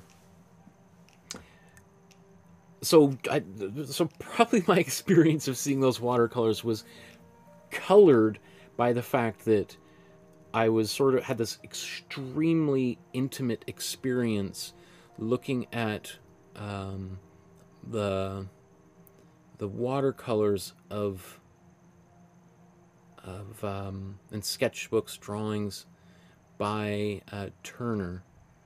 I can't find this exhibition, but it had usually when I see art exhibitions, I'd say the vast majority of the time I leave kind of like almost a little bit depressed. I'm like, oh man, that's terrible. And this was one of those times where I left and was like, holy smokes, how do you make a watercolor painting after you've seen the watercolors of Turner? These aren't really, I mean, these are great, but I can't seem to find the ones that I'm thinking of. Because, man, he would do these little watercolors. And then often they'd be just like yay big.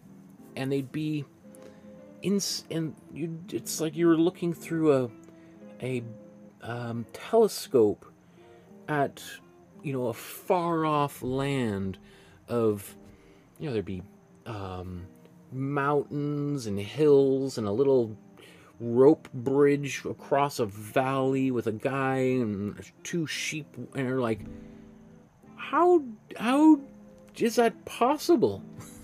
Like, it was like as if it was painted by miniature human beings. And so that did a couple things. First of all, it kind of, I just was like, I don't know if I could ever do a watercolor painting after seeing the incredible ability of Turner to create worlds on such a small surface. But what else was I going to say?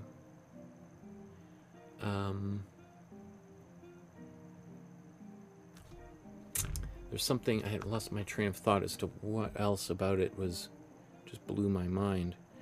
It looks like there's a whole video here, perspective. There's great little documentaries. This would be something I'd probably later tonight. This is how I relax, by watching videos like this, the genius of Turner and his groundbreaking watercolors. Yeah. So anyway, why am I talking about that? Oh, it's because I do not consider myself good enough at watercolors to go around teaching people how to use them. Okay, let's keep on going here. It is almost 5 hours since I began. I am losing a little bit of steam here, so I think I got about another hour left in me before I pass out. My stomach is grumbling a little bit here, so these are great, Ari. I love these, how these turned out. Inspired by painting techniques I saw on Instagram, splashing the paint with pouring medium in my bathtub. I did it in my bathtub. That's a smart way of keeping the mess relatively sequestered to a easier area to clean up. That's smart. Doing it in your bathtub. I like that. I apologize if you hear a low grumbling sound. There's not a dinosaur behind your television. It's my stomach. I painted my first canvas for a friend's birthday. It's based on Pakistani truck art. Wow. That is exceptional. Great. Yeah, I think the kind of vehicles you're talking about is there's a kind of tradition in Pakistan, Iran, India, of like really elaborately decorating cars and trucks. Often not just with paint, but then, you know, gluing other sculptural elements to these vehicles. Wow, that is exceptional. You know, maybe what's more impressive to me than anything is the pattern you did around the border. I mean, there's a lot of time and energy in this piece. Wow. Your friend, this is probably the best thing your friend owns now. And I kid you not, I think that is probably their prized possession. Okay, Barbara, let's talk about these here. So Barbara's done a number of paintings based on the Canadian artist Sybil Andrews, who is on my list of artists to feature as part of our master study episodes. But you're definitely really encouraging me to investigate her sooner than later, because that is gorgeous. And I think you said something like the birds, the original ones, the birds are just sort of isolated on maybe an empty background, and you added the horizon in behind, which is great. What a beautiful addition. And I don't know if this was originally, I think this is probably a lithograph, But then also adding that yellow to kind of balance out that bright yellow of the sun. Brilliant. I love how that looks. Really cool. Oh, there's Paula in the chat. Hi, Paula. Great to see you there. That's beautiful. So here's my version of Storm, a lino cut by Sybil Andrews again. Beautiful. And then I think you said people kept saying it looks too much like the Welsh flag. So you add, is this the, yeah, so it's the same painting, you just reworked it and added a little bit of different colors, these kind of beige colors in here. Yeah, I mean, I suppose, I mean, what does the Welsh flag look like?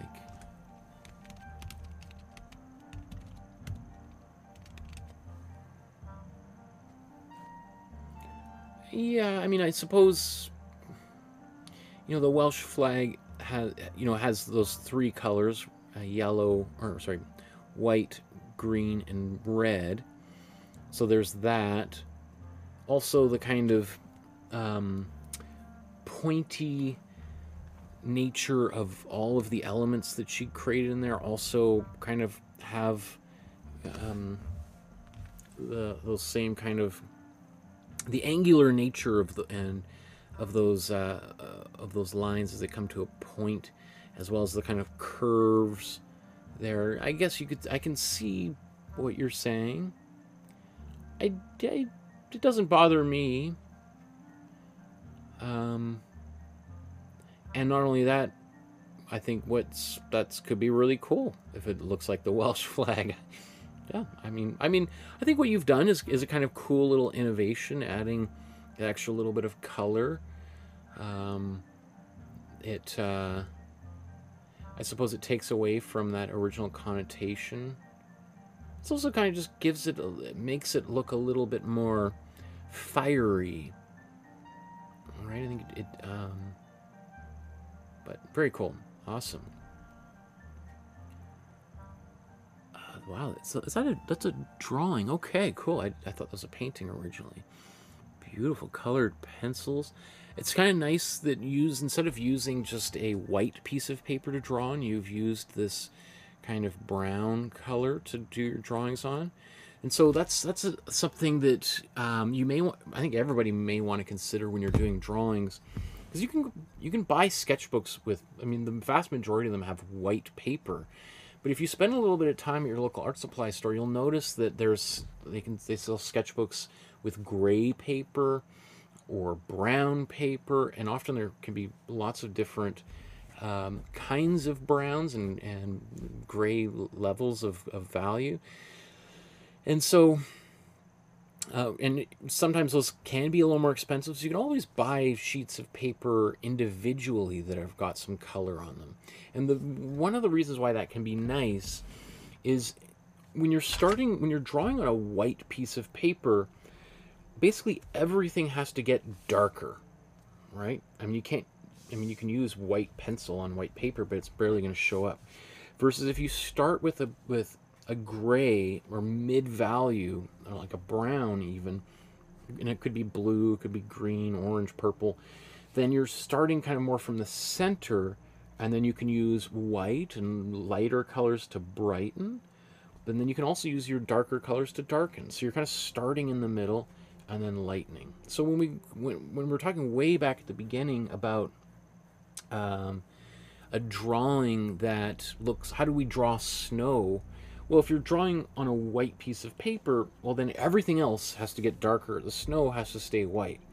But if you were to do a drawing of snow on brown paper, well, maybe a lot of the rest could stay blank, and the snow is what you draw, right? You add white there. Anyway, really great drawing here, Barbara. Talk about how your cat likes to come and sit on everything. That is very funny. The cat also appears to be eyeing this squirrel quite closely. You've done such a convincing job of drawing it that cat is like, I'm going to keep an eye on this one here, just in case it tries to run away.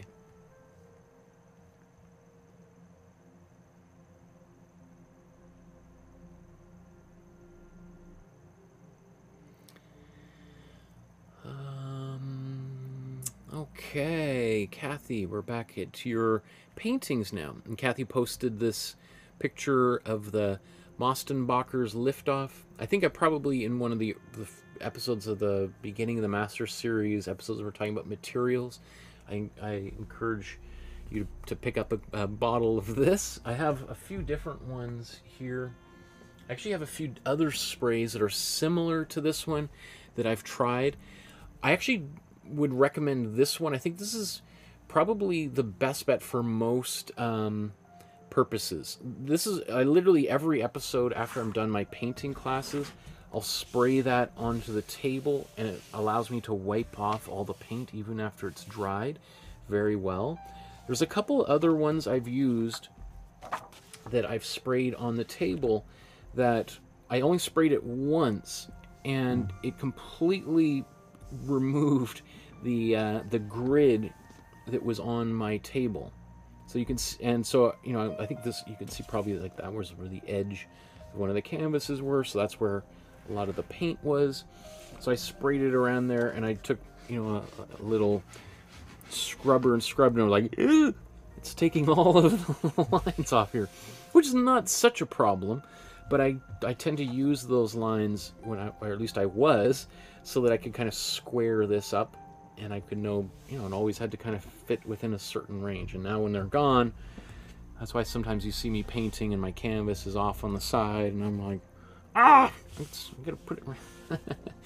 So, long story short, I've found this to be probably the best one, and I've used this on paint that's been on surfaces for years, and it comes off like, I usually spray it on there, putz around for 2 or 3 minutes, come back, and then you just take like a rag or a little kitchen scrubber, and it just, the paint comes right off.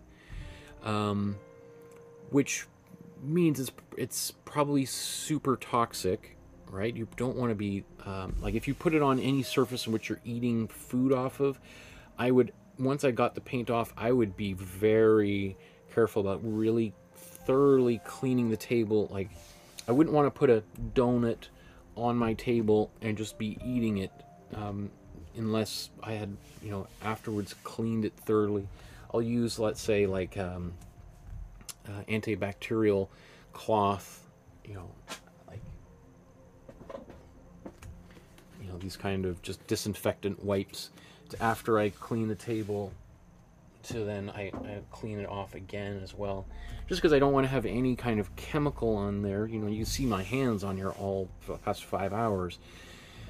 You know, I don't want anything like that getting on my hands and causing potentially some kind of irritation. So while it does work really well, you know, it's just like any other chemical. You don't really want to be exposing your body to it over long term. But I appreciate you sharing that, Kathy, just for other people who, like, I've even sprayed that on my painting clothes as a test, and like, you know, the painting pants and shirt, and I've sprayed it all on that sleeve, let it sit there for like a couple minutes, and then just kind of scrubbed it and put it in the sink. I didn't do it while I'm wearing it. I mean, put it in the sink, and then surprisingly a lot of the paint washes off. One thing is also a lot of the color from the clothing comes right off.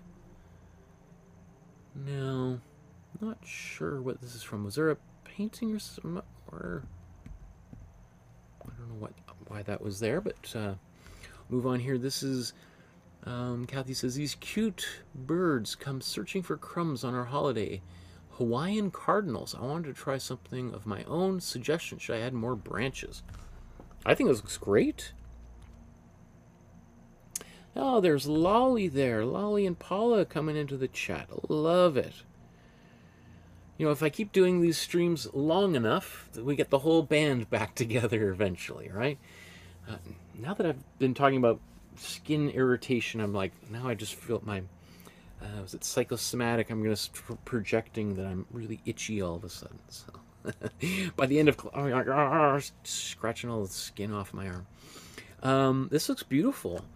Should you add more branches? I don't think you need more branches. The one thing I would say that is potentially possible would be to maybe add just a little bit of shading onto the bottom of some of these branches, to give them slightly more three-dimensional effect. I mean, it's partly because you've used this darker, this black basically, to do the legs of the bird. So if you're going to introduce that darker value, it makes me think, okay, well, if that's going to be that dark, then maybe parts of this branch could be, you know, a really dark brown on one side, so that we don't just have this really dark legs and everything else is so much more muted. But otherwise, really beautiful. I love the sky, too. This kind of light gradient that's kind of coming in behind. I think it complements the rest of the painting. I feel like there also might be just a little bit of shading on the belly here, a little bit darker, potentially. Maybe even on the bottom of the bill. I'm just nitpicking. Tulips in green hyacinths from my garden. Beautiful. Ooh, that's nice. I like that. Okay, nice choices. I like how you put that purple in the background. Beautiful.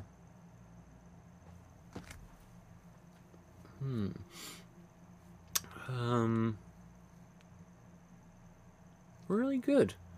I guess one thing is that this picture lacks any shading or shadow, right? So, whereas if we look at the original, I guess it's not very clear. I don't see the bottom of this vase here, but it, you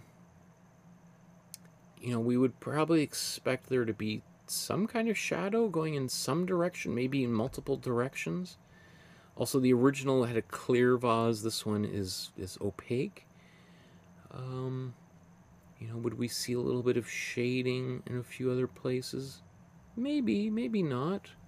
Maybe we don't need it. The one thing is, a little bit of a shadow helps ground an object. It helps it helps our unconscious mind locate that object in space. So if the shadow is touching the object, it means that object is touching the surface. It's on the ground, right? So like, you know, where my hand is, you know, the shadow is touching my fingers, and you can see it from both angles. It's very clear that my hand is on the ground, right? As my hand separates, especially on the left screen where you see my full figure here, you can see the shadow is no longer touching my hand, right? And so that tells our minds that the hand is not touching the table, it's above here.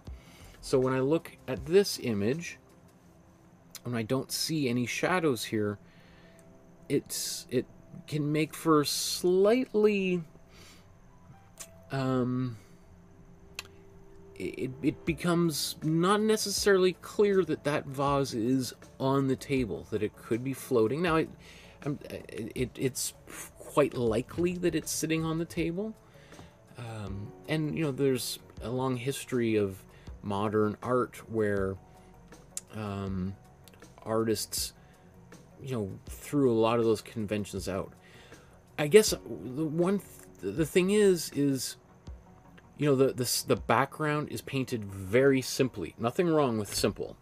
The table is also painted quite simply. The patterning on the table, you know, maybe a little bit more complex. The vase, very simple. But the flowers are actually relatively complex. You may not feel that, but there's a lot more detail and attention paid in there that I feel kind of conflicts a little bit with the simplicity of the rest of the painting. And I kind of, so for me, it feels like either the flowers should get more simple, or in order to kind of complement the rest of the painting, or the rest of the painting should get more complex to match the complexity of those flowers, if that makes any sense. And that is, I think, what the genius of artists like Matisse probably most, is that there's an overall consistency throughout the work where, you know, people are like, oh, my kid could do that. And it's like, well, I think it's like Kathy's showing, it's kind of tricky to pull off, because if you articulate something a little bit more than the rest, then it makes the rest of the painting feel maybe a little bit unfinished. So, you know, when I was saying before, it's hard to over paint or overdraw something. This might be an occasion where, you know, in relationship to the rest of the compositional elements, these flowers feel maybe a little bit more done than maybe they could be. I think you could have maybe painted them more simply, and I think they would harmonize a little bit better. So it's hard to say at this point what you would want to do, because it would be hard to simplify these flowers and still pull them off. But it would also be a lot of work to... How would you... the way that I think you'd want to start glazing. So I guess what I would say, probably the easiest thing, what I would consider doing, if you want a little assignment, would be to try doing this painting again, but try doing it even more simple. Like, really try to just go to the most simple details. Try to, and maybe even leaving little bits of gaps between the colors, like Matisse would do, right? Paint this vase, paint the table, and there might be even a little bit of a blurred edge around everything. I don't know. That's my thoughts here. Wow, this is beautiful. A park near my house full of rhododendrons and camas flowers, the purple ones. First Nation people used kama bulbs as a staple food many years ago. Wow. I thought that was lavender at first. That is beautiful. What a wonderful place to live if that's nearby. Wow, great painting. So, wow. This looks great. I mean, one of the interesting things is the original image is the colors are kind of electric. They're pop, right? Many of these greens are kind of cooler greens. They're really, really bright. It might have just been the particular light at that moment. But in your paintings, things are a little bit more low-key. It looks like there's a lot of white mixed into some of these colors. It's a little bit more subdued. It could just also be the way it's photographed.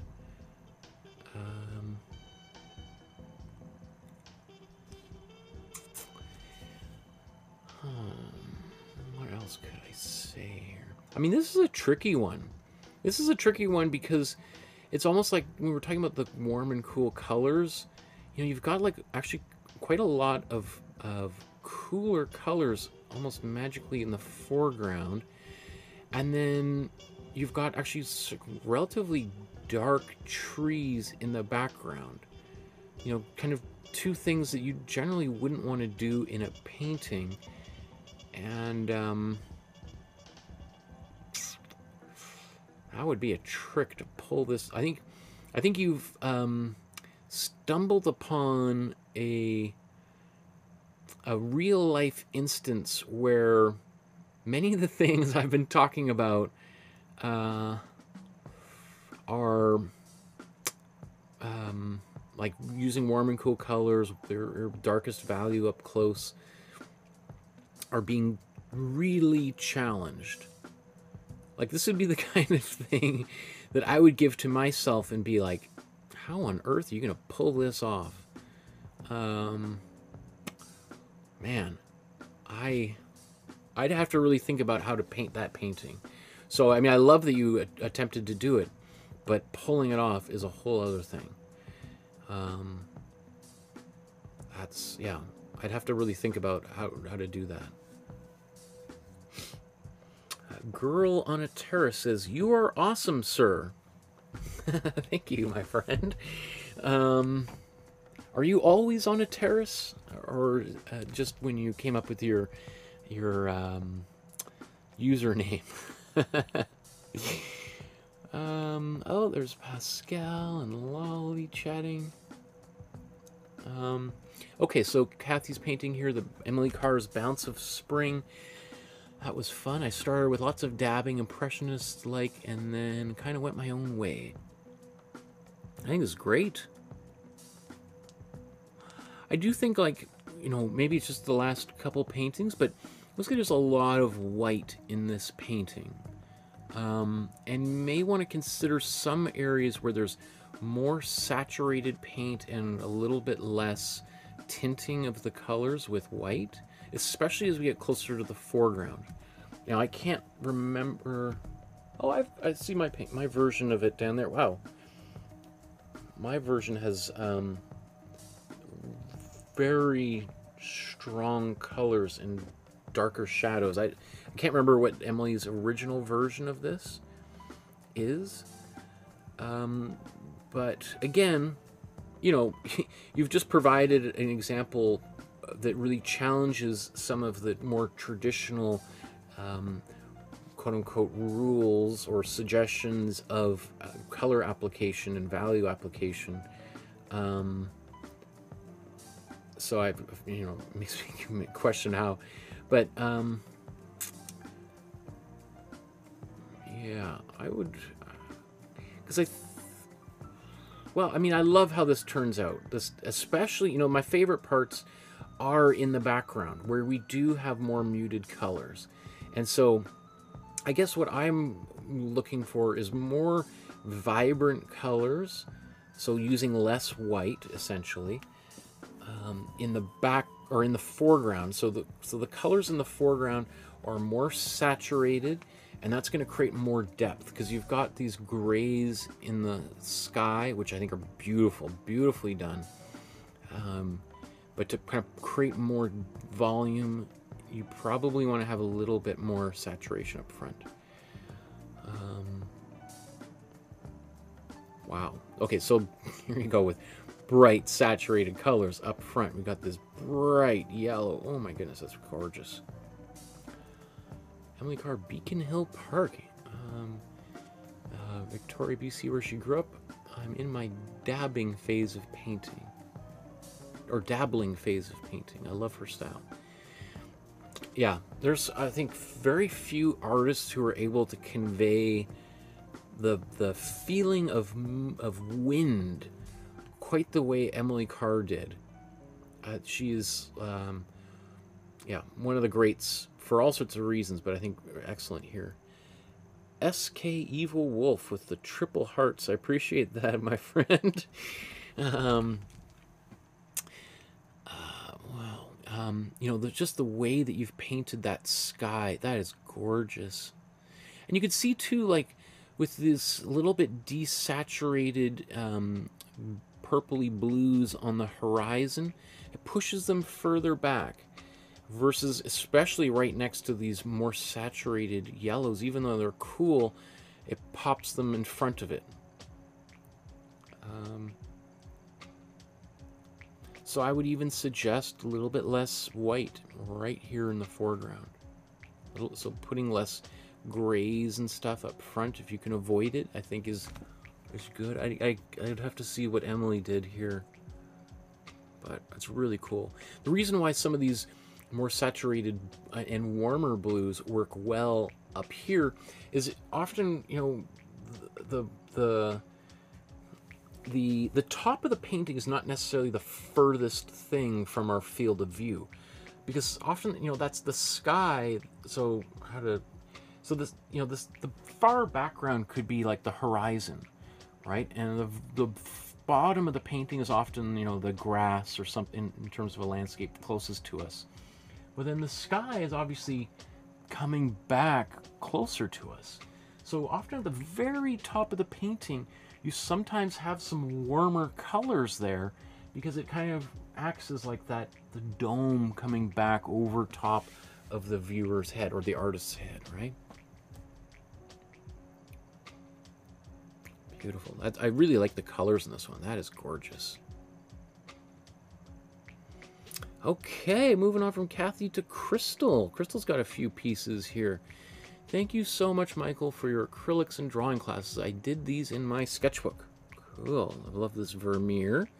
I think we could use a little bit of stronger contrast around the eyes to make her nose pop and her eyes. And, you know, again, this is one of the more difficult paintings that one could ever do.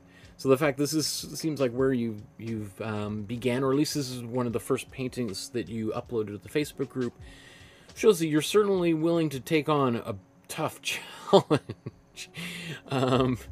But yeah, I think this is great. Certainly great for, you know, just getting really started here. I think that's wonderful. I am a hobbyist only, and I'm just trying to learn color mixing and enjoy Michael's wonderful wealth of knowledge and excellence in teaching. Thank you. Oh, I appreciate it. I mean, especially as we look here, some of the paintings you've done are better than, frankly, some of my students at college, right? That's great. I love seeing this brown coming through the table when you then put the gray over top. Excellent. This is not an easy painting, this Morandi painting. Just yesterday I was teaching a class where we were doing this painting, and some people really struggle with it. It's because it's one of those paintings where the actual original painting, when you look at it, you know, it's supposed to be flowers in a vase, but it's actually pretty ambiguous. Like, you just sort of look at, yeah, flowers in a vase, and then when you start to paint it, you're like, oh, those don't look like any flowers I've ever seen. So the way when I painted this painting, I actually kind of added more detail into the flowers and articulated them more than they actually were in the original painting. Suzanne Valadon. So when I was saying before, I think Ari did, oops, let's just go back here. So Ari did this painting by Suzanne Valadon, and just for people who may not necessarily recognize that name, this is the painting we did by Suzanne Valadon, I don't know, 3 years ago, and this looks great. That's pretty cool. I plan to continually redo all of your classes to hone my skills. Thank you for all you do and all the tools you provide to help us novices who love art.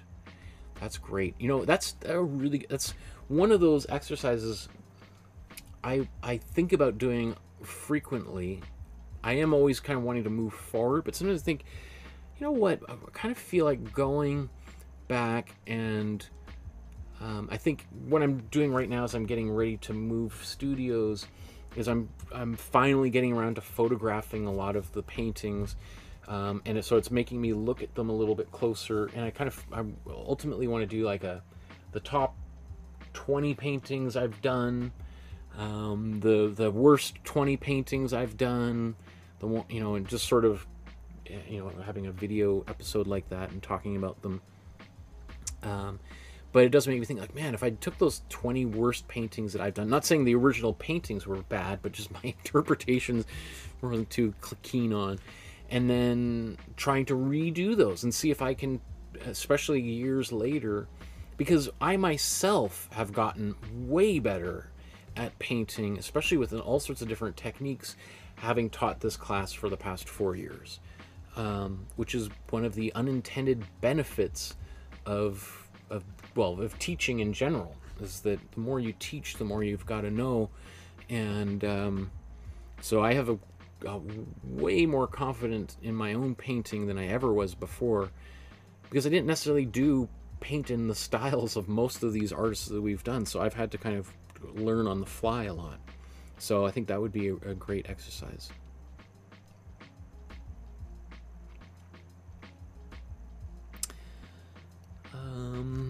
Here's Crystal's version of Emily Carr. That's wow, beautiful, great, excellent.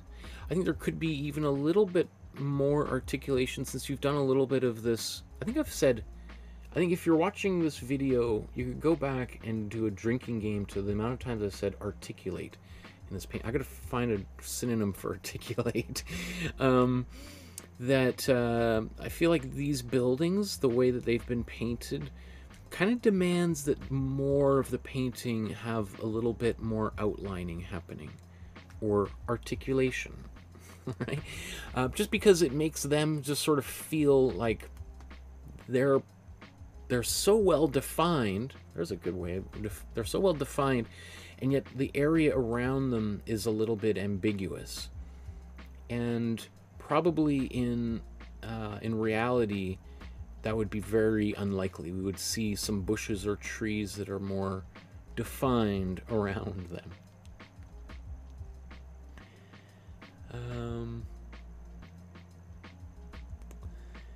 Let's see. Okay, so this is a firework. This is a Mary Cassatt painting. I love that. That's great. Really well done, Crystal. You know, so here's an example, you know, where you know, there's not a lot of definition or outlining around the dress, and because one of the things Mary Cassatt and the Impressionists are doing is creating that famous kind of blurred edges, where, you know, and that was one of the main criticisms of Impressionism at the beginning, was how, you know, everything just sort of looks like it's in a haze. You know, it's a dirty window, as was sometimes said, right? And yet, I think that's one of the things that's most satisfying for me about Impressionism, is because it takes a lot of restraint to not just go in and put a big black line around different shapes. So yeah, I think this is great. That's a high watermark for you for sure. Beautiful. Wow. Look at those dogs by David Hockney. Great. I love how that looks. That is very successful too. I don't think I have much to say about that, but that's really well done. Matisse's goldfish. Great. Nice job. I don't know what else I can say there. So here, again, that restraint that Matisse shows, we're just sort of not painting right up to the edge of all of these shapes and leaving those little gaps. That's kind of a trademark quality of Matisse. You know, not the only one. Like lots of artists have done that as well, but Matisse really popularized that thing, which of course drove everybody in the older generation, the more academic artists, just bonkers mad. Oh, okay. So let's go back here. Okay, so it's the same thing. I don't think there's any changes there. Okay. Great job, Crystal. Well done. I'd love to see more and more as you're progressing rapidly. Very cool. Let's look at David's paintings here. I did this for Mother's Day. She loved it. Thanks, Michael, for your videos. Awesome. Wonderful. Really nicely framed as well. That really makes that painting, really elevates it for sure. Wonderful. Oh, I'm sure your mom was just like, what? This is incredible. I have the most talented son in the world. Right? Ah, that's great. Yeah, I mean, I don't know what else to say. I think you've done an exceptional job here, David. I'd love to see more of your work on the Facebook group. I think we've got another painting or a couple more of yours here. Wow, cool. A coworker's birthday this week. He likes the Buffalo Bills football team. It's my first time using impasto. I took some risk with this one, but I'm happy with the results. I still have to put the gloss varnish on later. Yeah, or you don't necessarily have to put any varnish on there at all. I know that some other people, YouTubers usually particularly, are really big into the varnish. I have only varnished one of my paintings in my entire career, and that was decades ago. I don't even really remember teachers of mine in art school talking about varnishing things, and yet I have seen, often it comes up in comments, people saying, I've watched this YouTuber and they were talking about varnishing, and now I'm all stressed out about how I should varnish my paintings. I think very few professional artists varnish their work. I don't know who's going around telling people that it's a requirement, and making people so stressed out about not doing it. But I can just say from my experience personally, and from being a teacher, but also from being a student, that it was not something people really talked about at all. I mean, varnishing a work was... So the purpose of a varnish is really to protect the surface from, well, back in the day, it was often from soot from candles. Candle, as it burns, kind of produces a smoke that can go around and get on surfaces. And, because if, nowadays, you might have a candle that you light before you have a really nice bubble bath or something, right? But because we have lights in our houses now, people don't use candles as much as they did. A couple hundred years ago, that was the main source of light people had in their houses once the sun went down. So candles would be going all the time, and as they're burning, all of that black smoke, soot is going around, and it might not appear so much at the time, but after years of doing it, your walls would start to get dirty, and you may have heard of people cleaning the walls of their houses because they would get so filthy. And of course, if it's getting on your walls, it's getting on your paintings, right? And so varnish would help preserve the original layer of paint, and occasionally you would go and remove so it made it easy, because if you got soot on the cover or on your paintings and it was varnished, you could just take a wet rag and you could just wipe the surface of the painting off, and that soot would come off just like it came off the walls without ruining the painting itself. It was kind of like glass that would protect the surface. It was also useful as an anti-graffiti measure. In museums, if they're not framing it behind glass, if they cover it with some kind of varnish, and then some Stop Oil protester comes and glues their hand to it or splashes a gallon of paint on it, not good, but they could very carefully wipe that paint off, and they could clean that surface off without at all touching the original paint on that surface, especially if there was exposed canvas in the original, right? It would be very hard. You'd have to microscopically go in and pick out that paint off of the canvas. So that was the primary purpose of varnish. And often today, unless an artist has been requested to put varnish on their work by a collector or a museum, very few professional artists, painters that I know of, varnish their paintings. It's just not something that is very common these days. So it's funny, because I get this question often asked about varnishing paintings, and I think that's very odd. Like, who's going around telling people they got to varnish their paintings? Like, I guess if you're making paintings and they're going to go into a restaurant where, somebody might accidentally splash their coffee or spaghetti sauce, having it varnished would be helpful. It would make it a lot easier for the wait staff to clean that off the wall without ruining the painting.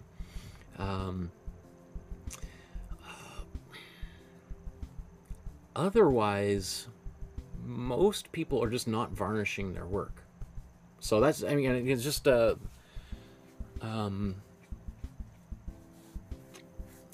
yeah. I mean, I've never had a collector. I've sold paintings for tens of thousands of dollars that are in museums and people's houses and boardrooms, and no one has ever asked me to varnish it, asked me if it was been varnished.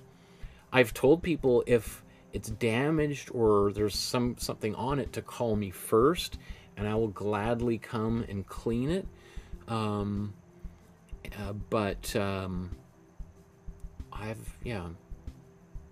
I mean, I do think about maybe varnishing some of my paintings because my daughter really likes to pick at my paintings, and she likes to take her spit and paint their finger on my paintings. But so I just like just take a quick wipe of it away, often with the sleeve of my shirt. I'm not so worried about her slobber being on there. In fact, I kind of like, maybe one day they'll use this to authenticate them. Yeah, I don't think varnishing should be a major concern for most people.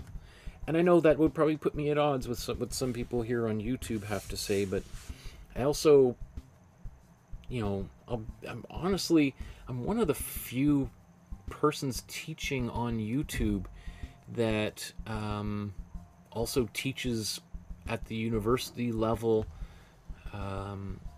and yeah, and I'll leave it at that. I don't want to put anybody down. So, David, here's another, these haystacks. These are great. Wonderful. Obviously kind of Monet-ish kind of painting. I like that a lot. It's got that impressionist, very bold brushstrokes here. Really beautiful. There is something about it, though, that feels like very North American. I don't know. Something about the light in this painting feels less European somehow. I don't know. That's just a feeling I get. And so I don't know if this is based on haystacks, and around where you're from, but it feels there's a difference. I don't know. The light feels a little bit different. I love how that looks. I love the simplicity of this painting. You may not feel like it's very simple. That doesn't mean that you didn't spend a lot of work on it, but it's what you've done is reduced the detail to its bare minimum, right? As what is typical of Impressionism, is you've decided not to, a haystack is made up of like potentially millions of individual little blades of hay. Is it blades of hay or hay?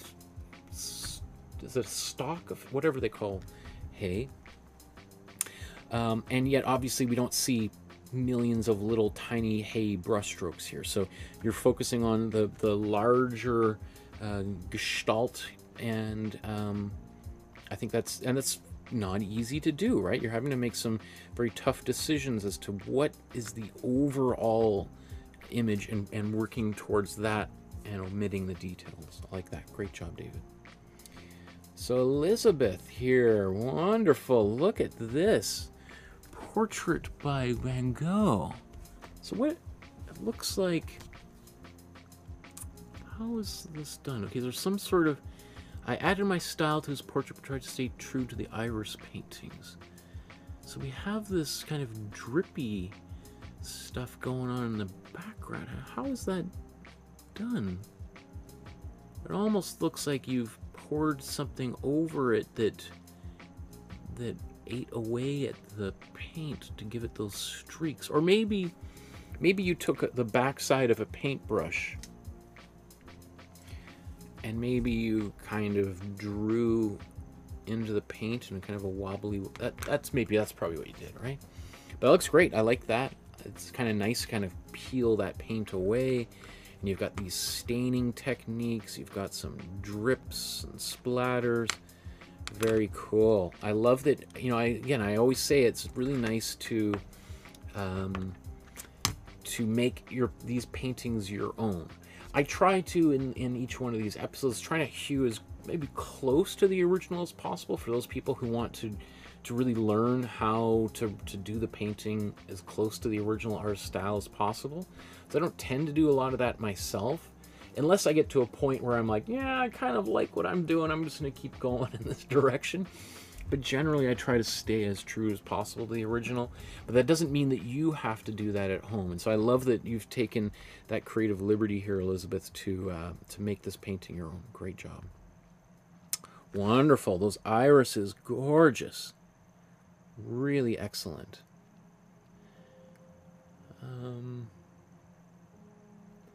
Barbara says, I don't know where Michael gets his energy from. How does he keep going this long?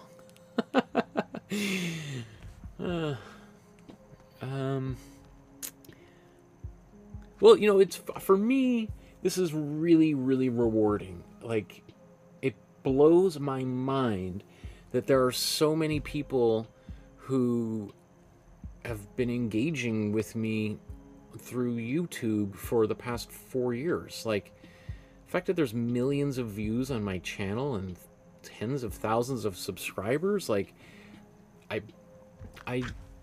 mean, it's just like, so I feel like some sort of social obligation to give back as much as possible for all of the time and attention people have given towards the things that I'm doing. And so,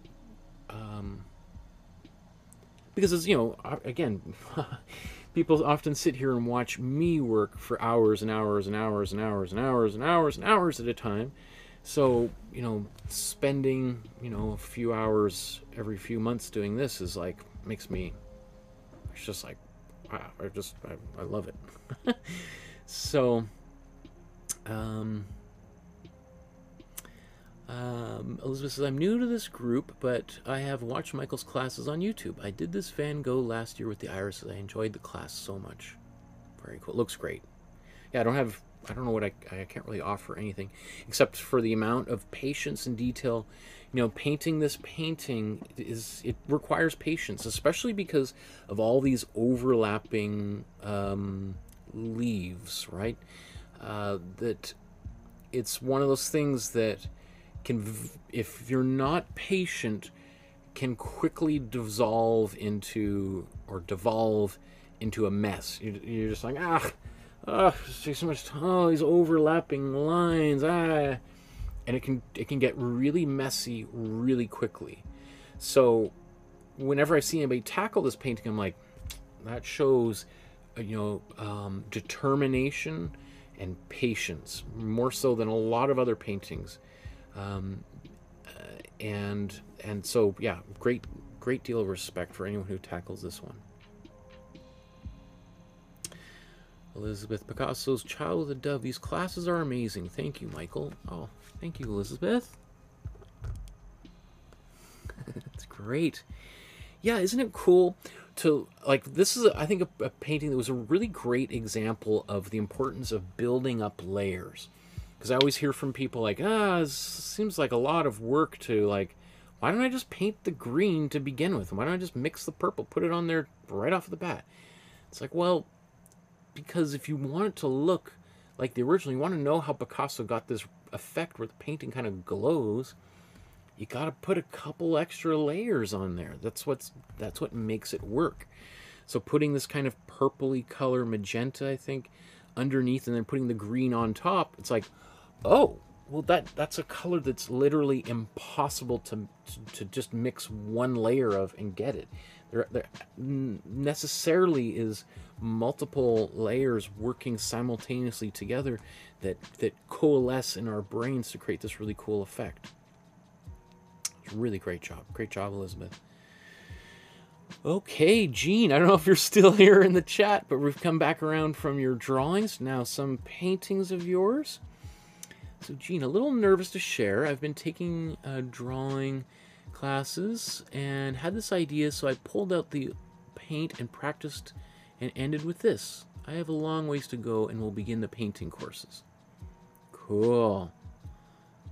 You know, again, there's a great deal of courage and fearlessness just to be like, you know what, I maybe don't know how to paint much or at all yet. I'm just going to try doing it, and then we'll see what we get. And then, again, great deal of respect for you posting a picture you're maybe a little bit less sure of, and asking for feedback from the community, which is always incredibly supportive. I've only a couple times ever seen anything negative on there, and whenever I do that, I'm like, you're out of that group. I have no patience for people being rude in the Facebook group. So so it's I love that you posted this in here. What else was I gonna say about this?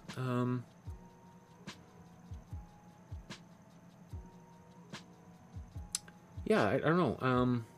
I had a thought. Maybe it'll come back to me as we look through a few more of your paintings, Gene. Great. Oh, I think what I was going to say is, like, you had this idea, right? And maybe was it you, Gene, where you did, was it the, did you do the image of the figure in the, let me see, I just got to, in the,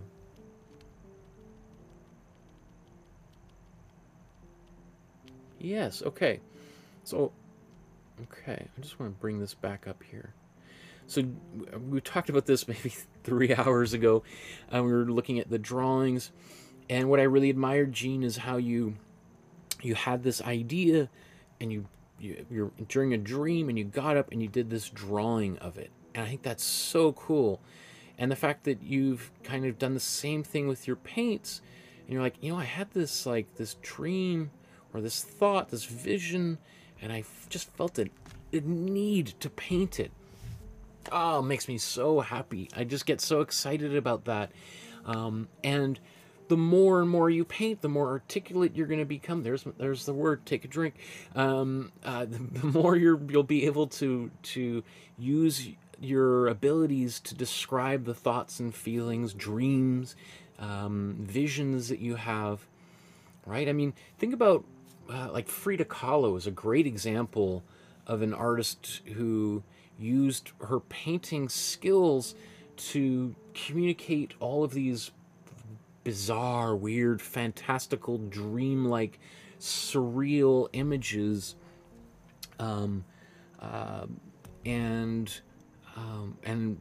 obviously we are the beneficiaries of that. And can you imagine if Frida Kahlo didn't know how to paint, how much more poor our world would be without her presence, without her artwork?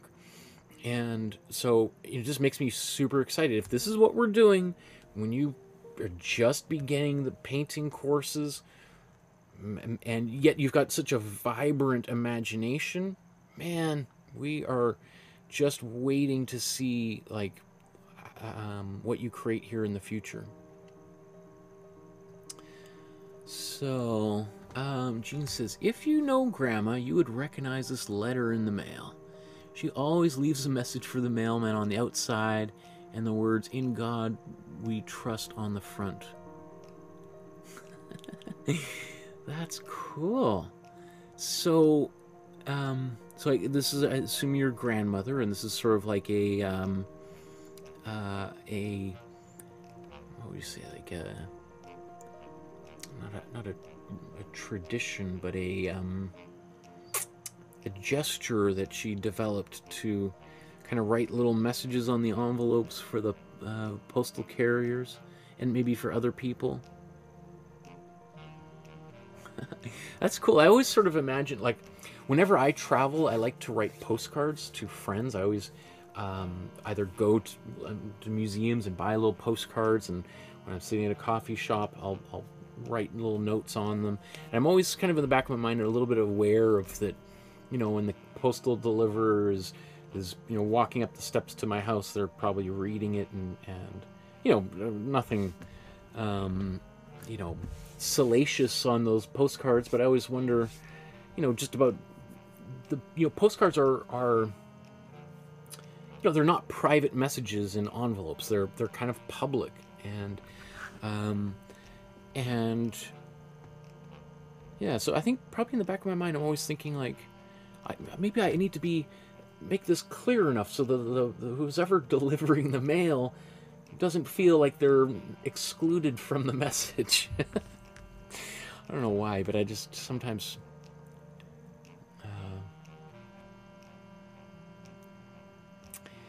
Wow, that's beautiful, Jean.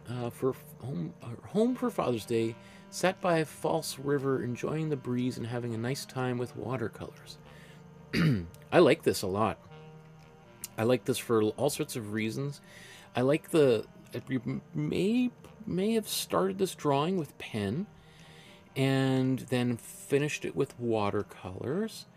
I like that there's, like, for instance, you've drawn the top of this post here on this this dock, and then put the bird in over top of it, and not necessarily worrying about the fact that we can still see part of that, the outline from the top of the cylinder in the bird, right? There'd be a lot of people, probably a lot of you watching right now, who would have made a big deal about that and tried to paint that out with some acrylic, fearing that, oh no, it's going to be so terribly confusing for the viewer to see this line going right through the bird.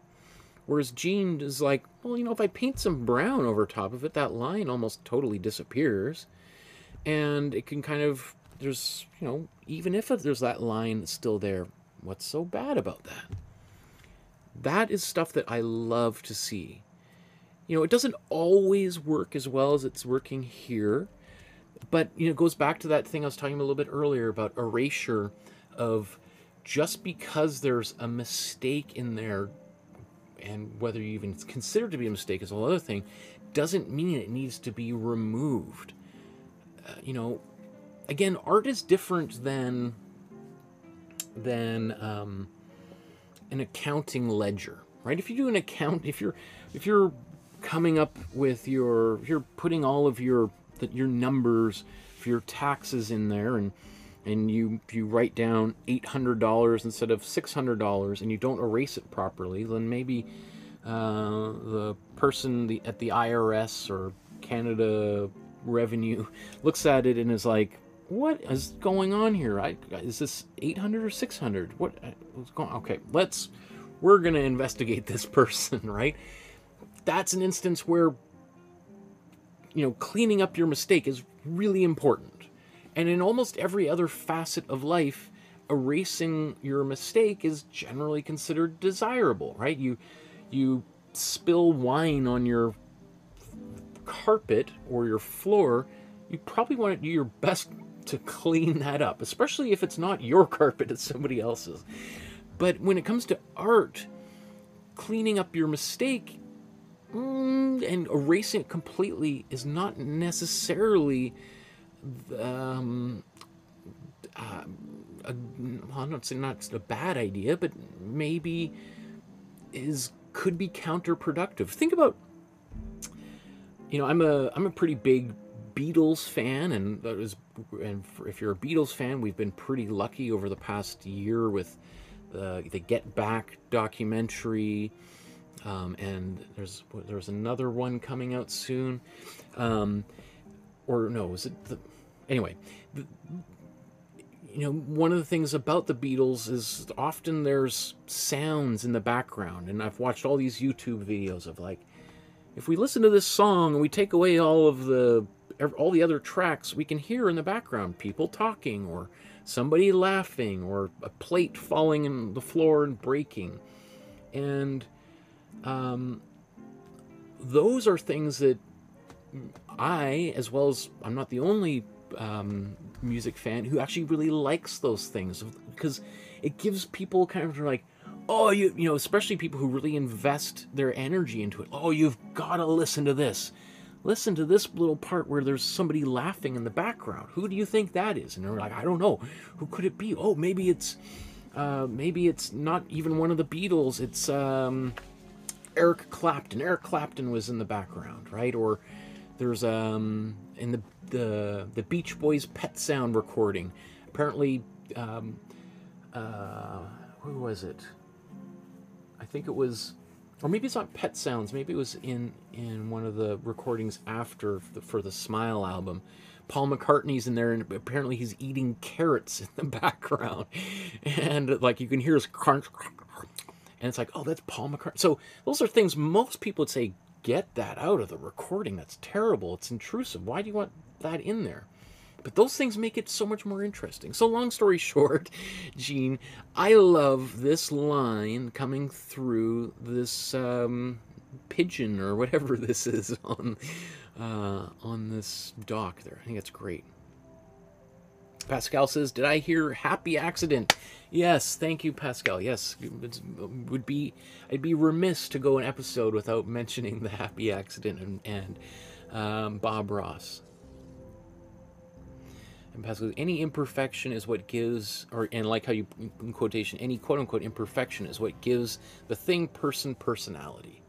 Totally, right? I think what makes each one of us special is kind of the weird, wacky things about us. In many ways, the very thing that we are most ashamed of is what makes us most unique as a person, whether that be a freckle or a birthmark or, you know, a scar, a cut, you know, I think those are things that nobody else has. And we might try to hide them, but at the end of the day, that's kind of, I think, one of the things that is really, really special about us and shows, you know, as evidence of a life well lived. Okay, move on here, Gene.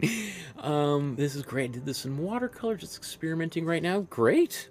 Excellent. Love this. I love these shadows on the street caused by these buildings.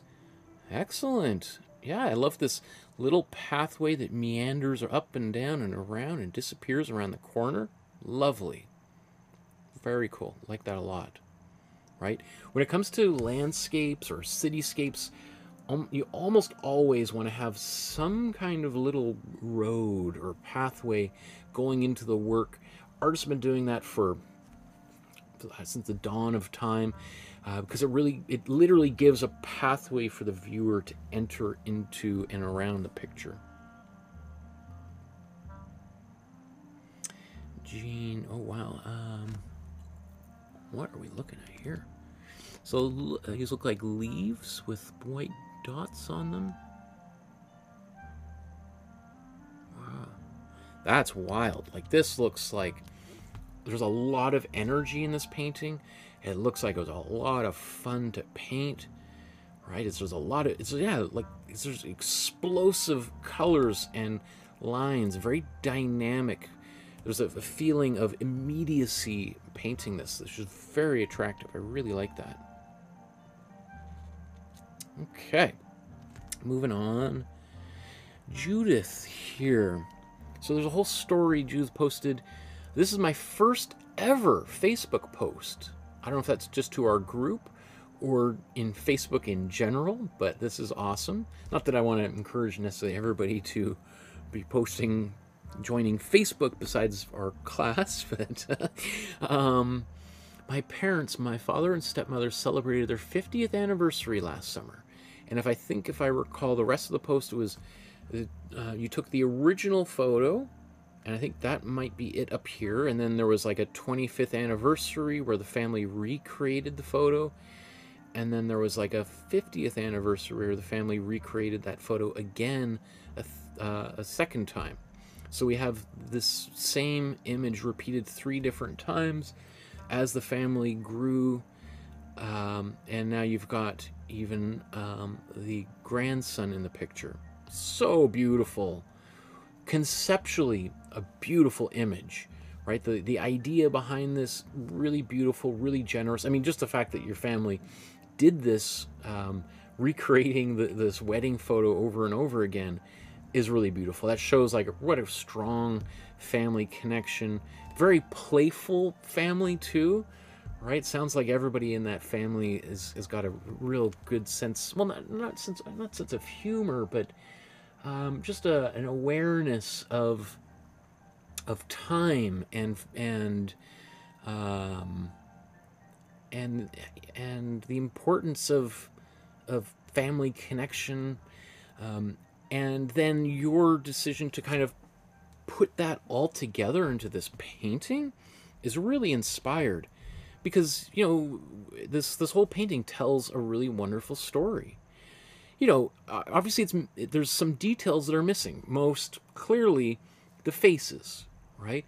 And probably that could be because trying to paint all those faces 3 different times and making them recognizable would be very time consuming and very difficult, especially if you're kind of, you know, on the starting end of your painting journey.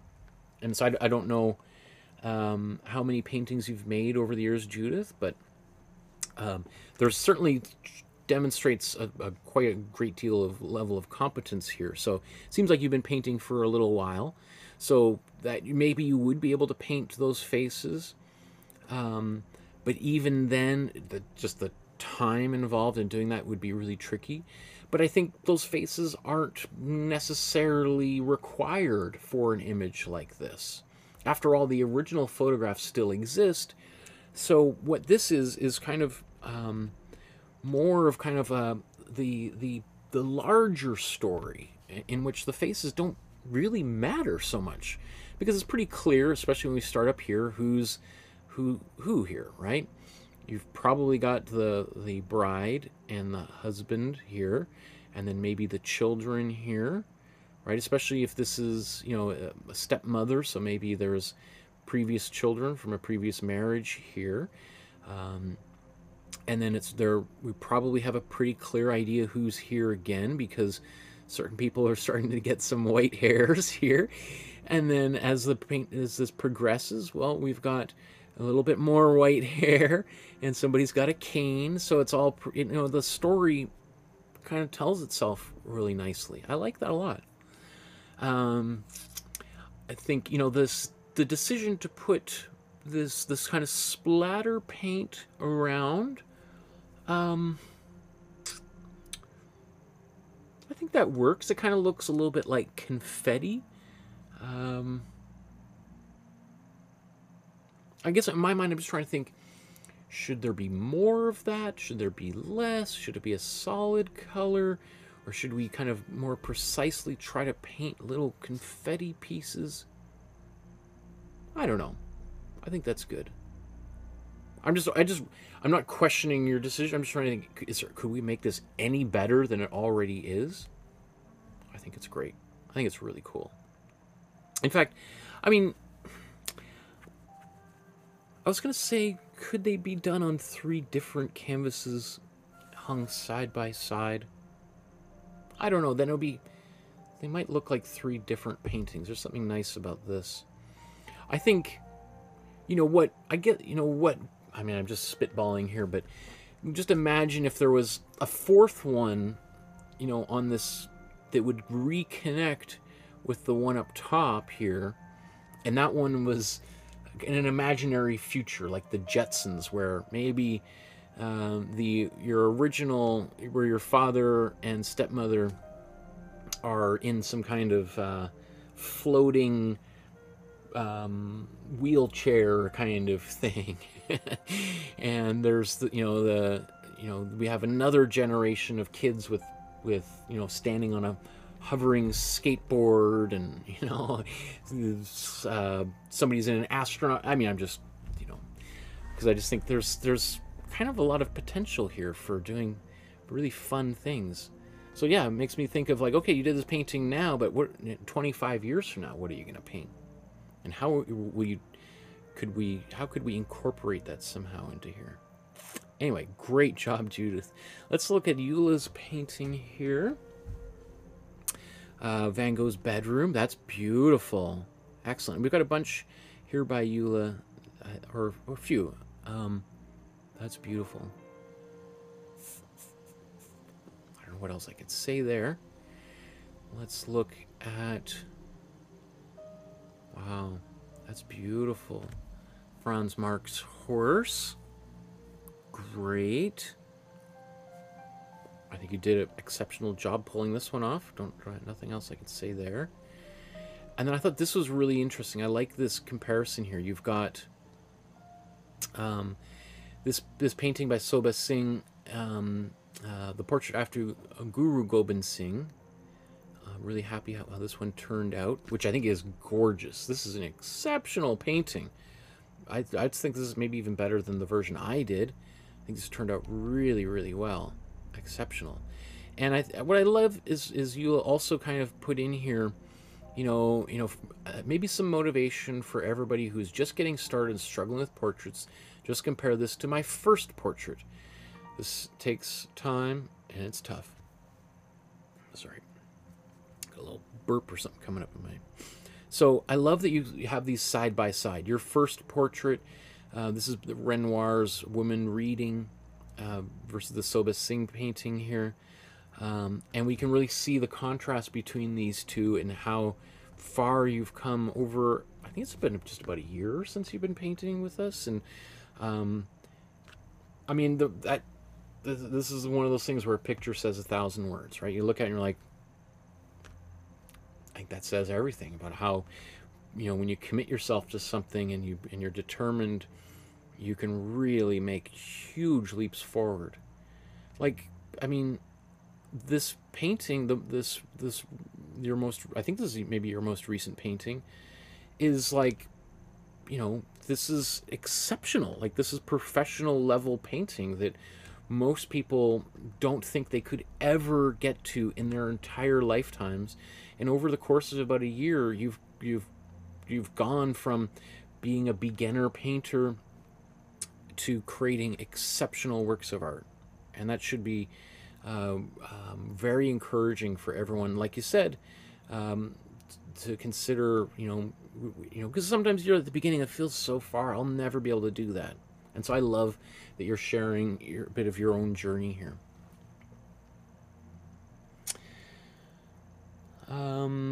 Casual here. Wow. So what, this is like a sketchbook of some kind, right? I love this calendar. Date book or something. Oh, wow. Today. So how does that, is this like a, can you pop these things open and move this around each time to go directly to the next page? Like some kind of a bookmark? And it's also some kind of bookmark that appears you can keep your pen in there too. That's cool. Love that. I don't think I've ever really seen anything like that before. I am really pumped about that. And I mean, obviously, and not just the idea is really cool, but the artwork is also gorgeous. I love this image of this woman holding up this, it's like a lotus flower. This is my final Bujo April spread painting. Thanks, Barbara Smith, for suggestions on fixing lemon. Another one I painted long back with dip pen and G-nib. I currently want to experiment with that. Wow, okay, so the first one... So what was that? A Bujo April? I don't know what that means. That's great. You know, it's also kind of nice, too, is using collage here. Drawing on one surface, painting it, and then when you're happy with it, gluing it onto another surface, which can feel a little bit safer than just directly painting, especially if you can't add or remove these pages. You know, nothing wrong with that. If anything, it can add a really cool effect, as we see here, especially when you're, rather than trying to hide it, when you have it over top of this slightly different colored paper, it makes it really pop and gives it like it really highlights the texture and its objectness. It's the physicality.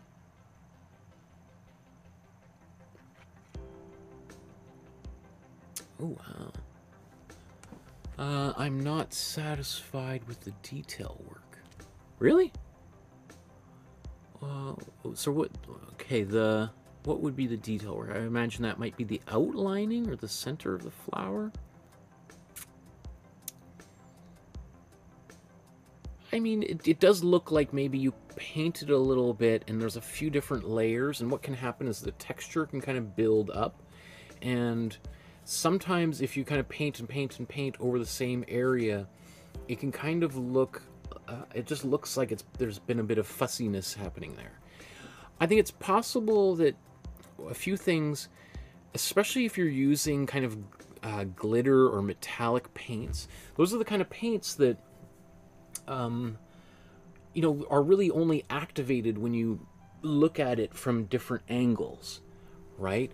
So because if you're just looking at it straight on, it might just look like a flat color. But until you move your head, then you see the reflective qualities or iridescent qualities of that paint. And so if you paint or use that type of material onto a painting where there might be a little bit of fussiness in some of those details, it's going to attract more attention to those areas because of the fact that as you start looking at the metallic surfaces from different angles, you're going to also see how the light is hitting that more textured area where you might have painted things over a few times. And so it's going to bring attention to the very area that you might have wanted to kind of disguise a little bit. So, I don't think I've ever really said any of that before, but it's something, that, so just as kind of a lesson for other people is, if you do have an area where you've kind of fussed over, which often happens around faces and hands, which are more difficult to do just generally for everybody, those would be, you might want to think twice about adding any kind of metallic paints or iridescent paints, glitter, or anything that requires some sort of activation from the viewer to kind of see it from different angles, because it will draw attention to those areas that you might feel a little bit less confident about. I mean, otherwise I think it's great, and every painting's a learning experience, and we're here all to get better. And it's just I think if you did this painting a second time, it would get much, much better. Not that there's anything wrong with what we've got here, but I think trying it again gives you an opportunity to maybe make a few different choices. Carrie says, thank you, Michael and Sandra, for inspiring me to do a George O'Keeffe-esque painting. Wow. So what are we looking at here? This is, it's like so we've got these two flowers, and is that like a stick or a bone or something?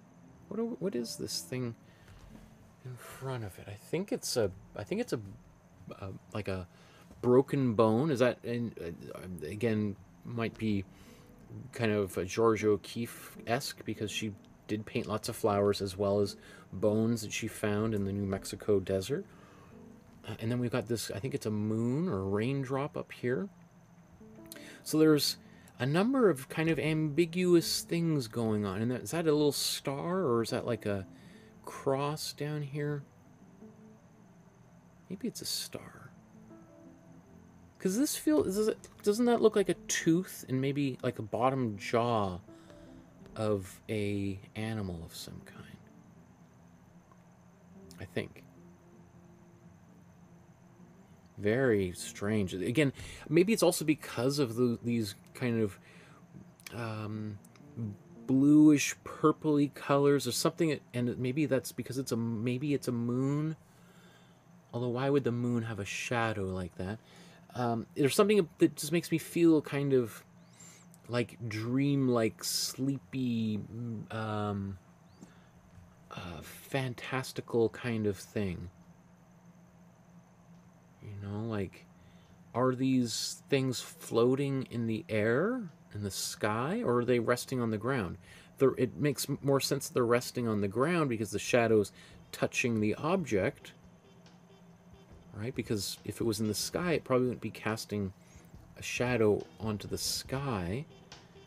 So maybe we're looking at, from above, these flowers like on a surface of the water or something. So all of those things create a mysterious, almost surreal quality as I look at it, where things are kind of very ambiguous, which, may or may not be your goal for this painting, but that's the way that I read it. And there's different trains of philosophies of some people would say that the goal of an artist should be to search for clarity, to elucidate things, versus some people would say that the goal of the artist is to ask questions, to stimulate the imagination of the viewer. So, something to think about. Great job, Carrie. And we've got Chris, Curtin Steph says, Curtin Steph, right? Has I said it all right? Curtin Steph says, I had to put it in a frame so I would stop messing with it. Super new painter, about a year and a half in. Love your YouTube channel. Thank you. Wow. Okay, so if those of you who remember when I painted this painting, maybe a couple of years ago, this painting was at the time the longest painting I had done here on YouTube. I think it was maybe 10, I think about 10 hours I worked on this painting, because I know some of you, maybe even Lolly was there when I started this painting. A number of people went to sleep while I was painting on it and woke up the next morning and I was still working. Still here streaming away on YouTube. So, and even then when I finished it, I was like, I don't feel like I quite nailed it. I think your job here, Kristen Steph, is like exceptional. I think you exceeded me here in this one. And there's something really beautiful about the way it's painted. The hands, the faces, everything is very recognizable here. All of which are difficult to do. All of this detail, I think, is if you've never tried to do anything like that, is time-consuming. There's no other way of putting it, right? It requires a great deal of patience to apply those colors. Sometimes you got to do maybe 2 coats of paint there. Really well done. Yeah, I mean, you literally did put it behind glass here. I can see the reflections there. And, sometimes that's what we need. Sometimes you just need to, like, somebody needs to pull that thing out of your hands and, like, it's done, stop painting on it. I can't tell you how many times that happens when I'm teaching in-person class and I come around and be like, okay, you've got to be almost done here. Like, I'd say 5-10 brushstrokes and you're done. Like, 5 more minutes and you're done. And then 5 minutes goes by and I see them, like, just repainting the whole background. I'm like, there's not much you can say once that happened. You're like, okay, well, I hope you're just gonna do that and then we're gonna walk away, right? Yeah, okay, just like, because I think you're done. And then you come back 5 minutes later and they've painted out a whole face and you're like, okay, like, if you don't stop painting this painting, I am going to pull it away and hide it from you, because it's been good for an hour now. Like, just,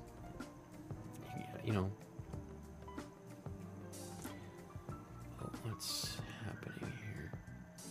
Hopefully, is it glitching there? Let me know in the chat. Let's see. YouTube is being a little bit funky there. I think everything's okay. Here's Happy Mother's Day. Yikes, I'm working on the Miriam Shapiro father and daughter. I'll try not to dip my paintbrush in my coffee. It's one of those days. So this though is the Diego Rivera painting, right? I guess maybe working on a couple paintings on the go after you finish this one. I love this little Diego Rivera painting. I think this is great. Diego Rivera is famous for those big murals. He was married to Frida Kahlo, and at the time, he certainly was the most famous Mexican artist of his time, and really one of the most probably the most famous muralist, besides Michelangelo, if you can consider Michelangelo a mural painter. Probably almost of all time. And the interesting thing is how history's played out. He's now kind of like a footnote to Frida Kahlo. People are like, Diego Rivera, who's that? Oh, he was married to Frida Kahlo. Oh, I think I've heard of him. Which is just, one of those great little ironies. And probably somewhere Frida Kahlo's having a little bit of a laugh over that, which I think is fantastic. because for the longest time, that's how she was known as, oh, you're Diego's wife or ex-wife, and then wife again.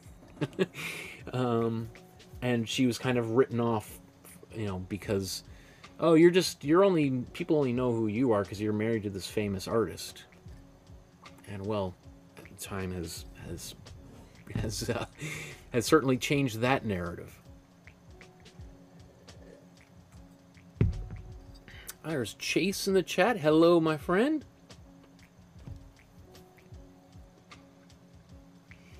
Barbara says she's only been painting not even for a whole year yet. Yeah, I agree. Well, he's like, for real? That doesn't seem that's even possible. That's incredible, Barbara. Kirsten Steph says, as title of this painting, The Angel Beside Me. Or Angel Beside Me, I think is the actual title. Which is wonderful. I love this idea of, oh, and there's only one set of footprints. I like that. All right, there's the angel next to you, and you're on this bench overlooking this beautiful wintry landscape. Great reflections in the water. Beautiful. Nice wings. I think this is great. Really wonderful. And, you know, I would imagine this is like a composition you've created yourself from your own imagination, which is what I'm encouraging people to do more of, especially as you get more experience at painting, is to start expressing your own ideas and compositions, stories, narratives in your own artwork. This is great. Yeah, I mean, I don't know what else to say. This is beautiful. I mean, I think there's things we could probably improve on as we progress with maybe the landscape back here. I don't know if the shadow back here needs to be quite so strong. I mean, I would suggest, you know, maybe a year from now, coming back and trying to paint this painting again. I think it would be so exciting to see those two versions of this painting side by side. Because, not that there's anything wrong with this painting, I think it's great, but considering even just, you know, some of the upcoming paintings that I've seen of yours, I think it would be a really cool landmark. And maybe coming back and reviewing this picture every few years and try doing it again, and how maybe you would paint it even from a different angle. Maybe instead of from behind, maybe from the front, or from above, from the side, and from the point of view from under the water. Who knows? Or maybe it could be instead of an icy cold landscape overlooking a beach in Hawaii or something, right? Wow, that's amazing. Oh my goodness. This is was this the Gerald Sokoto? No, did he paint this one? I'm trying to remember. I think we did this for Father's Day, didn't we? I think this is, I can't remember if Sokoto did this or not. After all, we've done so many paintings. But you know what's, I think I did two versions, one of which I started with using some fabric, and I was cutting fabric and gluing it out, and for the backgrounds and even for the clothing. And that was very time consuming. I think after a couple hours of that, I was like, oh man, be here all night. So I just went and finished it with paint, or I did another version just in paint, or maybe I painted over this, I can't remember. But this is great. I mean, the amount of detail that you've got going on this painting is incredible. I mean, I just know from my experience painting, when I look at something, I can be like, oh, that's many hours of hard work going into this one. So, and it looks gorgeous. You know, there's almost a kind of a Baroque quality, Baroque being kind of the movement that superseded the Renaissance, that is just trying to blow the mind of the viewer away with tons of detail and colors and patterns. Right, probably the most famous Baroque artist would be Bernini, the sculptor, the Italian sculptor Bernini, who's got a couple gorgeous sculptures inside the Vatican. Wow. Yeah, great. Ooh, wow. Okay, so here's your version of well, it looks like Van Gogh's irises. Wow. Although these look like slightly different flowers than irises too, though. So it's kind of like a different interpretation of this painting. Wow,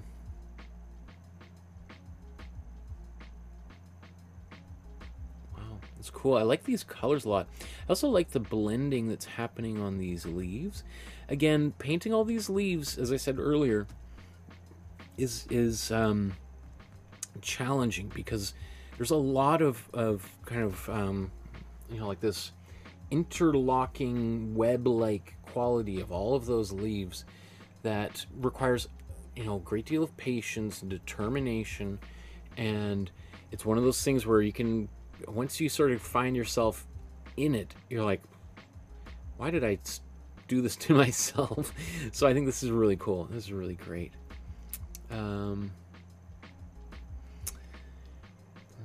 Yeah, these are great. So yeah, I'm really excited to see where your paintings go to beyond this, because you're getting better and better and better. I want to see more and more and more of it. Lena, oh cool. Remember this is Mary Pratt. I think this is maybe one of our very, very first paintings in the How to Paint course, or the beginner's painting course. Wow, very cool. Nice. I really like the patterning you put on the plate there, the shadow. Wonderful. And then, oh cool, there's Giorgio Morandi's Flowers. Well done. Very, very dark photograph, but I think we all get the point, and it looks beautiful. And then painting the Matisse. I also I like that you put this on a different formatted canvas, onto a square canvas. I mean, it might seem like not that big of a deal, but making a decision as how to recompose all of those different compositional elements onto a different shaped surface is not easy, right? That takes a great deal of creativity to pull that off. It's not just about just cropping the top and bottom off. You have to kind of make some decisions as maybe some parts have to be removed or reduced, right? And so that shows a lot of a lot of creativity, right? It's a creative problem solving to make that happen. And I think it actually looks great as a square painting. If I recall, the original is actually the exact opposite. It's quite narrow. So the way that I painted it on a 9x12 canvas, I kind of enlarged the sides. So what you've done is kind of the exact opposite, where you've cropped it down. So yeah, that's great. Well done. Not easy to do any of this, but particularly what we're doing here. Okay, May, we've got a bunch from you as well here. Great to see you painting with us again, May, who's been, I think, with us again from the very beginning, has kind of come and gone a few times more recently. So it's great to see the re-emergence of May. So it's Picasso's Dora Maar with Cat. I struggled with this one, trying to copy the original, and had to leave it for a long time. I finally finished it in my own way. I think it's great. Yeah, I think it's fantastic. I wouldn't have any criticisms about how this has come together. And in fact, it looks very much like the original. You know, it's one of the things that came up in a class I was teaching just yesterday is that I had a student go up to Whistler. Whistler is kind of a resort town just north of Vancouver. It's about an hour and a half, 2-hour drive north of Vancouver, up what they call the Sea to Sky Highway, which is really one of the most beautiful roads in the world, because on one side, when you're driving north towards Whistler, on one side is the mountains, and on the other side you have the Pacific Ocean. And you're driving slowly up the hill, and the water gets further down, and you get further up into the mountains, and snow starts to appear. And anyway, I think the best reason to go visit Whistler, besides some really nice restaurants and skiing and hiking, is a relatively new museum, the Audain Museum of Art, which I think is one of the best museums in all of Canada. And it certainly has one of the best collections of Emily Carr's work and West Coast artists. So, I always say I think it's the number one reason to go to Whistler, quite frankly, as far as I'm concerned, but I'm a little biased. But it has an incredible collection. And one of the exhibitions that just opened a week or so ago is an art exhibition of the art of Tom Thompson, which I'd like to highlight. I mean, we did a whole week, I think like 5 paintings or more of Tom Thompson a few years ago. And as some of you know, I've been working on a graphic novel, a comic book biography about Tom Thompson for years, and I'm still not done. You'll know when it's done. But so I haven't actually seen this show yet. I think I might go this weekend or maybe next weekend with my daughter, depending on if we can get away. It's the long weekend, so it could be a little bit busy. But anyway, I had a student of mine who went and saw the exhibition and came back with their mind blown, because they're just like, we've painted some of the paintings that are on display in the museum, and seeing them in person, I realized like how kind of messy they are up close. When, this whole time I've been so down on myself about how kind of sloppy my paintings are, and then I go and see the real thing and I realize, oh, I'm doing exactly what Tom Thompson did. And it's like, yes, I'm so glad that you realize that, because, when you're working on a painting, your nose is just hovering right over the surface here, and every little imperfection is just, shouting at you, like, fix me, you're an idiot, you've done it wrong. What are you doing? What, you should do something else and give up. You shouldn't be painting. Right? and then it's not until you see other artworks by really famous, important artists, most of whom we've featured throughout the past 4 years here together, and then you see their work and you're like, oh, this is what Rembrandt did. I'm not a terrible painter. It's hard to do really tiny, precise details. And that's, a lot of bigger, especially larger paintings, when they're reduced, all those details disappear. So anyway, I'm just, if you live anywhere here near the West Coast, or you have a little bit of money and you want to come on vacation, and Whistler would be a great place to spend some cash, go to the museum and check out the Tom Thompson exhibit. Obviously, if you're from Eastern Canada, the Toronto, Ottawa area, you live in northeastern United States, Buffalo, New York, Toronto's not too far of a drive, and you can go to Toronto or Ottawa and see Tom Thompson stuff all the time whenever you want. And he's, as I said, I've devoted about 5 years of my life to writing and illustrating a biography, and I think he's one of the great artists of all time. You can go check out this exhibition and see for yourself kind of what some of those paintings look like up close. So, yeah, or is some of this painting a little bit messy, right? Yeah. If you've seen this painting before in person, it is. If you think this looks a little bit messy, look at any Picasso for that matter up close, and it's pretty sloppy. Like, he's painting fast because he knows he doesn't have to spend that much time on them anyway, because anybody will buy whatever he created. So a lot of Picasso's paintings are extremely sloppy and messy up close. But if you stand back a few feet, wow, they look perfect, beautiful. Every brushstroke's in the perfect right place. So that's why whenever I'm looking at artworks in museums, I get my nose right up to the surface. I'm the guy that the security's following around the museum like, that guy's getting dangerously close to things. It's because I'm looking at the painting from the side, and they probably think I'm trying to figure out how to get it off the wall. But I want to see, like, how did they do this thing, right? As well as thinking about how to get it off the wall. Okay. So let's progress. So here's some more paintings by May. Chinese brush painting tutorials that I did. It was a lot of fun. Cool. Wow. Yeah, I mean, that I would love to take that class, May. It would be really fun to learn like really traditional Chinese brush painting, ink painting. Ooh, I love all this dry brush kind of grass down here. Really nice. And this also looks like a very thin paper too, kind of like some kind of very, like a rice paper perhaps.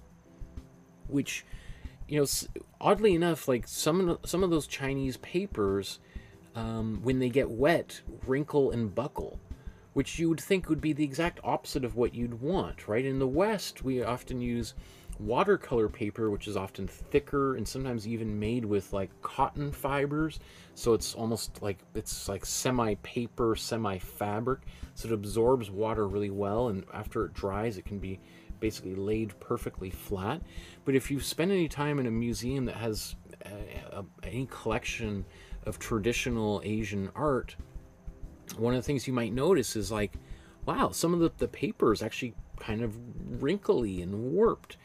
And, you know, I mean, the Chinese had the ability to make paper for like, I don't know, 1,000+ years before anybody in the West did. So obviously they had the skills and abilities to make paper of different thicknesses, but they chose this particular kind of often thinner paper to paint on, paper that would, they would have known would wrinkle and buckle more than other paper, but it was something that they wanted, that they introduced these things, the very things that in the West we have often kind of wanted to do everything possible to avoid.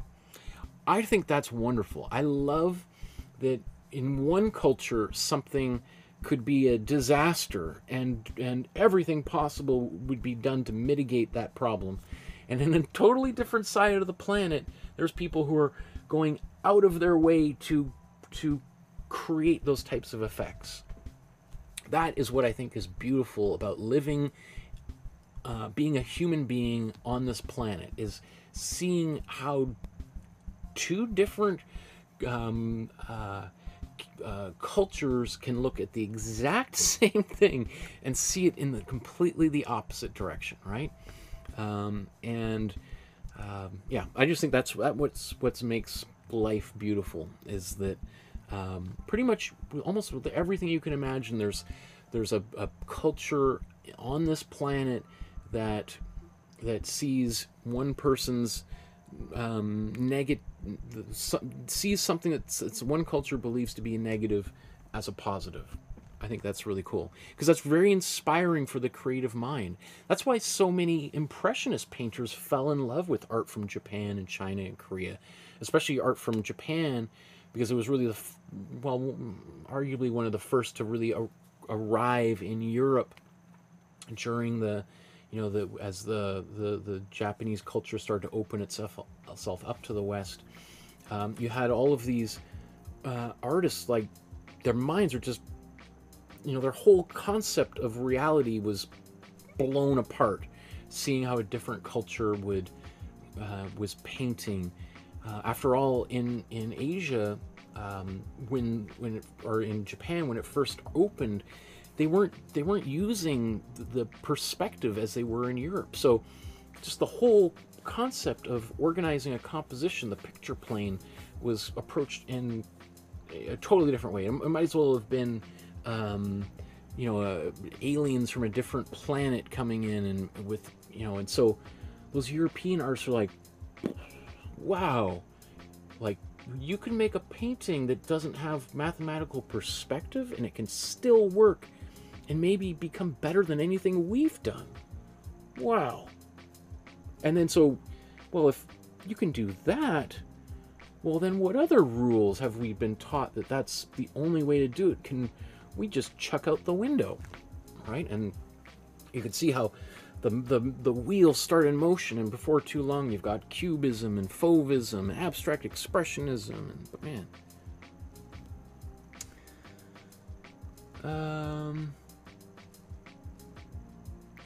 Okay, cool. So SK Evil Wolf says, it's me, Shiraj, or how did I say your name before? Shiraj? Is that how I say it, Shiraj? Thank you so much, sir. Your encouragement means the world to me. I'm truly inspired by your guidance and appreciate every compliment you've given me. Keep spreading creativity. Oh, thank you so much, my friend. Oh, that makes me so happy. I was wondering who that username was.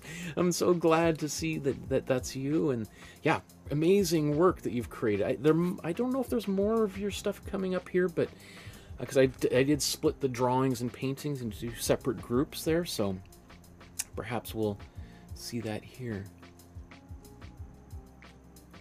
Lolly's finally going to bed.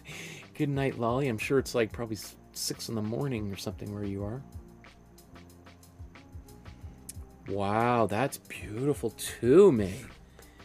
That's great. I love that. So again, one of the great things that art from China and Asia introduced is a totally different concept for composing a page, leaving all of this empty blank space around it. I wouldn't even say empty space. It's more like poetry, right? Like you're leaving space for the imagination to fill in the blanks, right? It's like saying, I'm trying to make a painting of this bird and the background is kind of irrelevant to this painting, so why would I even bother painting it? Right? Which again, to like thousands of years of European imagination, was just absolutely bonkers, right? Just could not compute, right?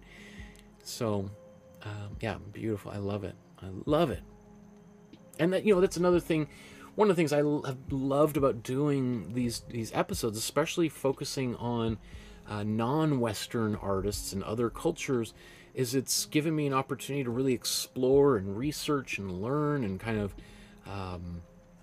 try to wrap my head around what is so incredible and unique about these arts, trying to articulate it. Bing, bing. No, the word of the day. I try to put those ideas into words that I may have never really been forced to utter before. May says, I recently went on vacation to Morocco. It inspired me to do some doodling and coloring with Moroccan symbols and designs. Absolutely awesome. Very cool. I've been to Morocco myself. I went there 10 plus years ago with my aunt and my grandmother. My grandmother, who's since passed away, bless her heart, wonderful creature.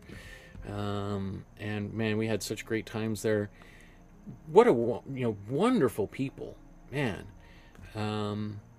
And delicious food. Oh my! If you've never had anything come out, is it the tangine? You're missing out. You're missing out. Okay, yeah, these are beautiful, and I really like the way that you've painted these. They're very fun designs. Wow, these are cool. So, it's almost like this is like a cataloging of patterns. Very neat, and that's all pencil crayon, I'm assuming, right? It's like, so it's really wild. Like the name that keeps coming up when I'm looking at these, May, is Vasily Kandinsky, the Russian avant-garde painter. I think he was one of the probably the first artists we did when I rebooted the master study. I'd have to think about that, because we did like some color studies, just very simple, like circles on a grid. Just kind of similar to this, although these would be, in fact, more complex than that. But also just there's something about the lyrical organization of these compositions that I think is really fun and very playful. It's very eccentric. It's very unusual. It doesn't really obey the traditional sort of compositional strategies that artists in the West have used. And so this is way more idiosyncratic, very, very much coming from your vision, your mind, your perspective than maybe a lot of other things I've seen you do over the last while. So I want to see more personal exploration like this from you, because it's, I think, very, very effective. Okay, we looked at that before. So we're going to look at some more paintings here in a moment. I just want to take, again, an opportunity to just consider liking, subscribing, hitting the notification bell so you know when future episodes are going to take place, because from pretty much now to for the foreseeable future, I'm going to be doing episodes here on Monday afternoons starting at 4 Pacific time. And but depending on my schedule, sometimes I got a little bit more free time here and there. I will do a kind of bonus episode, surprise episode, sometimes at the last moment. I try to give 24 hours notice, but I'm not always as fast on it when I get inspired or I get a bit of free time. And again, just today, I've been really encouraging people to go back and leave comments on older videos, especially the painting episodes. I know many of you have done many of those paintings and commented in real time, just like today. But you know what's really helpful is after that video has stopped recording, your comments are saved in the live chat, but not on the... They don't appear when somebody first clicks on the video. So often people might look at the video and see absolutely no comments in there.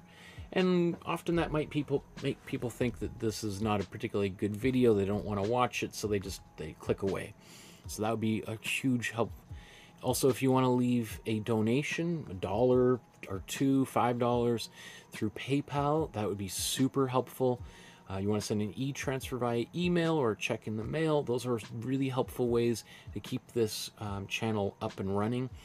I literally depend on your donations to keep the channel up and going.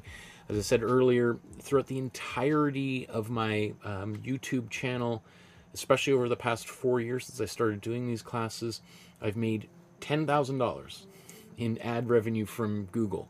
So, you know, you break that down, it's about $2,500 a year.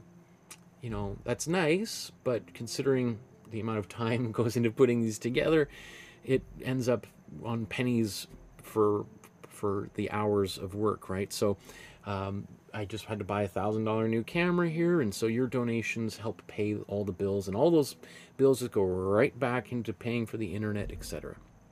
So you can find my email on the website, and yeah, you can contact me there. So let's move on to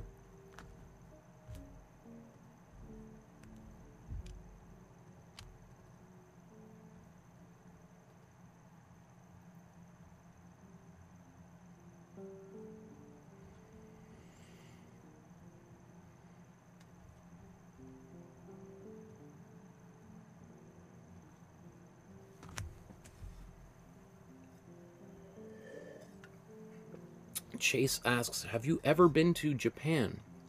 I've never been to Japan. It's definitely in my top 5 places to go.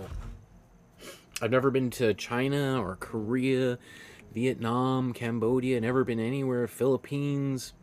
Closest I've been was last year to Australia.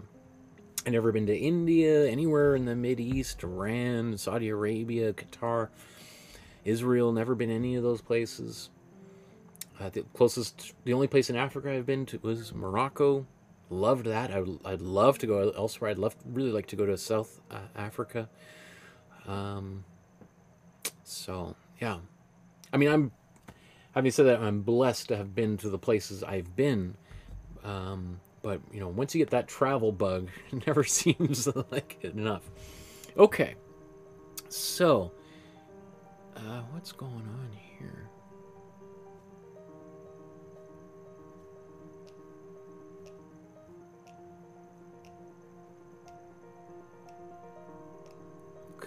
Interesting. It's sort of jumbled these up a little bit. I'll just have to keep in mind some of those are at the top. Okay. So let's begin again with Natalia's work. Natalia says, I participated in the Visual Arts Festival in Caraquette this weekend. What a magnificent experience as an artist. Here are some photos. So, I'm assuming this is one of your paintings? Or not. It's hard to tell. Is that your signature down there? What does it say? Maybe that's not, or is that, or maybe that says, is that an N or an M? Can't quite tell.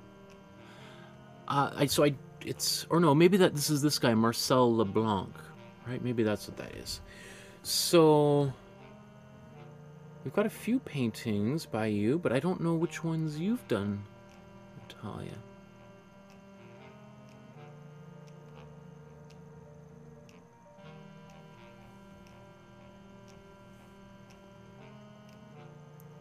So, I don't know. I think maybe we don't have. It would have been nice to have you include your booth that you set up there, because I don't think you included one of those on the Facebook. Because I don't think these are your works, right? It's not the ones I think I've recognized of yours. These are all beautiful paintings, and I mean, it's really cool if you do go to an art. Like festival or an art fair, and just kind of walk around, introduce yourself to artists. I've participated in things like that in the past, and I will say it can be a really lonely and frustrating experience, because often you're kind of sitting there and people rarely come up and talk to you, or people look at you, and if you make eye contact, they scurry away because they think you're going to try to force them to buy something, or I think it's a great opportunity to go meet other artists. At the very least, keep an artist company for a little while, especially if you like their work, and chat with them about their style and techniques, and even a little bit of the business, where they went to school, asking for tips and tricks. I can just say from my own experience, I wish a lot more people would be a little bit more willing to approach and chat, because it can be, some of those can be long days. So if you ever go to one of those festivals, I would say do not hesitate to go and talk to those artists, especially if you see them by themselves. If they're talking to 5 different people, come back when they're free, because they will be free at some point. And they'd be more than happy to chat with you. And they're not, I think often artists, yeah, of course they want to sell something, but most artists are terrible salespersons to begin with. They wouldn't know the first thing about how to begin a sales presentation. So they're mostly just wanting just a little bit of company, because also if somebody's there talking with them, it might make somebody who does have money and is interested in buying something want to come over. Just like if you're walking down the street thinking about going to a restaurant, are you going to go in the restaurant where there's literally nobody in there and there's just somebody behind the counter desperately looking for somebody to come in? Or are you going to go in the restaurant that has got a lineup out front? All right, so you'd actually be doing that person a bit of a favor by talking to them or with them. Natalie says, I was accepted to the art festival 7, 8, and 9 of June, and the theme was on cloud and wave. It is not something I am painting usually, but I took that for a time to outgrow myself. Oh, cool. And then I think it looks like you might have uploaded this photo to a website where it can kind of put your image into a existing space, like an office or apartment or whatever, which can be really nice to help you see how your work might behave in someone's house or art gallery or office. But it's also, you can do those same sort of things and post them on your website, so other people can be like, oh, that actually would look really good above my desk or in my office, etc., boardroom. So this is, first of all, I think this painting is really beautiful, Natalie. I know you said this is not really your kind of genre or theme that you're interested in, but I like that you took it on as something anyway and tried to create something that fit the theme. Very cool. Big wave. That would be terrifying. Can you imagine being on that wave? Yeah, I think this is really tricky. Painting water has got to be really one of the most difficult things you could possibly do. And I'll be the first to admit that's certainly not my strength at all, which is ironic because I'm painting a graphic novel that takes place, many pictures take place on water. So like yourself, it's sort of like, why am I doing this to myself? Well, maybe to grow, right? Maybe it's sometimes we unwittingly take on projects that are going to be maybe the best thing that ever happened to us to help us, break out of, as you said, to outgrow yourself. I think that's a great way of putting it. Outgrow your old self or your previous self, your current self, and transform like a butterfly into something bigger and better. So, Chase says, that's a cool painting.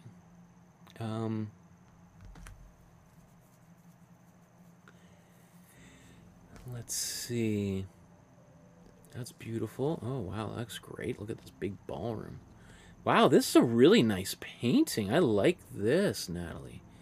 I kind of wish you uploaded this separately because while it's really neat to see what it would look like in a ballroom, when I zoom in, it kind of falls apart because of the image quality gets pretty low.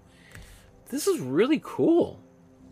I certainly haven't seen you post this before, but that's wonderful. I love this glow of the light coming in from behind the piano that gives it this halo effect.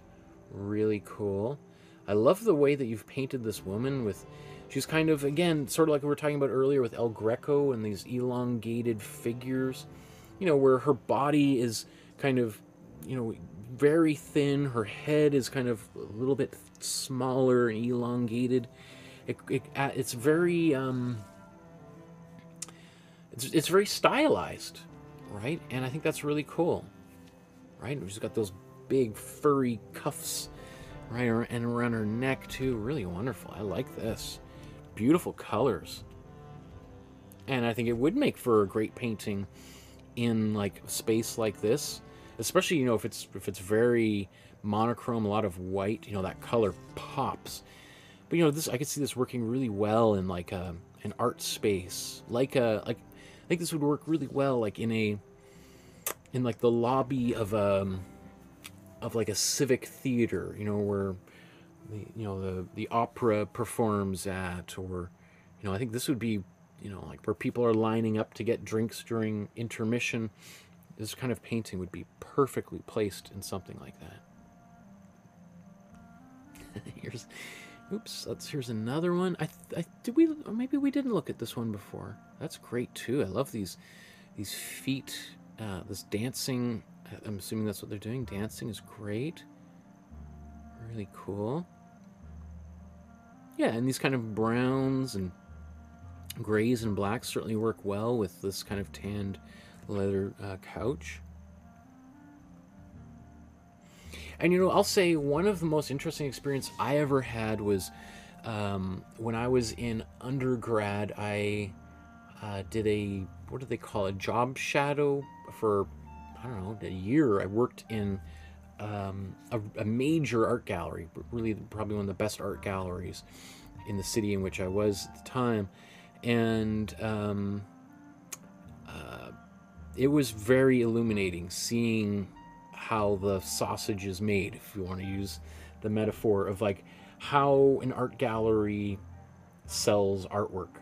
And it's maybe not the thing that most artists would want to see. Like some of the things you see are kind of like I mean, the story that comes to mind is I remember a famous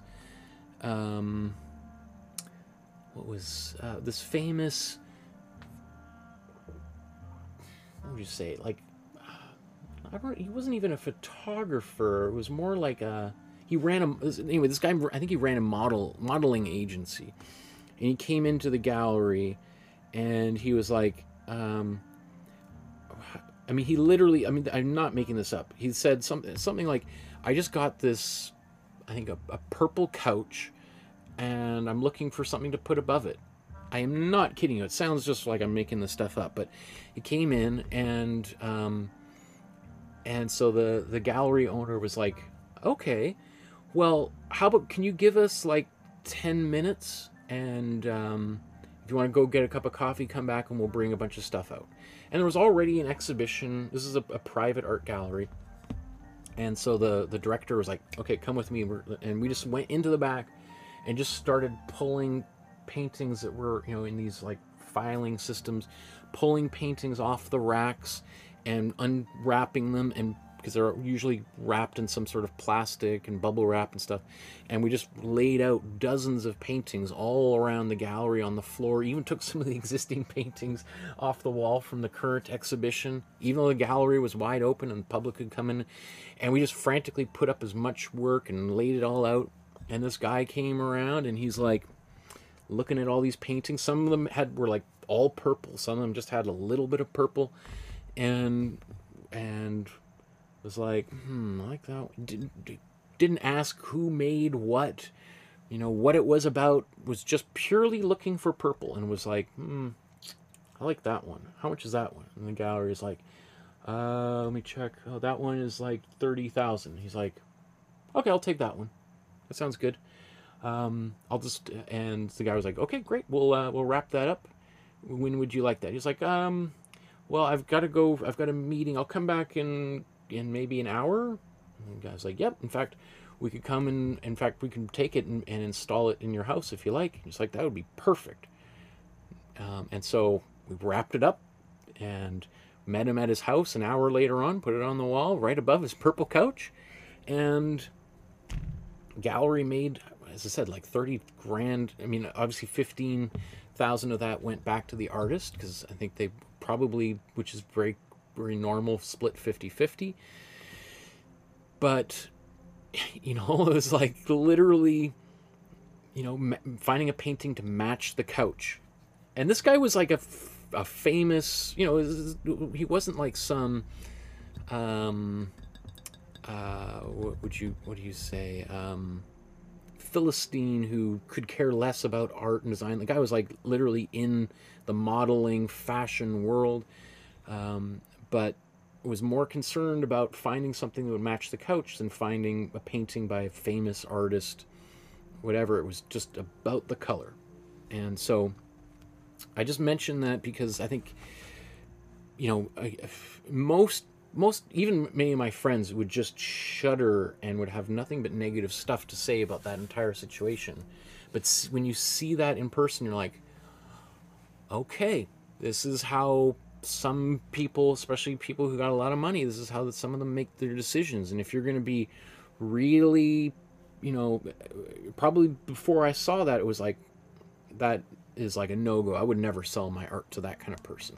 But when somebody cuts you a fat check like that, you're like, okay, next time you buy a different couch, let me know and I'll start painting, and I'll make a painting to match the couch.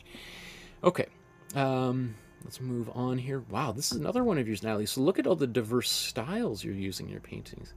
And this kind of abstract style or non-representational style is also very popular with, you know, hotels and high-end restaurants, because they often want something that's going to be, it's going to be beautiful, it's going to be pretty, but it's also not going to be too loud that it's going to attract too much attention, that somebody's going to want to steal, that someone is going to want to touch or graffiti over.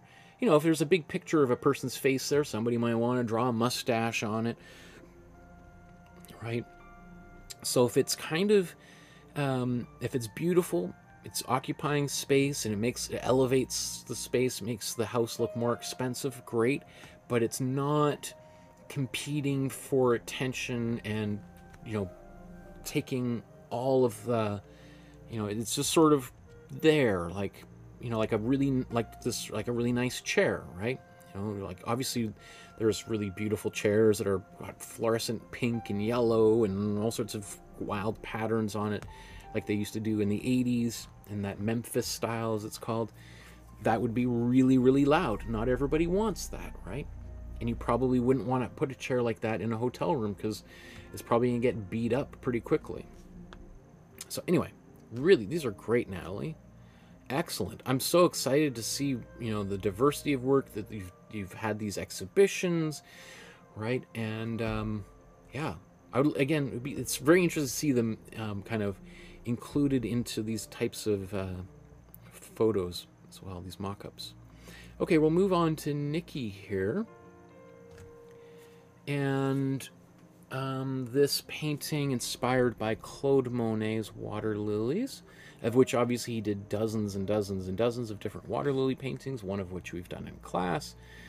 I just wanted to do something different without the full tutorial. I getcha. And I admire your desire to try to tackle this and kind of reverse engineer, figure out how to paint it on your own without my assistance. That's also really exciting and encouraging, that you feel that level of confidence, like, yeah, oh, I'm going to see if I can do this myself. I'm going to find a picture that I like, and I'm going to do it. By all means. Chase says, I have to go. Mike, take care. Have a great night, Chase. So I think this is really exciting. I'm really pleased how this one turned out. Are there differences from the original? Yeah. In fact, I think, you know, the original, and maybe the color's a little bit different here, but is a little bit more muted, versus your painting has just an explosion of color, which I love. I love that. I also like the way that you've painted the water lilies, these very fluid serpentine lines. That's also very fun and playful. I really like that.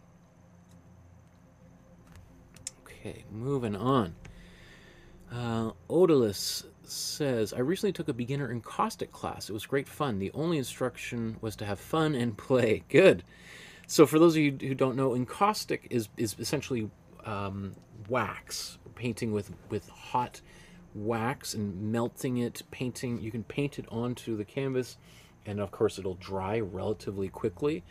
It is it's, you know, speaking of watercolor being difficult, encaustic is even more, because you can kind of heat it up a little bit once it's been applied to the canvas, but in many ways you're sort of just it's more or less an additive process.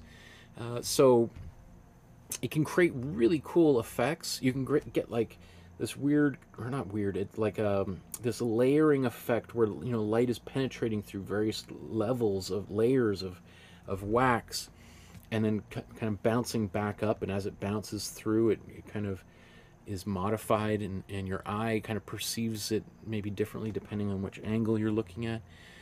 Probably the most famous painter who used encaustics would be Jasper Johns, who most famously painted, in our class anyway, the American flag a number of times. A kind of an artist who straddled abstract expressionism and pop art in the late 1950s, early 60s, and lived, I think he might have just died, like in just maybe a few years ago, like lived a long life. In fact, I just got to check out, when did Jasper Johns?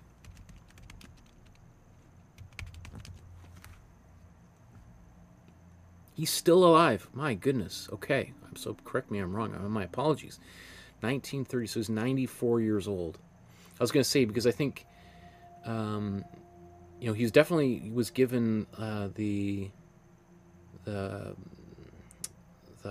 Medal of Honor by Barack Obama in the White House like 10 years ago, which is just like amazing that he's just been, you know, there's been many artists who've come and gone over the course of his life, and he's still plowing ahead. That's amazing. Okay, so look at these encaustics by Odalus. That's wild. Oh, cool. Look how thick that is. Oh, there's a seashell gooped in there. That's great.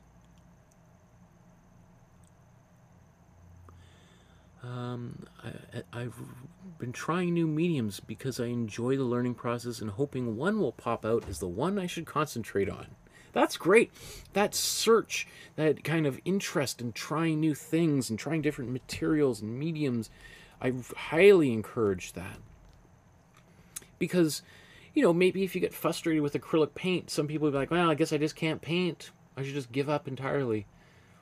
And that's tragic, because acrylic is just one of a number of painting mediums that exist out there. There is encaustic, which is kind of considered to be painting, although it's kind of straddles painting and sculpture in a way. Watercolor, gouache, oil paint, tempera, latex, house paint, you know, on and on and on. Like, whoa, how did that happen? Oh, wild. But it's hard to choose one because I love them all. Does anybody feel or have felt this way? And how did you choose which medium to concentrate on and perfect? Great question. I think that's, I think probably a lot of people just sort of find themselves doing one thing and decide they're going to do that for a while and see how that works out. And sometimes just by accident. It might have just been, there's a lot of people who take the drawing course that I've done, and because I'm doing an acrylic course, they're like, well, I don't know, I like the drawing course, maybe we'll see how the painting thing works out. Okay, come on. Here's another one. Wow, that's weird. So that almost looks like real flower petals on there, I think. It's hard to see because the photo's kind of low res, but that or some sort of fabric or paper, but it does look like some kind of organic material, as well as this like woven straw or something here. Wow, that is wild. Yeah, this is great. I love that your desire to experiment, to be so playful. It looks great. Okay, Pascal. I'm not sure if you're still here, Pascal, but we finally come around to your paintings.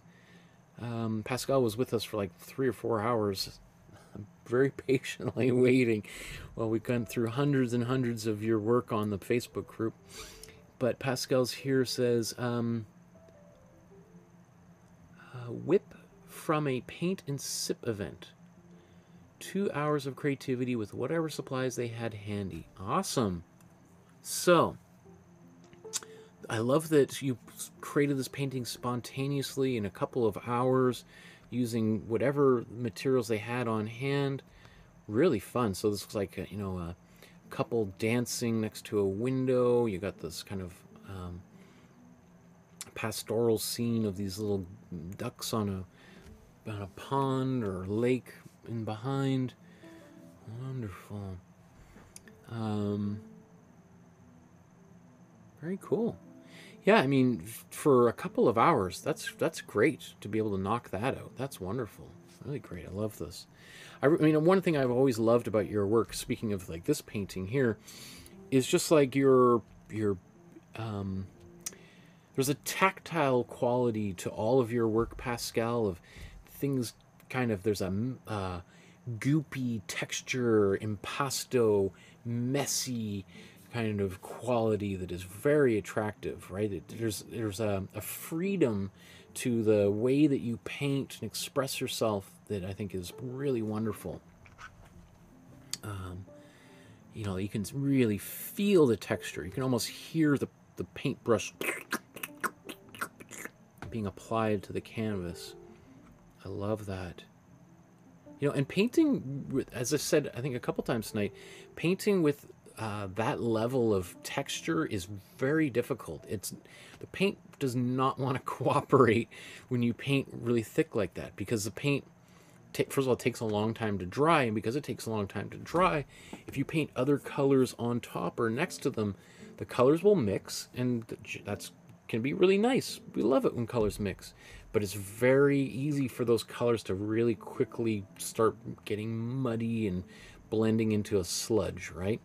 So it's one of those things where there's a careful balance between being super expressive and wild, but also kind of having to understand how the colors behave so that that you're you're not finding yourself, you know, creating just a big puddle of goo and mess and mud, right?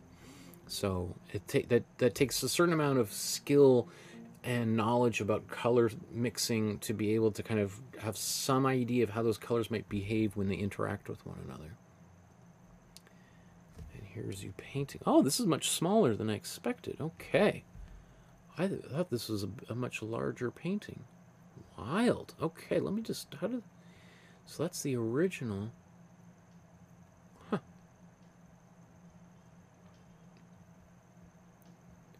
That's wild. I wonder how you applied some of that paint, because it's like, it really feels like it's been dabbed down almost directly. Wow, that's great. Okay, and so we've got these paintings. Pascal's been working on this painting series of, well, this one big painting. I guess, how big is that? Now you've got me questioning, because that last one was very small. I think this one, though, is relatively large. I think it's probably like 20 by 30 or something. And we've seen this painting develop over the past few months. It's really neat to see it come together and to see it finally done and framed.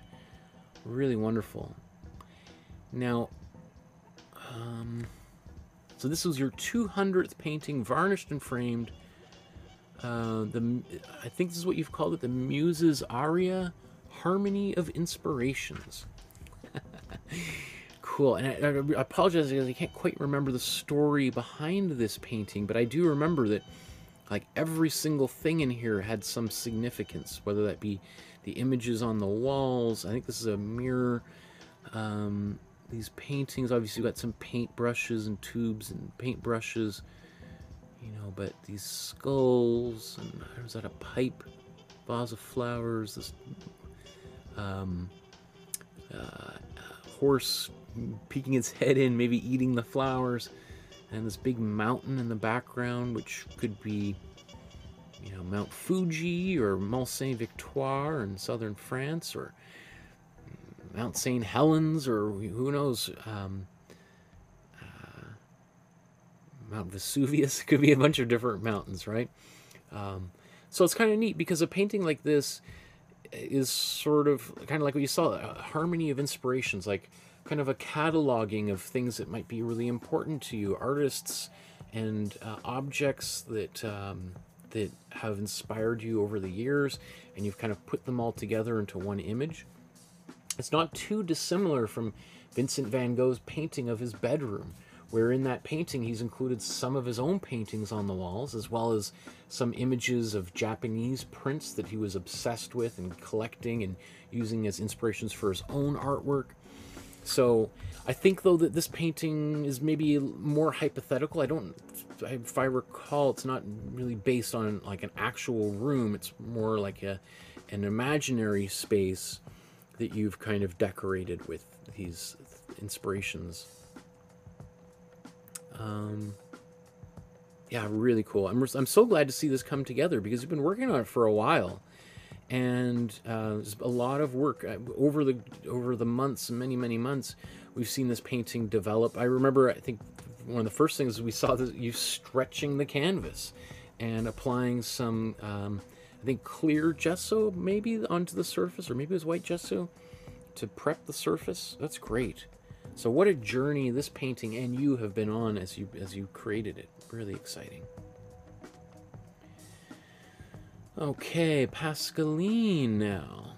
Well done. Sketch with acrylic markers inspired by Ojiho's water lilies. This is acrylic markers. Huh. Is there any brush application on here? There must be a little bit, because that level of texture with acrylic marker you could build it up, but that might be pretty tough. Wow, I like that a lot.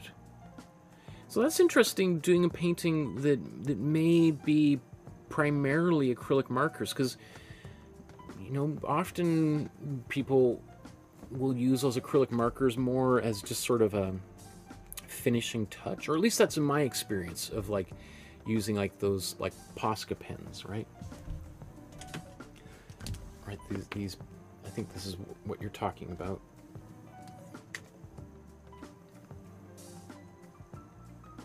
Right, this one is particularly narrow. It's got a very fine point, but you can buy them that are much bigger. That, in fact, you know, I've got. Okay, come on. You know, I think this is like, you know, this one's got a bigger nib. A few of these have like brush tips and I've seen them. I was just at the art supply store the other day, and they have ones that are basically like this Sharpie, right? That are big, honking ones, right?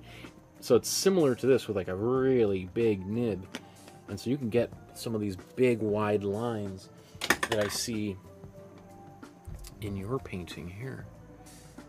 So I don't know if you used that same blue in the background, or you used a pen to do that, how that was created, but really cool.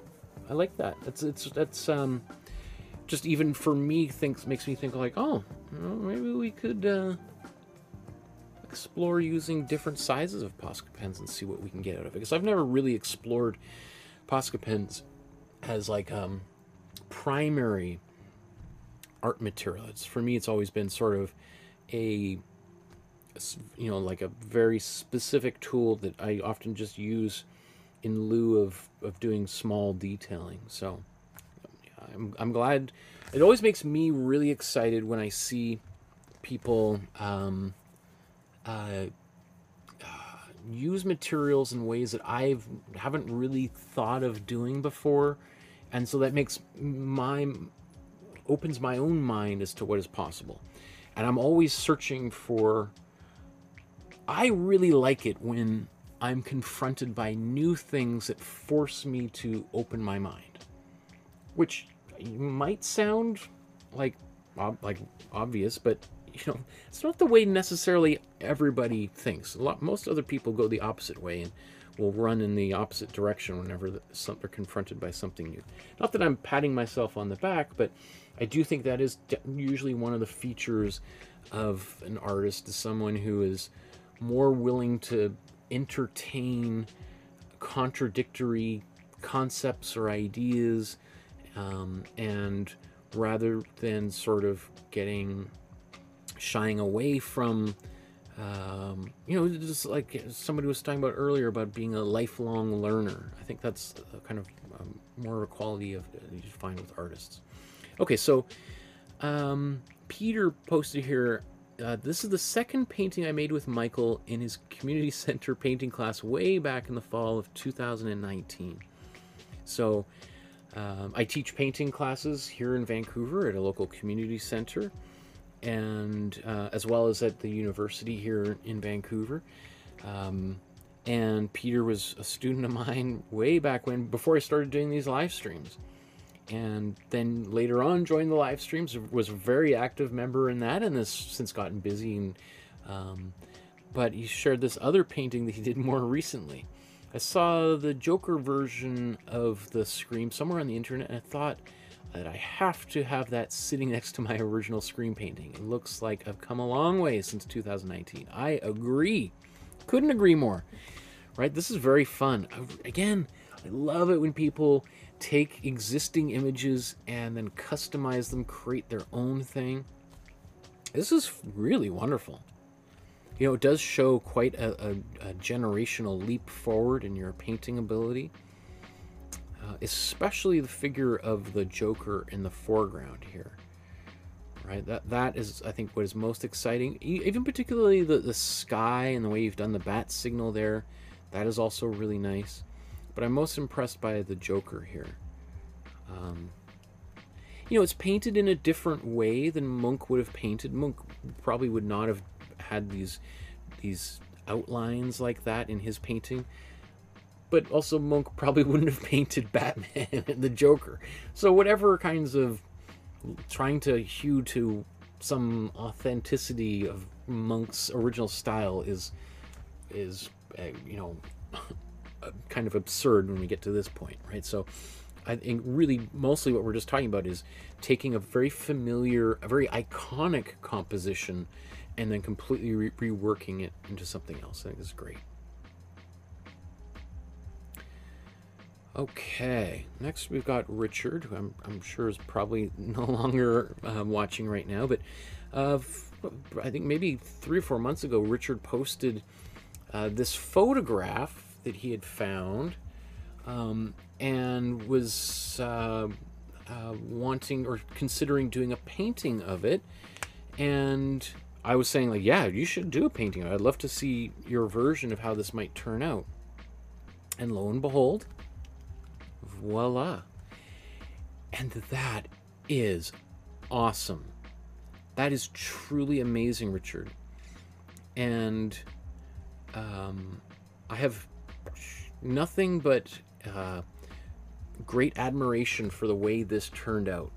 And I think, you know, obviously you've been getting better and better and better, and the paintings are getting more and more and more professional. But this one, I mean, I can't off the top of my head remember some of your past paintings, but I know that the quality of them has always been pretty high and has been getting better and better. But this has got to be one of the high watermarks that I've ever seen you create, for all sorts of reasons. Like, I feel like it really well captures the movement of the original painting of this horse just galloping at full speed, and what I assume to be this woman who's probably training the animal, perhaps, right? I think that's what this stick is in her hand, and so she's, you know, kind of running after it or trying to encourage it to run towards something. I'm not really sure what this whole scenario is. So the original photo is by Felix Thiolier from 1899. I suggested to make a good subject for a painting, so I decided to try it. Here's the result. I mean, obviously there's a lot of, like, particularly in the way that you're painting this, that does remind me of Alex Colville, who we did a painting of his, this famous, like, horse and train a long time ago. Or I don't know how long ago we did that, right? So it reminds me of that just because of there's a horse that's running away from us. So just compositionally, there's that triggers my imagination. But also just the particular way that Alex Colville painted, which is, how to describe his style is,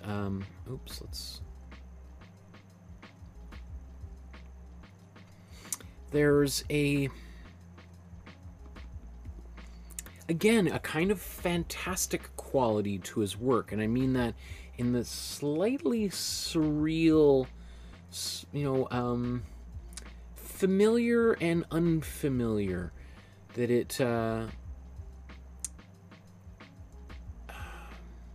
like, it's not, it's certainly not an abstract painting, but it's also not photorealist either. There's elements that make it feel like, I don't know, I'm struggling for words to think how to describe his style is.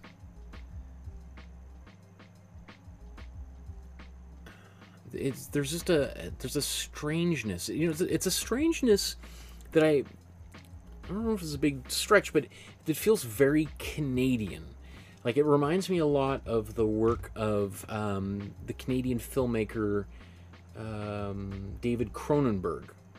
David Cronenberg was very famous in the 80s and early 90s for his particular kind of horror movies, as I say, as the lights start turning on and off.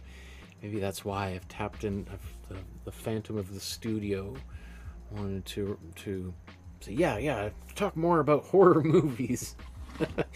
But David Cronenberg is I think he was from Toronto.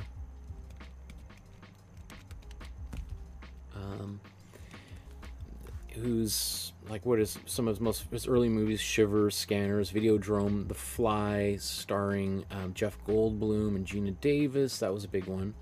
A remake of the 50s version.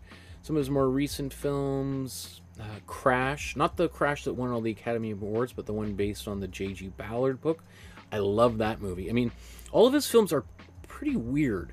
His more recent movies are maybe more, quote-unquote, normal and accessible, such as like A History of Violence, Eastern Promises, Dangerous Methods. I haven't seen Crimes of the Future. Shrouds, that must be brand new. But there's, especially his older movies are... Oh, my favorite one of his is not included on this list here is Existence. Let's see.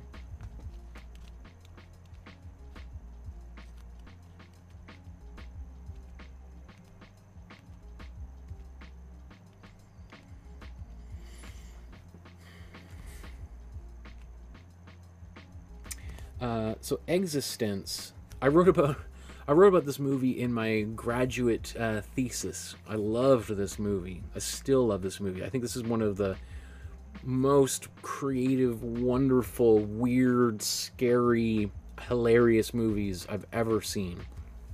Highly recommend it. And it's sort of about this video game that this kind of virtual reality video game that people start to get lost in, and it sort of blurs like what is real, what is fiction.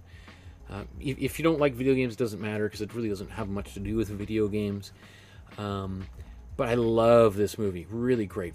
But again, one of the things that I love about David Cronenberg's films is they're weird and strange. That's what makes his work so great. But there's something, I think, particularly Canadian about them. I think what he does is uses tropes of Canadian television and media that are familiar and normal to Canadians, but Americans and Europeans find them a little bit weird.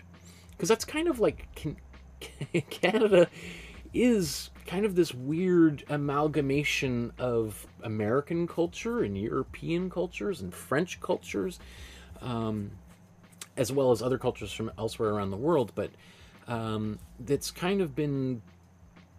So I think when Americans come to Canada, they're like, this feels a lot like the United States, but like an alternate universe, right? Where everything is almost identical, but there's just something, I can't put my finger on it, that's different. And so, long story short, I find like Alex Colville's art is kind of like that. Has that disquieting, familiar, unfamiliar, the Heimlich, unheimlich kind of the quality, the uncanny, that is both like very comforting and a little bit disconcerting. So let's come all the way back to your painting here, Richard. I think, not to say that your painting is in any way uncanny or disquieting, just that it reminds me a lot of Alex Colville's.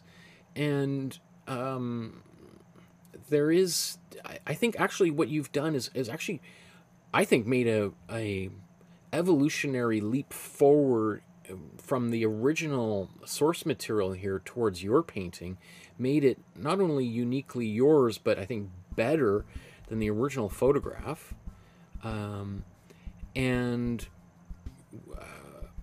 Yeah, I think this is a great painting. I could see you selling this painting, and for it being like a really prized possession by whoever owns it.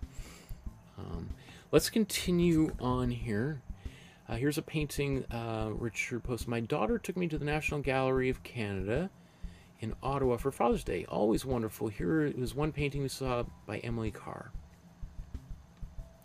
And this is a fairly large painting too. That's great. Okay, this is awesome too. So here's, I don't know if this is a photo, it was a little unclear to me if this is a photo that you took of this cat through faceted glass. You know, so it's just this particular kind of glass that when you look through it, it kind of creates this almost kaleidoscope-like quality. And then you used it as inspiration for your own painting, which I love. 2 experiments in one. I was inspired by a photo I saw online as taken by Celine Durand. Her original photo. Okay, so it's her photo, okay. And then you recreated it. So what are the 2 experiments? Maybe this kind of more gestural quality in the background, and this kind of, it almost looks like, you know, a weathered car, like the hood of a car that's rusted and weathered, and you know, it's got this patina, as you helped me remember that word hours and hours ago when I was talking about Donatello. So I love how that looks, and then it's surrounded by this very strange painting of a cat that becomes almost in a way kind of cubist, the way it's literally in cubes, right? Which is not really the way what cubism is, but just on as a kind of a surface misunderstanding of what cubism is, like we have all these cubes, right? These little facets, like more pixels than anything, right? I think that's super wild. I love this a lot. There's a lot of really cool things going on here. I think it's because it is so unusual. Like the more gestural kind of splatters and smears and smudges, juxtaposed against the grid where everything is very organized, and you know, there's this atomization of that cat that is maybe a little bit disturbing to be, you know, not, I mean, but that it's, you know, it's like this cat is kind of like this Cronenberg kind of thing. Like if you remember The Fly, it goes into, the person goes into this device and the fly flies into it, and it's supposed to be this teleportation device that teleports Jeff Goldblum into another device nearby. And of course, when the door opens, he's been combined with the fly, and he starts to devolve into this gigantic fly, and it's you know, this body horror film, as you may know. So there's something about this cat that finds itself like in between 2 worlds of this amorphous abstract world, and then this rigid grid world, and yet it can't really exist in either, right? It's I like, there's something really beautiful about that. I think you've really hit on something here that I think would be worth exploring in the future, and considering your ability to kind of move back and forth between various different styles. Those are really good skills to have. I want to share a few more images that you've taken here. This is a Gino Severini painting, who was one of the most famous futurist painters, Italian futurist painter. I think this is at the National Gallery as well. There's this Van Gogh flowers. I don't remember seeing that at the National Gallery last time I was there, so I think this is there. Here's this Joshua Reynolds painting of Charles Churchill. I don't think we just... Did we do a... No, we did Gainsborough. We haven't done a Joshua Reynolds painting. We did the Blue Boy. We gotta do a Joshua Reynolds. He's a towering giant of English painting. And then here's another Richard... here's another painting by Richard. But again, so considering what we saw here, and what we saw... Yeah, come on. And what we saw here, to then go to this... It's like, oh my goodness, we're just, you know, going from one world to another. And this is great. I think you said I needed something to loosen up to just paint. So here's a Year of the Dragon, done very quickly for me anyway, experimenting with color and techniques. I used some metallic paint for some of these areas in the center. Great. it does feel like, that we are kind of looking into this, or through this lattice-like structure, this, it's like some kind of fantasy, not fantasy world, but imaginary dreamscape where we look in and these kind of crystal-like rectangular shapes are kind of moving up and down, and we have these that, like I said, like a lattice or maze-like shapes, DNA-ish kind of forms that are moving and receding. And the reason why I feel like there's a lot of depth here is because the scale of these brush strokes, some of them are wider and some of them are smaller and thinner, creates the impression of different scales, right? That one is larger as it's closer to us and one is smaller as it's further away. Partly also the fact that some of this kind of grid-like structure, these geometric forms, some of them are more visible than others. It makes them appear like there's some kind of movement, as they might be kind of coming in and out of the light, or as these crystal-like forms pass in front of them, maybe shadows are being cast on them. So there's a level of complexity here that I really like, that maybe you didn't anticipate, but that I'm getting from it. Let's look at Robin's painting here. A portrait of my brother-in-law and sister's dog. Her husband died 13 years ago and the dog's old, so I'm doing this as a gift for her. Now, did we talk about this before? Or did I just see it on the Facebook group previously? But wow, okay, but let's say if I zoom in, what is this texture that I'm seeing? Do you see that on this body here? There's like a grid of some kind, like I don't know, like bricks, but then bisected or with these diagonals. But is that just on his shirt? Right? I don't see it elsewhere, so I'm assuming that's a pattern on his clothes. Right? I'm just looking around. I don't see that elsewhere, so it doesn't appear to be like a texture on the canvas or paper. It seems like a very deliberate choice in your brother-in-law's clothing.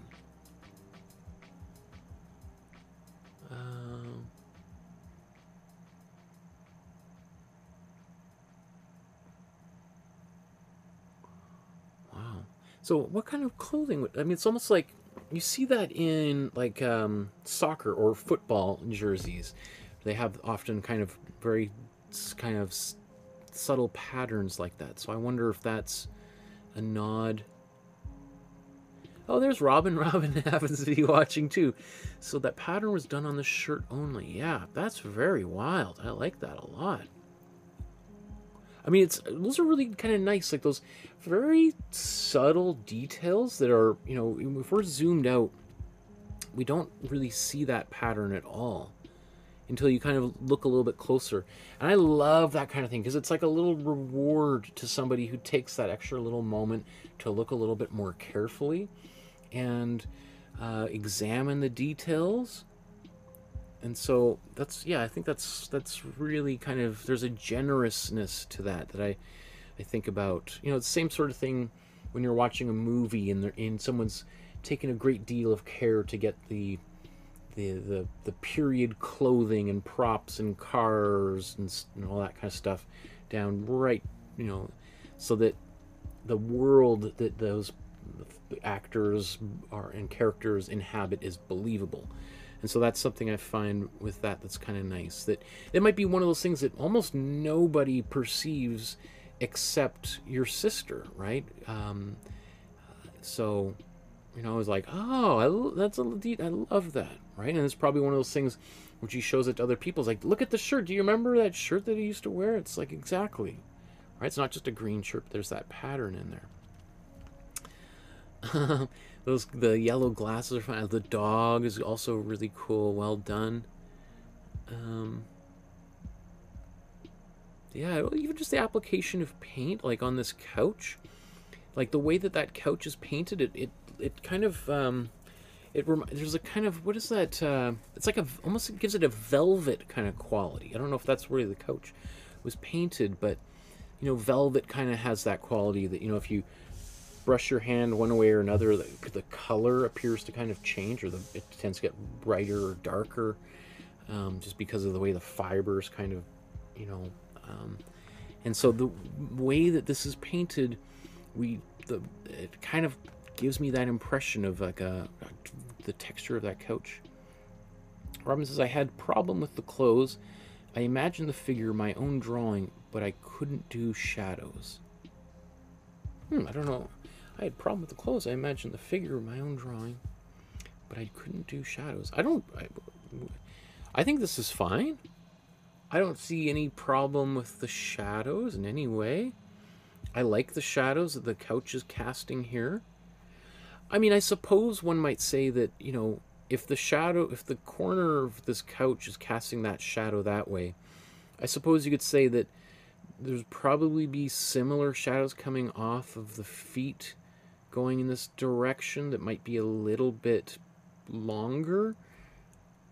But I would say probably, that's one thing with shadows is, yes, you can spend a lot of time going for accuracy, trying to make them look believable.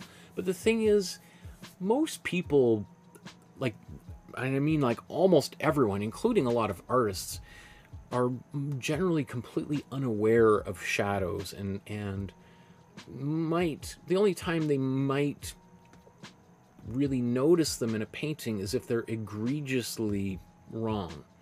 You know, like if we had a shadow going in the opposite direction on this foot, and we had a weird shadow, let's say his head is casting a shadow here, and this beer bottle is casting a shadow over the front of the couch, that might be the only thing people would be like, really, there's some weird lighting going on in here, right? Robin says, if I had a photo, I wouldn't have had to guess everything. Yeah, that's true. But, you know, you can kind of do, like, a very simple kind of mock-ups of this kind of thing on your own, right? You can, as I often do myself, is sometimes I'll kind of, if I'm trying to do, because I'm doing this with my graphic novel, if I'm like struggling to figure something out, I'll literally just set my camera up on a tripod or leaning it against on the table, you know, put a coffee cup and my camera, and just prop it up like that, and take a photo, and just, you know, set the timer, run and stand somewhere, and take a picture. It doesn't even have to be particularly good or in focus, but then I'd be like, oh, I can see how, you know, my proportion might be, or in this case, the shadow might be. So I think I would say the shadows in this would be probably the least of concern, again, for most people, in considering who it was for and what it's for, all that kind of stuff. I think, I mean, I've seen paintings by famous artists in museums that are reproduced everywhere, and because I've thought a lot about shadows, I've read books about shadows and written about shadows in my graduate thesis. I will look at those things, but I'll be with fellow artists, people that I teach with at the university I teach at, and I'll be talking about it, and they'll be like, what are you talking about? I'm like, don't you notice how those shadows are going in different directions? You're like, oh, yeah, that's interesting. Well, and just sort of walk away, like, not a big deal. So I don't think anybody really cares about that stuff at all. People are pretty forgiving when it comes to shadows, because I don't think most people are even aware of them at all.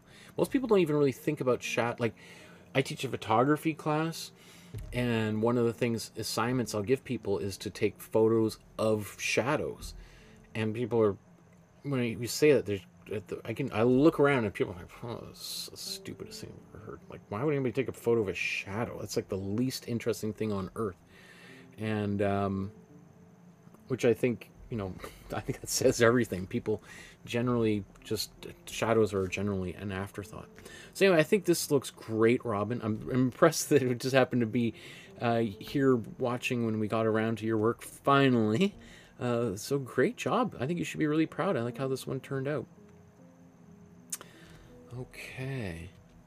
We're going to move on here to Salvator. I present King Durpo. I don't know what that means, but I loved how you start. You drew it in and some watercolors. Ooh, nice wet watercolor there. It's cool how it dries. And King Durpo. Nice job, Salvator. That's really beautiful. I like that. I even kind of like this frame that you created around the edges. Like it's got a slight, Mondrian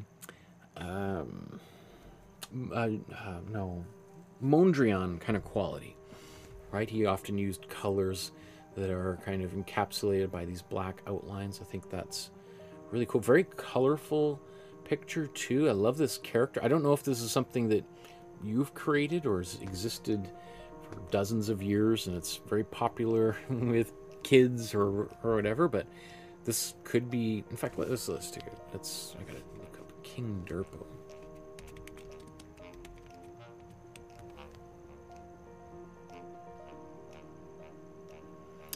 Oh, is this a Minecraft thing?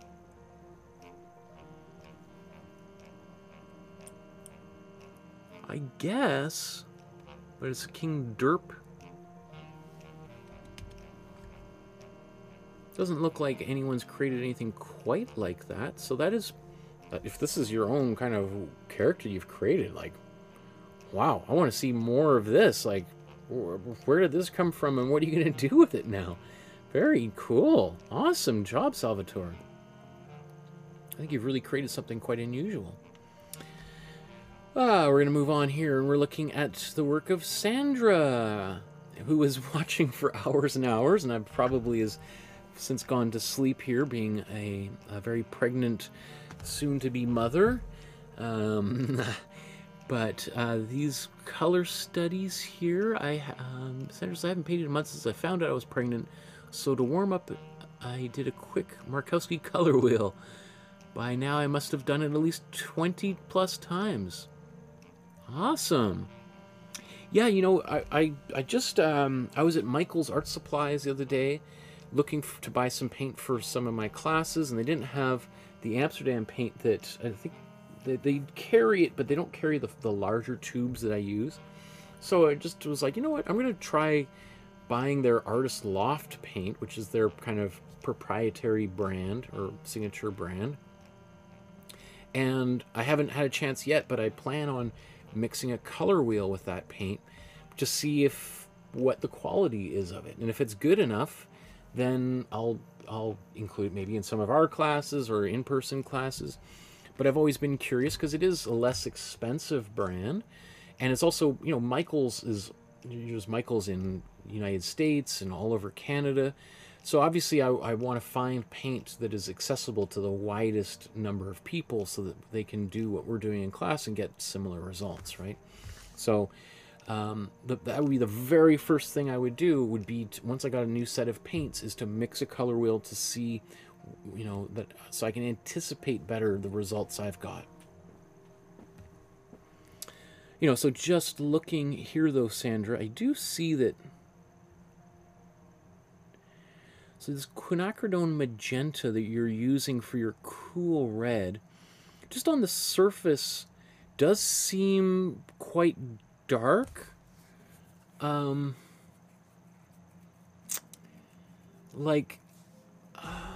love quinacridone as a, it's not really a, what is it? It's not a color, it's a kind of pigment.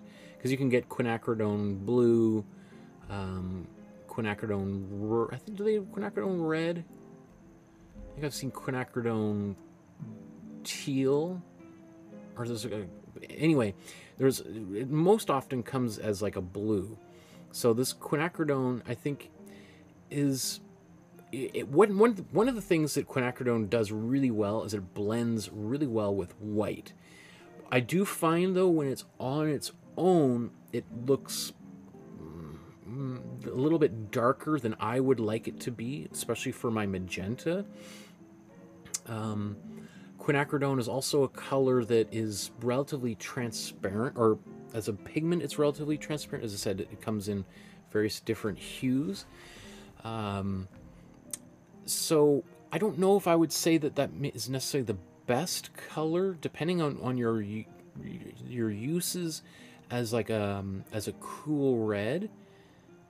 But if you are adding a lot of white into your purples, you're gonna get like a beautiful bright purple. In fact, you can also just buy quinacridone purple, or quinacridone violet, I think is how they market it, and that is like a really beautiful purple.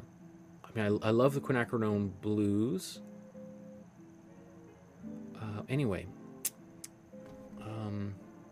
when I was up in the North Pole, I brought, I think, both.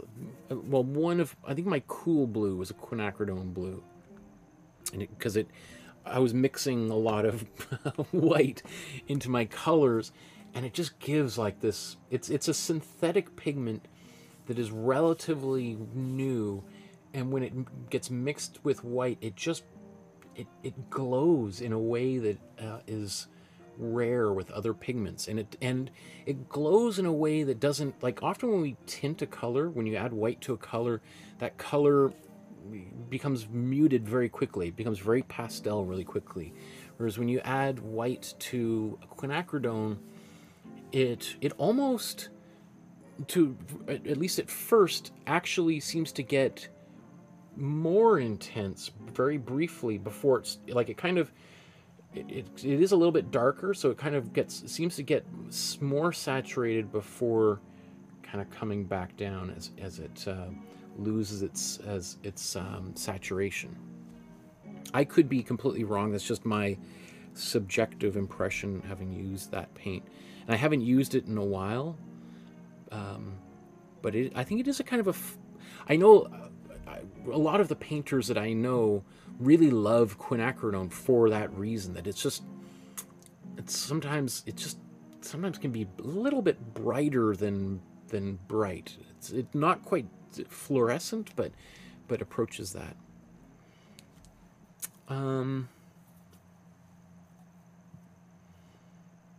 Sorry, I'm not so these are the George O'Keeffe paintings that you're studying from, and you're one of the reasons why I came back to, or I've been wanting to do George O'Keeffe for a while, but seeing your posts here, I was like, oh man, you're really getting me excited about George O'Keeffe again. And so I wasn't gonna do her paintings for another like year, and I just threw her to the front of the list because I was like, yeah, you got me into the O'Keeffe bug. And I have I've you may have seen, I've got a stack about that big of outlines I've already done for future paintings. But just the other day I was doing more outlines for George O'Keeffe paintings. Some of, not this painting, but one of the bones that she's done, a couple of the skull paintings. Because I really like her work. There's something about George O'Keeffe that really, I don't even know why necessarily, but speaks to me really deeply. I think, what is it about her that I love so much?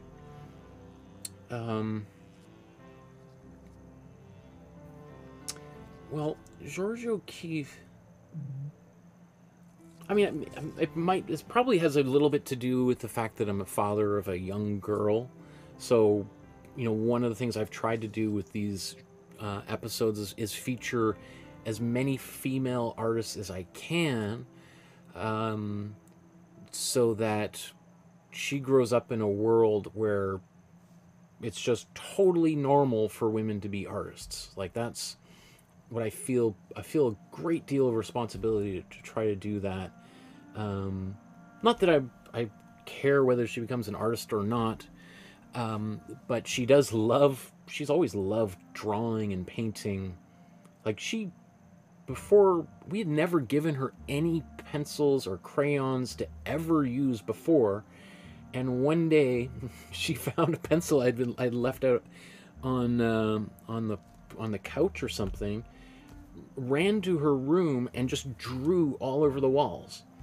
And for me, that was like one of the most exciting things that has ever happened, because I was like, how did it even occur to you to do that?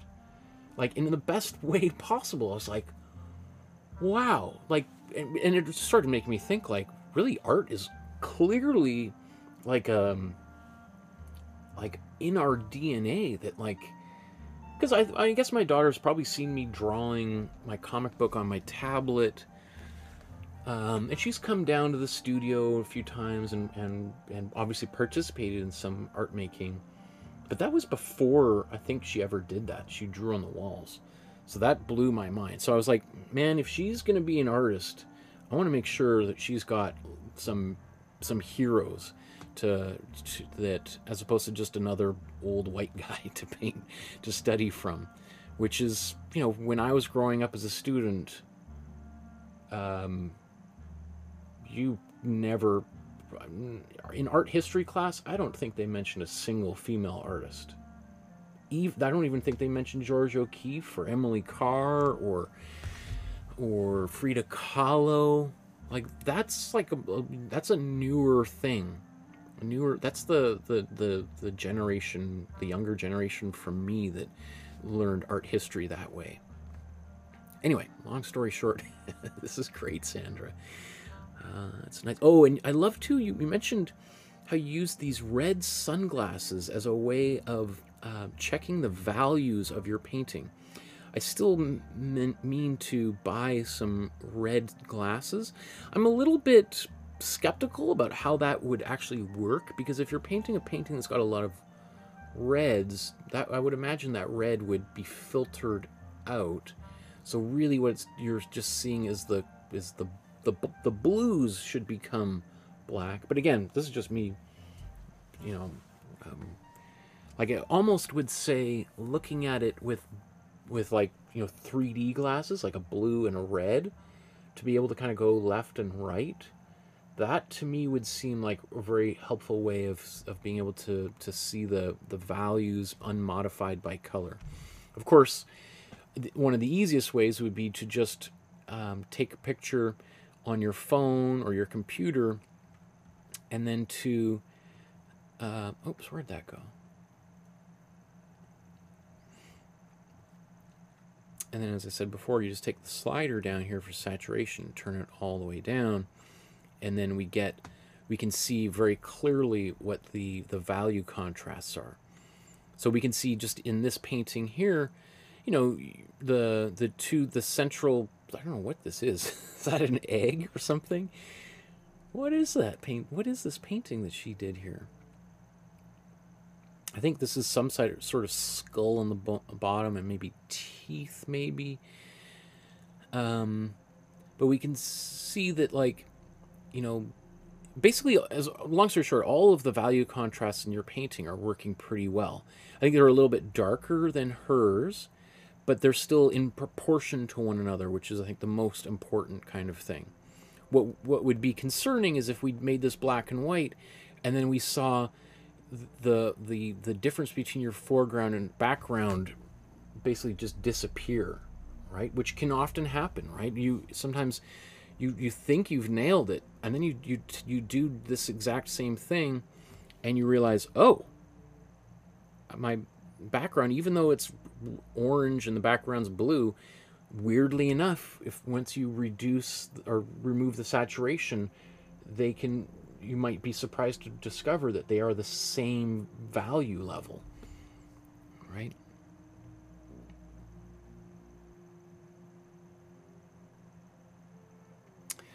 Okay, Sanju, I don't know if you're still there, but Sanju was patiently waiting to see us talk about his work here, so let's get into it. Sanju uploaded this Artemisia Gentileschi, the Allegory of Talents. painting that we did. This one, if I recall, we did this like almost 4 years ago. I think what I was trying to demonstrate with this painting was it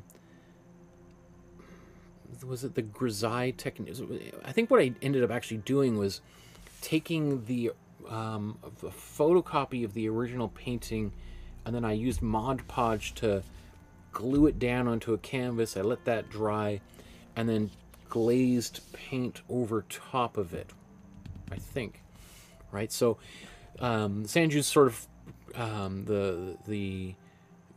what you're doing here is trying to paint this from scratch, which is very difficult, right? Trying to get the facial features and everything to appear like the original. Artemisia Gentileschi being, you know, certainly the most important, successful female painter of the Renaissance. So important that she was given the task of painting Michelangelo's tomb, right? Which, you know, is not just given to any old person or any old man. It was given to her, which was, you know, probably was very surprising to a lot of people at the time, being like, really? You're the probably greatest artist of the Renaissance who painted the ceiling of the Vatican, the Last Judgment, and all of these other great sculptures. You're going to hire a woman to decorate his tomb? Okay. Right? So that, I mean, when you really think, I mean, today, obviously, there would be no sort of hang-up about that, but, you know, 500 years ago, that was quite the statement. And she earned it. She was a great artist, right? Her father was also a really good artist. Obviously, he's, at this point, way lesser known than she is, but it certainly helped that she had a father who was a successful artist and who taught her everything she knew. Because after all, women at certainly this time were not allowed to practice art or learn art on their own. So her father would have been the only person who would really have been probably allowed to teach her art. Sanju, this is great too. This is the Kate Graham painting. I think we did this for like a New Year's or maybe we did this a long time ago. And that one was fun too. I remember painting the sky, and then I think I used a rag to selectively remove little bits of paint to kind of create that little bit of a glowing effect for those stars.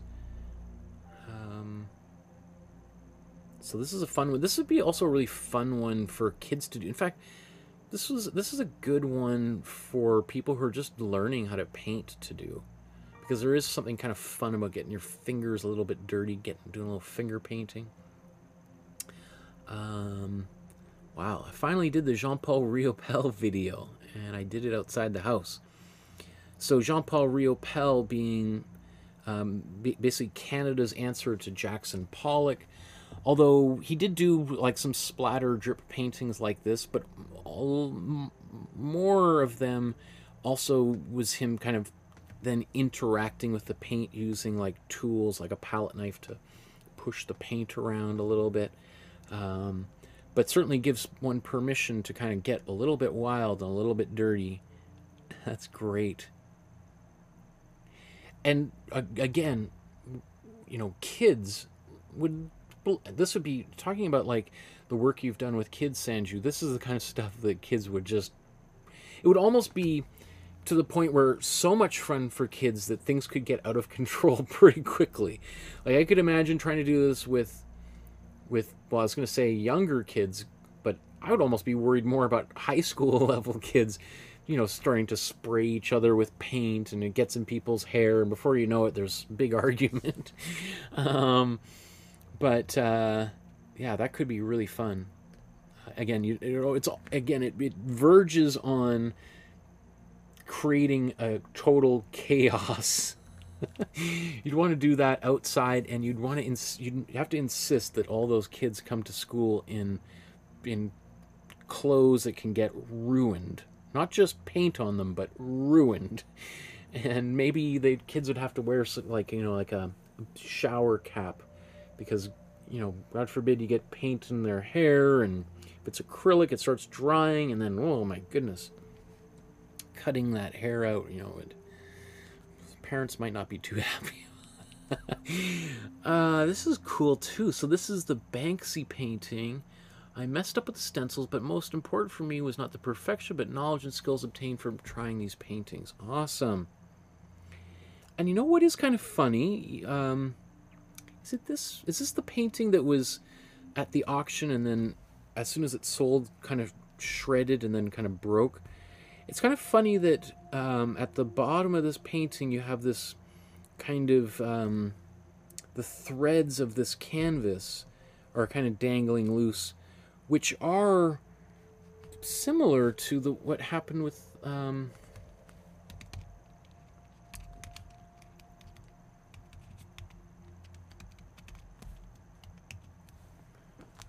which one was it? Yes, it is this one. Okay.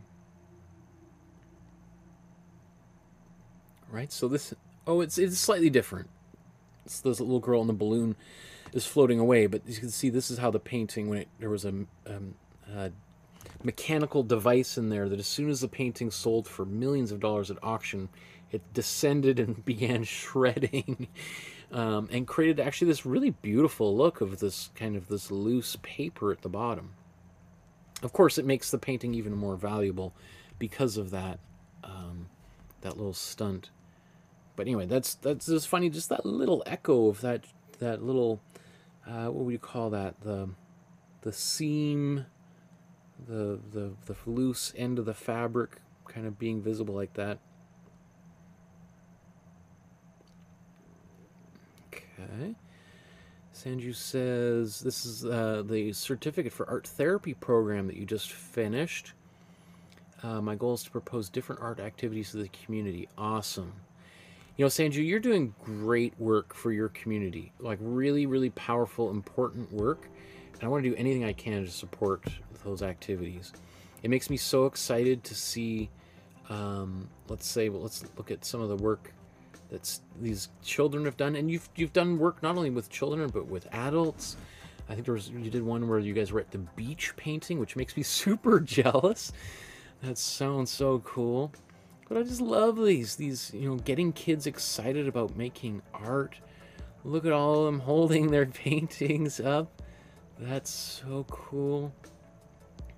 And then this little fella here, I know as many children that I work with have decided to make creative use of their time by creating their own artwork. Here's Kenley, age 7. Beautiful. And then here is Amaria, age 10, maybe a future artist. So beautiful. Like, can you imagine if this young woman kept making art and, you know, 20 years from now, she becomes like a really important artist in her community or around the world, and just changes her community, inspires other young women to get into making art, right? Or Kenley does the same thing. Like, just how positive that is for the world is just, it's incalculable, right? I think that's, you're doing great work, Sanju, and I hope that you really continue to pursue that seriously, because, you know, here's some of the we're going to look at some of the paintings you've done recently, or I think you said, I personally recommend any beginner to take on the Intro to Acrylic Sessions by Michael. Thanks for the Bob. You're the Bob Ross of the internet, inspiring the world. Oh, thank you, my friend. And here's more of the paintings you've made. You know, I like your attitude too. So this is this Bridget Riley painting. Bridget Riley being a famous op artist, not pop artist, but op artist, as an optical illusion artist, who did all these paintings with like grids and well, mostly grids. And, you know, it looks like maybe you had a little bit of difficulty with the tape peeling off and creating these kind of patches where the paint is peeled away. I know what that feeling is like, can be really upsetting. Having said that, I would say this is also on its own really cool and really exciting. Like, I imagine what happened is perhaps the surface you painted on seemed to have didn't really absorb the paint very well. And so when the tape was on it, when you peeled the tape off, it stuck to the tape. And that actually has happened to me. I did something similar. I made a measure after I did this Bridget Riley painting. It's funny that the same thing happened because I'm making this like stick that could be screwed to my daughter's bedroom door, so that I could put little tally marks showing how tall she was as she grew older. And I used a random piece of scrap wood I had here, and I did this exercise, and the exact same thing happened. And it didn't occur to me until afterwards that strip of wood that I had used was a piece of wood that I had treated with like with an oil-based varnish. So the acrylic, which is obviously the oil is going to resist acrylic paint. So the paint peeled off, and I actually stuck it behind me somewhere on one of those shelves. But seeing your work kind of reminds me of like, man, I should get that thing out and I should actually put it on the wall, because it is cool. It's not a failure at all. It's actually kind of a strange innovation. So I'm super proud of you. I think you said here, this is a review of my intro to acrylic session. I started back in February of 2023, and I decided to end it all in July 2024. So now that you've got your art therapy degree, you're moving on to now taking all the lessons that you've learned in the class and sharing that with the local community. And I mean, I hope that this is, the end of your participation in our community, because now I think you have an opportunity to continue to spread and encourage maybe some of these students as they get older to join the group and make their own paintings and do the course just like you did. And yeah, super cool. Very, very cool. Oh no, whose painting is this? I forgot the title of their name. Oh no. I don't know if I can quickly find who did that either. Okay, I have to, since I've already been streaming for like almost 8 hours now. I don't think it matters if I take a few minutes to try to track this down.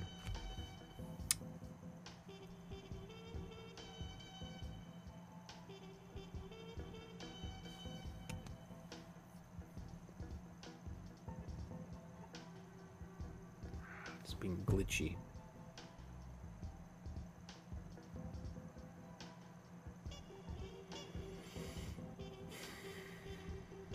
Okay, I'm gonna move forward here. Sharia. This painting, cool, wow. There's a couple different photos of it. Wild, whoa. That is cool. I love this kind of, there feels like a compression of space between this figure's face and the background. This animal, was that a cow or something in the background? And then there looks like another eye. So it looks like there's a whole bunch of things that are, like on top, like as if we're looking at it from the side. And we see them all kind of collapsed together into almost one singular plane, which is really wild. It makes for, like, there's a lot going on in this painting. And so it almost kind of verges into abstraction, because there's just, you have various different elements, all of which, I don't know if they are cultural signifiers, or if they're things that are completely unique to you. I have no idea, but it is like really wild. Like,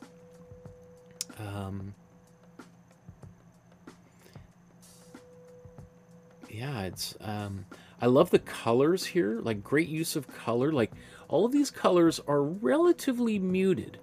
Like they all, like, yes, we have yellows and blues and some reds. I think the red is the only color that I would say is full strength. Almost everything else has been muted to something just a little bit more neutral. Like these yellows are way more, like they're kind of a mustard yellow. So what that does is you have all of these values which are not necessarily particularly bright, and so nothing is really jumping out or competing for our attention, right? Everything is kind of sharing similar levels of like, in other words, there's like, it's a relatively low contrast image, which creates like a, everything is sort of equalized, I guess, in a way. Like everything is treated similarly. Nothing is sort of, is being privileged over the other thing. Even though sometimes things are painted a little bit differently. Like you have some areas that are really quite finely detailed. You know, particularly some of these, the facial features, and yet then you have some things that are quite bolder, and feature quite prominently, but their colors are even more subdued. So it's kind of interesting because you've got like this push-pull thing happening where the moment you sort of key in on a detail like an eye or lips, your eyes kind of go to it, but then they kind of drift off into another place. So for me, there's a kind of a dreamlike quality to this. Like, you know, in the sense that, I don't know how anybody else dreams, but when I dream, you know, like, everything is kind of a little bit ambiguous and vague, and you might sort of, you know, I mean, I can do a certain amount of lucid dreaming, so sometimes, like, if I see someone's face in there, I try to, like, focus on, like, who is that face? And sometimes I try to focus in on who that face is, and then it just, you know, morphs into like a, you know, I don't know, the hood of a car, the front of a car, or a light plug or something. You know, everything kind of just morphs kind of in and out, and so I get that feeling looking at this piece. That's what I get. Very cool. Let me see if the Facebook group. Okay, it's not behaving. Let's try this again.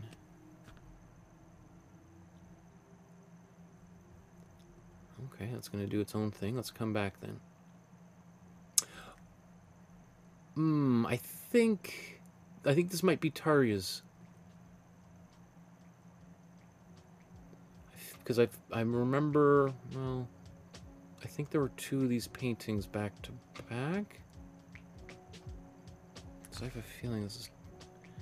Why is the Facebook group not loading? Okay, so I apologize to whoever created this beautiful version of this painting. I think this is way better than my own version of this painting that I did. It makes me really want to go back and redo my version, because, you know, heaven forbid somebody does a better version than me in this community. But, you know, that's, you know, I'm in all honesty though, and that's, I think, the greatest honor that a teacher could ever have is when you have students that learn from you and then exceed you, right? That, you know, in my humble opinion, tells you that you're kind of doing a good job. That somebody can take the tools that you give them and then do something even better than you've done, right? So that's really, really exciting. So I hope this is by Tarja, and that I'm not just attributing to somebody else. Harry says, an attempt to make a painting of my own. I copied the subject and tried a winter sky. Lots of struggle. The end result didn't look at all like I had planned. That's awesome. This is your own composition and you tried to do it? Like, are you kidding me? This is excellent. Lots of struggle. I mean, probably, you know, it's difficult to do something like this, especially, these are, you know, a very narrow range of colors you're using here to create this painting. With all of those grays, that's, you know, it means that rather than having all of the bright colors around the color wheel, you're using a very narrow range where you're just mixing grays, and it's almost to the point where you're mixing those on your palette and you're like, okay, which one is the yellow, which one is the red? And sometimes you don't even see that until you start painting on it. I think this is really, really exceptional. Really great job. I think you'd be super proud of what we've got here. Like the way that these kind of pinks and yellows are appearing in here is great. And the fact that they don't turn into oranges, like not the fruit, or is orange is a fruit, right? Sometimes I get worried whenever I say fruits, because then I think like somebody's like, orange is not a fruit, you moron, it's a vegetable. And I'm like, oh, sorry, because you know there are some, like I think tomatoes are technically a fruit, which just I can't wrap my head around. There was something about seeds. Right? Isn't there something, some fruits have seeds and vegetables don't? Am I totally wrong? Anyway, what has nothing to do. I mean, like, what I'm talking about is, my mind is going a little bit nutty here. I started streaming 8 hours ago, so you have to forgive me for losing my lucidity. But the fact that we have this transition from pink to yellow, and at no point does it turn into orange. That is hard to do. That is not something that the average painter can pull off. Even an intermediate or even advanced painters struggle with that. So being able to create that transition without it going into the intermediate color between them is like, I mean, that's hard. And yet we've got this orange sun down here kind of bursting through. I like these beams of light. Everything about this I think is gorgeous. I mean, the one thing is kind of like, what is going on with these things? Oh, is that, so, okay. So that's a cityscape in behind, I'm assuming, right? And these are buildings. Okay, I didn't get that at first. I was thinking these were like some sort of like, well, I mean, there are some kind of chimneys, right? But I thought maybe they were, I don't know, almost like a landscape from the future. Now that I look at it, the more I see these buildings, I think that's what they are, kind of very subtly in the background. That's wild. Okay. and these wolves, I guess, in the foreground are awesome. Love them. Very, very well done. Right? And again, very subtle. There's not a lot of colors or even trends. I mean, you really got, what you've got, maybe 3 layers of value. This gray, kind of a lighter color. That's 3, 4, 5. Okay, so 5 layers of value here, which sounds like a lot, but if anybody knows about doing this kind of thing, you know, often people want to go for 4, 5, 6, 7 different layers on their minimum, right? So you've done a really exceptional job of creating a depth on these animals at using probably almost the bare minimum layers of paint. Excellent. Okay. Uh-oh. Am I still streaming?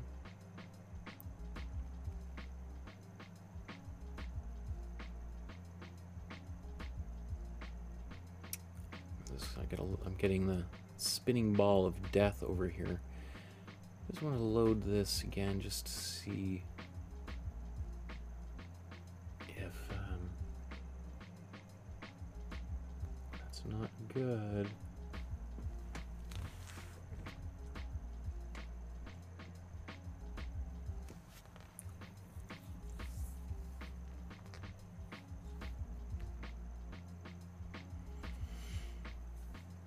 Oh no. Is that just my computer being glitchy? Okay, I'm just going to continue on. I'm recording it, so worst comes to worst, I could always upload this. But so we're looking. I love this here. Taria says, I think I've now painted all the lessons with a dog. I thought I'd try something of my own dog work, but all the attempts went horribly wrong. All right, well, I don't know. Is a wolf kind of from the canine family? Does that count as a successful painting of a dog?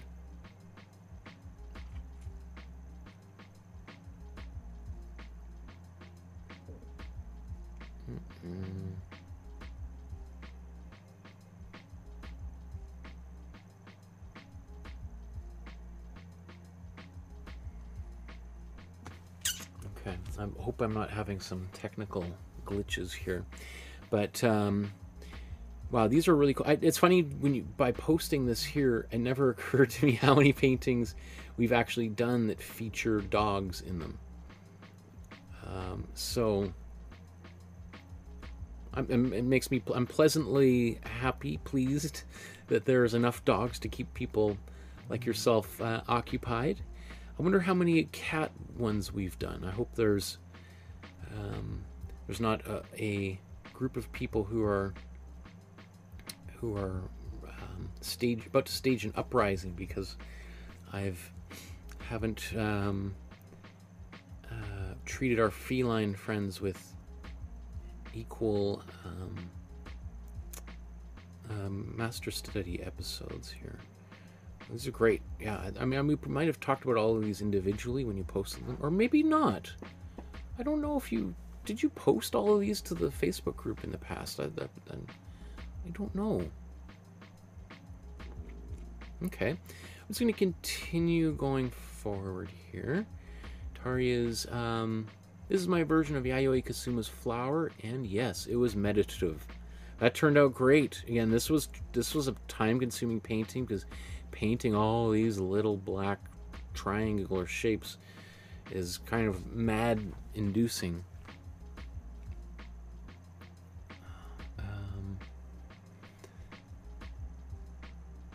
That's wonderful. I love this. After receiving support and good advice from you, my art friends, I've made several sketches of dogs in different styles and mediums. This was the one I enjoyed the most. I love this. This is wonderful. This is great. You know, it's a little bit tricky with this pose, with that foot, these feet coming directly towards us. It's called foreshortening, where you have, you know, a hand coming directly towards the viewer, right? And so to do that, you have to draw those elements. Let's say, like my hand now appears much larger than my face, when in reality, it's smaller than certainly smaller than my head, right? So, whereas my hand right here feels much bigger.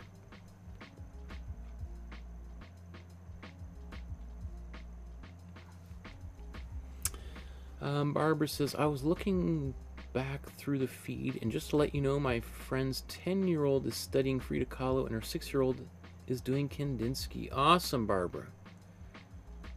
So again, I'm a little bit freaked out that things, I'm not sure if anyway, if anybody's watching right now, and I don't know if I'm just talking into the void right now, but anyway, this is a great, this is great. I love this. I also like how it kind of just fades out on the edges. That's also really nice. Often people would feel compelled to kind of put a border around here or outline it in some way. So just leaving it kind of just to fade out like that is really beautiful. Really like that. The way that you've painted her face, I don't know if this is a self-portrait or what, but very cool. I mean, this dog is sort of painted a little bit cartoony. I don't mind it at all, But, you know, one thing that does make it a little bit cartoony is a little bit more of these stronger outlines, which we don't really have so much, particularly on the figure, the human's face. So, you know, by painting some of those outlines, it does create a little bit more of a cartoony quality. I don't know. It doesn't bother me. I think it's really cool though. So but I did want to just point that out.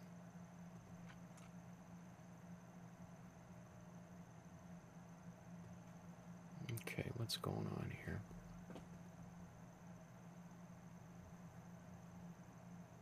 The computer's really struggling. Something is up. I'm not sure. What is up here? Maybe it's this. Trying to upload, reload this Facebook.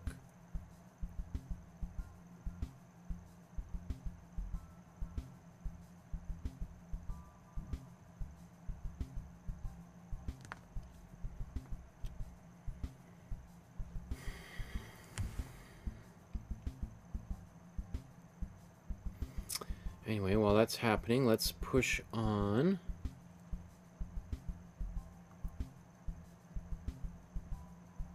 Oops. We got one more paint. Oh, this painting is by Tatiana. I just finished Monet's Water Lilies. It looks a lot better at a distance, right? Which is not unusual. Almost all of Monet's paintings look better at a distance. It's when you get up close to them, they start to fall apart. So if you feel that's happening with your own painting, hey, you're in good company, right? Because that same thing happened to Matisse. Or not Matisse, Monet. Well, maybe Matisse as well.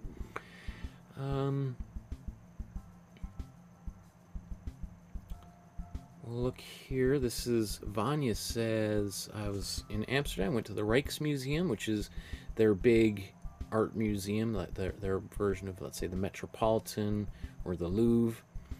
And says, I had to see one of my favorite portraits of Rembrandt, self-portraits. It's nice to see the original of one of the paintings that we did in class. I agree. That's cool. So you can really see how small this painting is. It's a very small painting, and we did our best to try to recreate that together. Very cool. I love that. I love that you shared that painting with us so that we could see what it looks like in person. Of course, at the Rijksmuseum, you've got these great paintings by Vermeer. Oh, Barbara says, I can hear and see you loud and clear. Awesome. Okay, that's good. Okay. Because if you see what's happening on my computer screen, it looks like World War III has started and everything's glitching out and like, oh my goodness, what's going on? Oh, Rembrandt as well. Wow, that's, I haven't seen too many Rembrandts like that. And of course the famous Night Watch.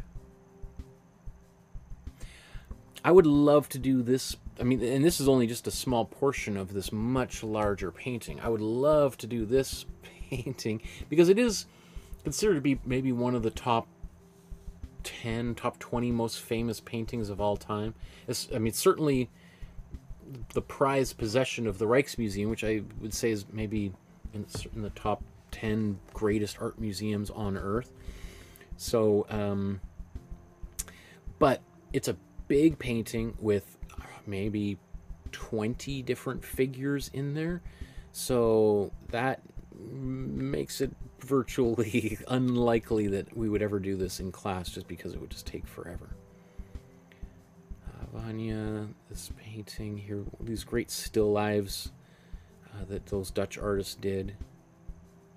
I mean, just look at these reflections, like in these, like that is almost like just mind-bogglingly difficult to pull off. Like it's so complex that, you know, this painting is behind glass and we see some reflections from maybe a smartphone or from lights, and it's to the point where the reflections are so well done on this metallic what is that? No. Pouring jug of some kind. That you're like, are those? Is that on the glass or is that in the painting itself? It's kind of tricky to see.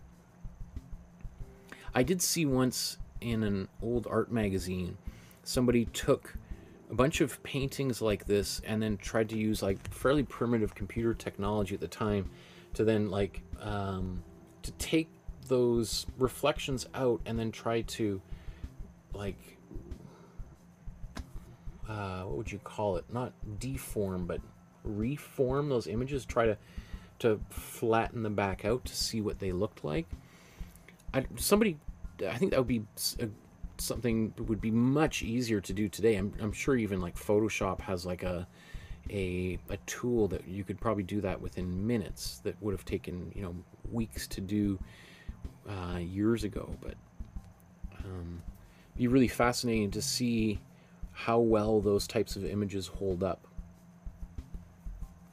Okay. And then here we come to Vanya's painting here of Raphael's angels. I like that a lot. Very well done. The sky, everything here.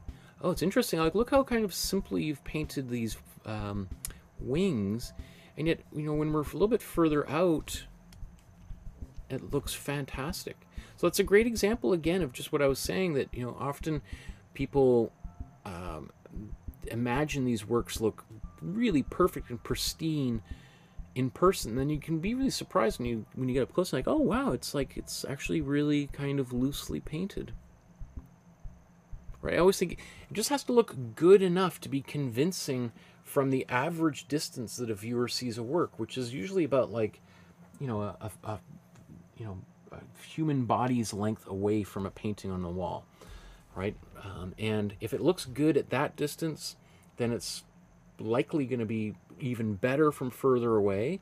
And because most people, if they're going to have a painting in their house, you know, they're probably not putting it, you know, hanging it in the middle of the room, so they're always having to confront it. Probably looking at it from across the room, from a chair or a couch on the other side of the room. So as long as it looks good at that distance, most people are going to be more than happy no matter what it looks like up close. Okay. There's a couple other things I wanted to talk about today, but considering it's just past midnight here on the West Coast and I started at 4 o'clock in the afternoon, I think I'll save it for a future episode. So, considering that brings us to the end of the episode, what I want to do just before we sign off for the night is just once again encourage everyone to like, subscribe, hit the notification bell so you know when these future episodes are going to take place. And should you feel in a generous spirit, consider leaving a donation as little as $1, $5 through PayPal. You can use an e-transfer by contacting me through my email or send a check in the mail. My website is there on my back. All of the donations that you send in help pay for the channel, keeps, you know, costs a couple $100s a month to pay for the high-speed internet, which may or may not be working properly right now. But so any help that you might be able to provide to help support the channel helps keep me doing this week after week after week, all these years later. So thank you so much to everyone for your continued support. I don't know offhand when the next episode is going to be taking place. Definitely be one next Monday, but potentially another one between now and then. And I don't know if we'll be doing another George O'Keeffe or not, so stay tuned. Join the Facebook group, upload whatever you've been working on lately. I'd love to see that and to celebrate it along with all of the other great works from our community. Just know you're doing the world a huge favor by continuing to pursue art and spread your love of art and painting and drawing amongst your friends and family and community. Once again, if every world leader who's currently invading other countries perhaps took an art lesson at one point in their life, they might be a little bit less inclined to murder their neighbors and start genocidal wars, right? Okay, so thank you, everyone. We'll see you again very soon. Enjoy your morning, evening, no matter where you are on our beautiful planet. Talk to you again very soon. Good night.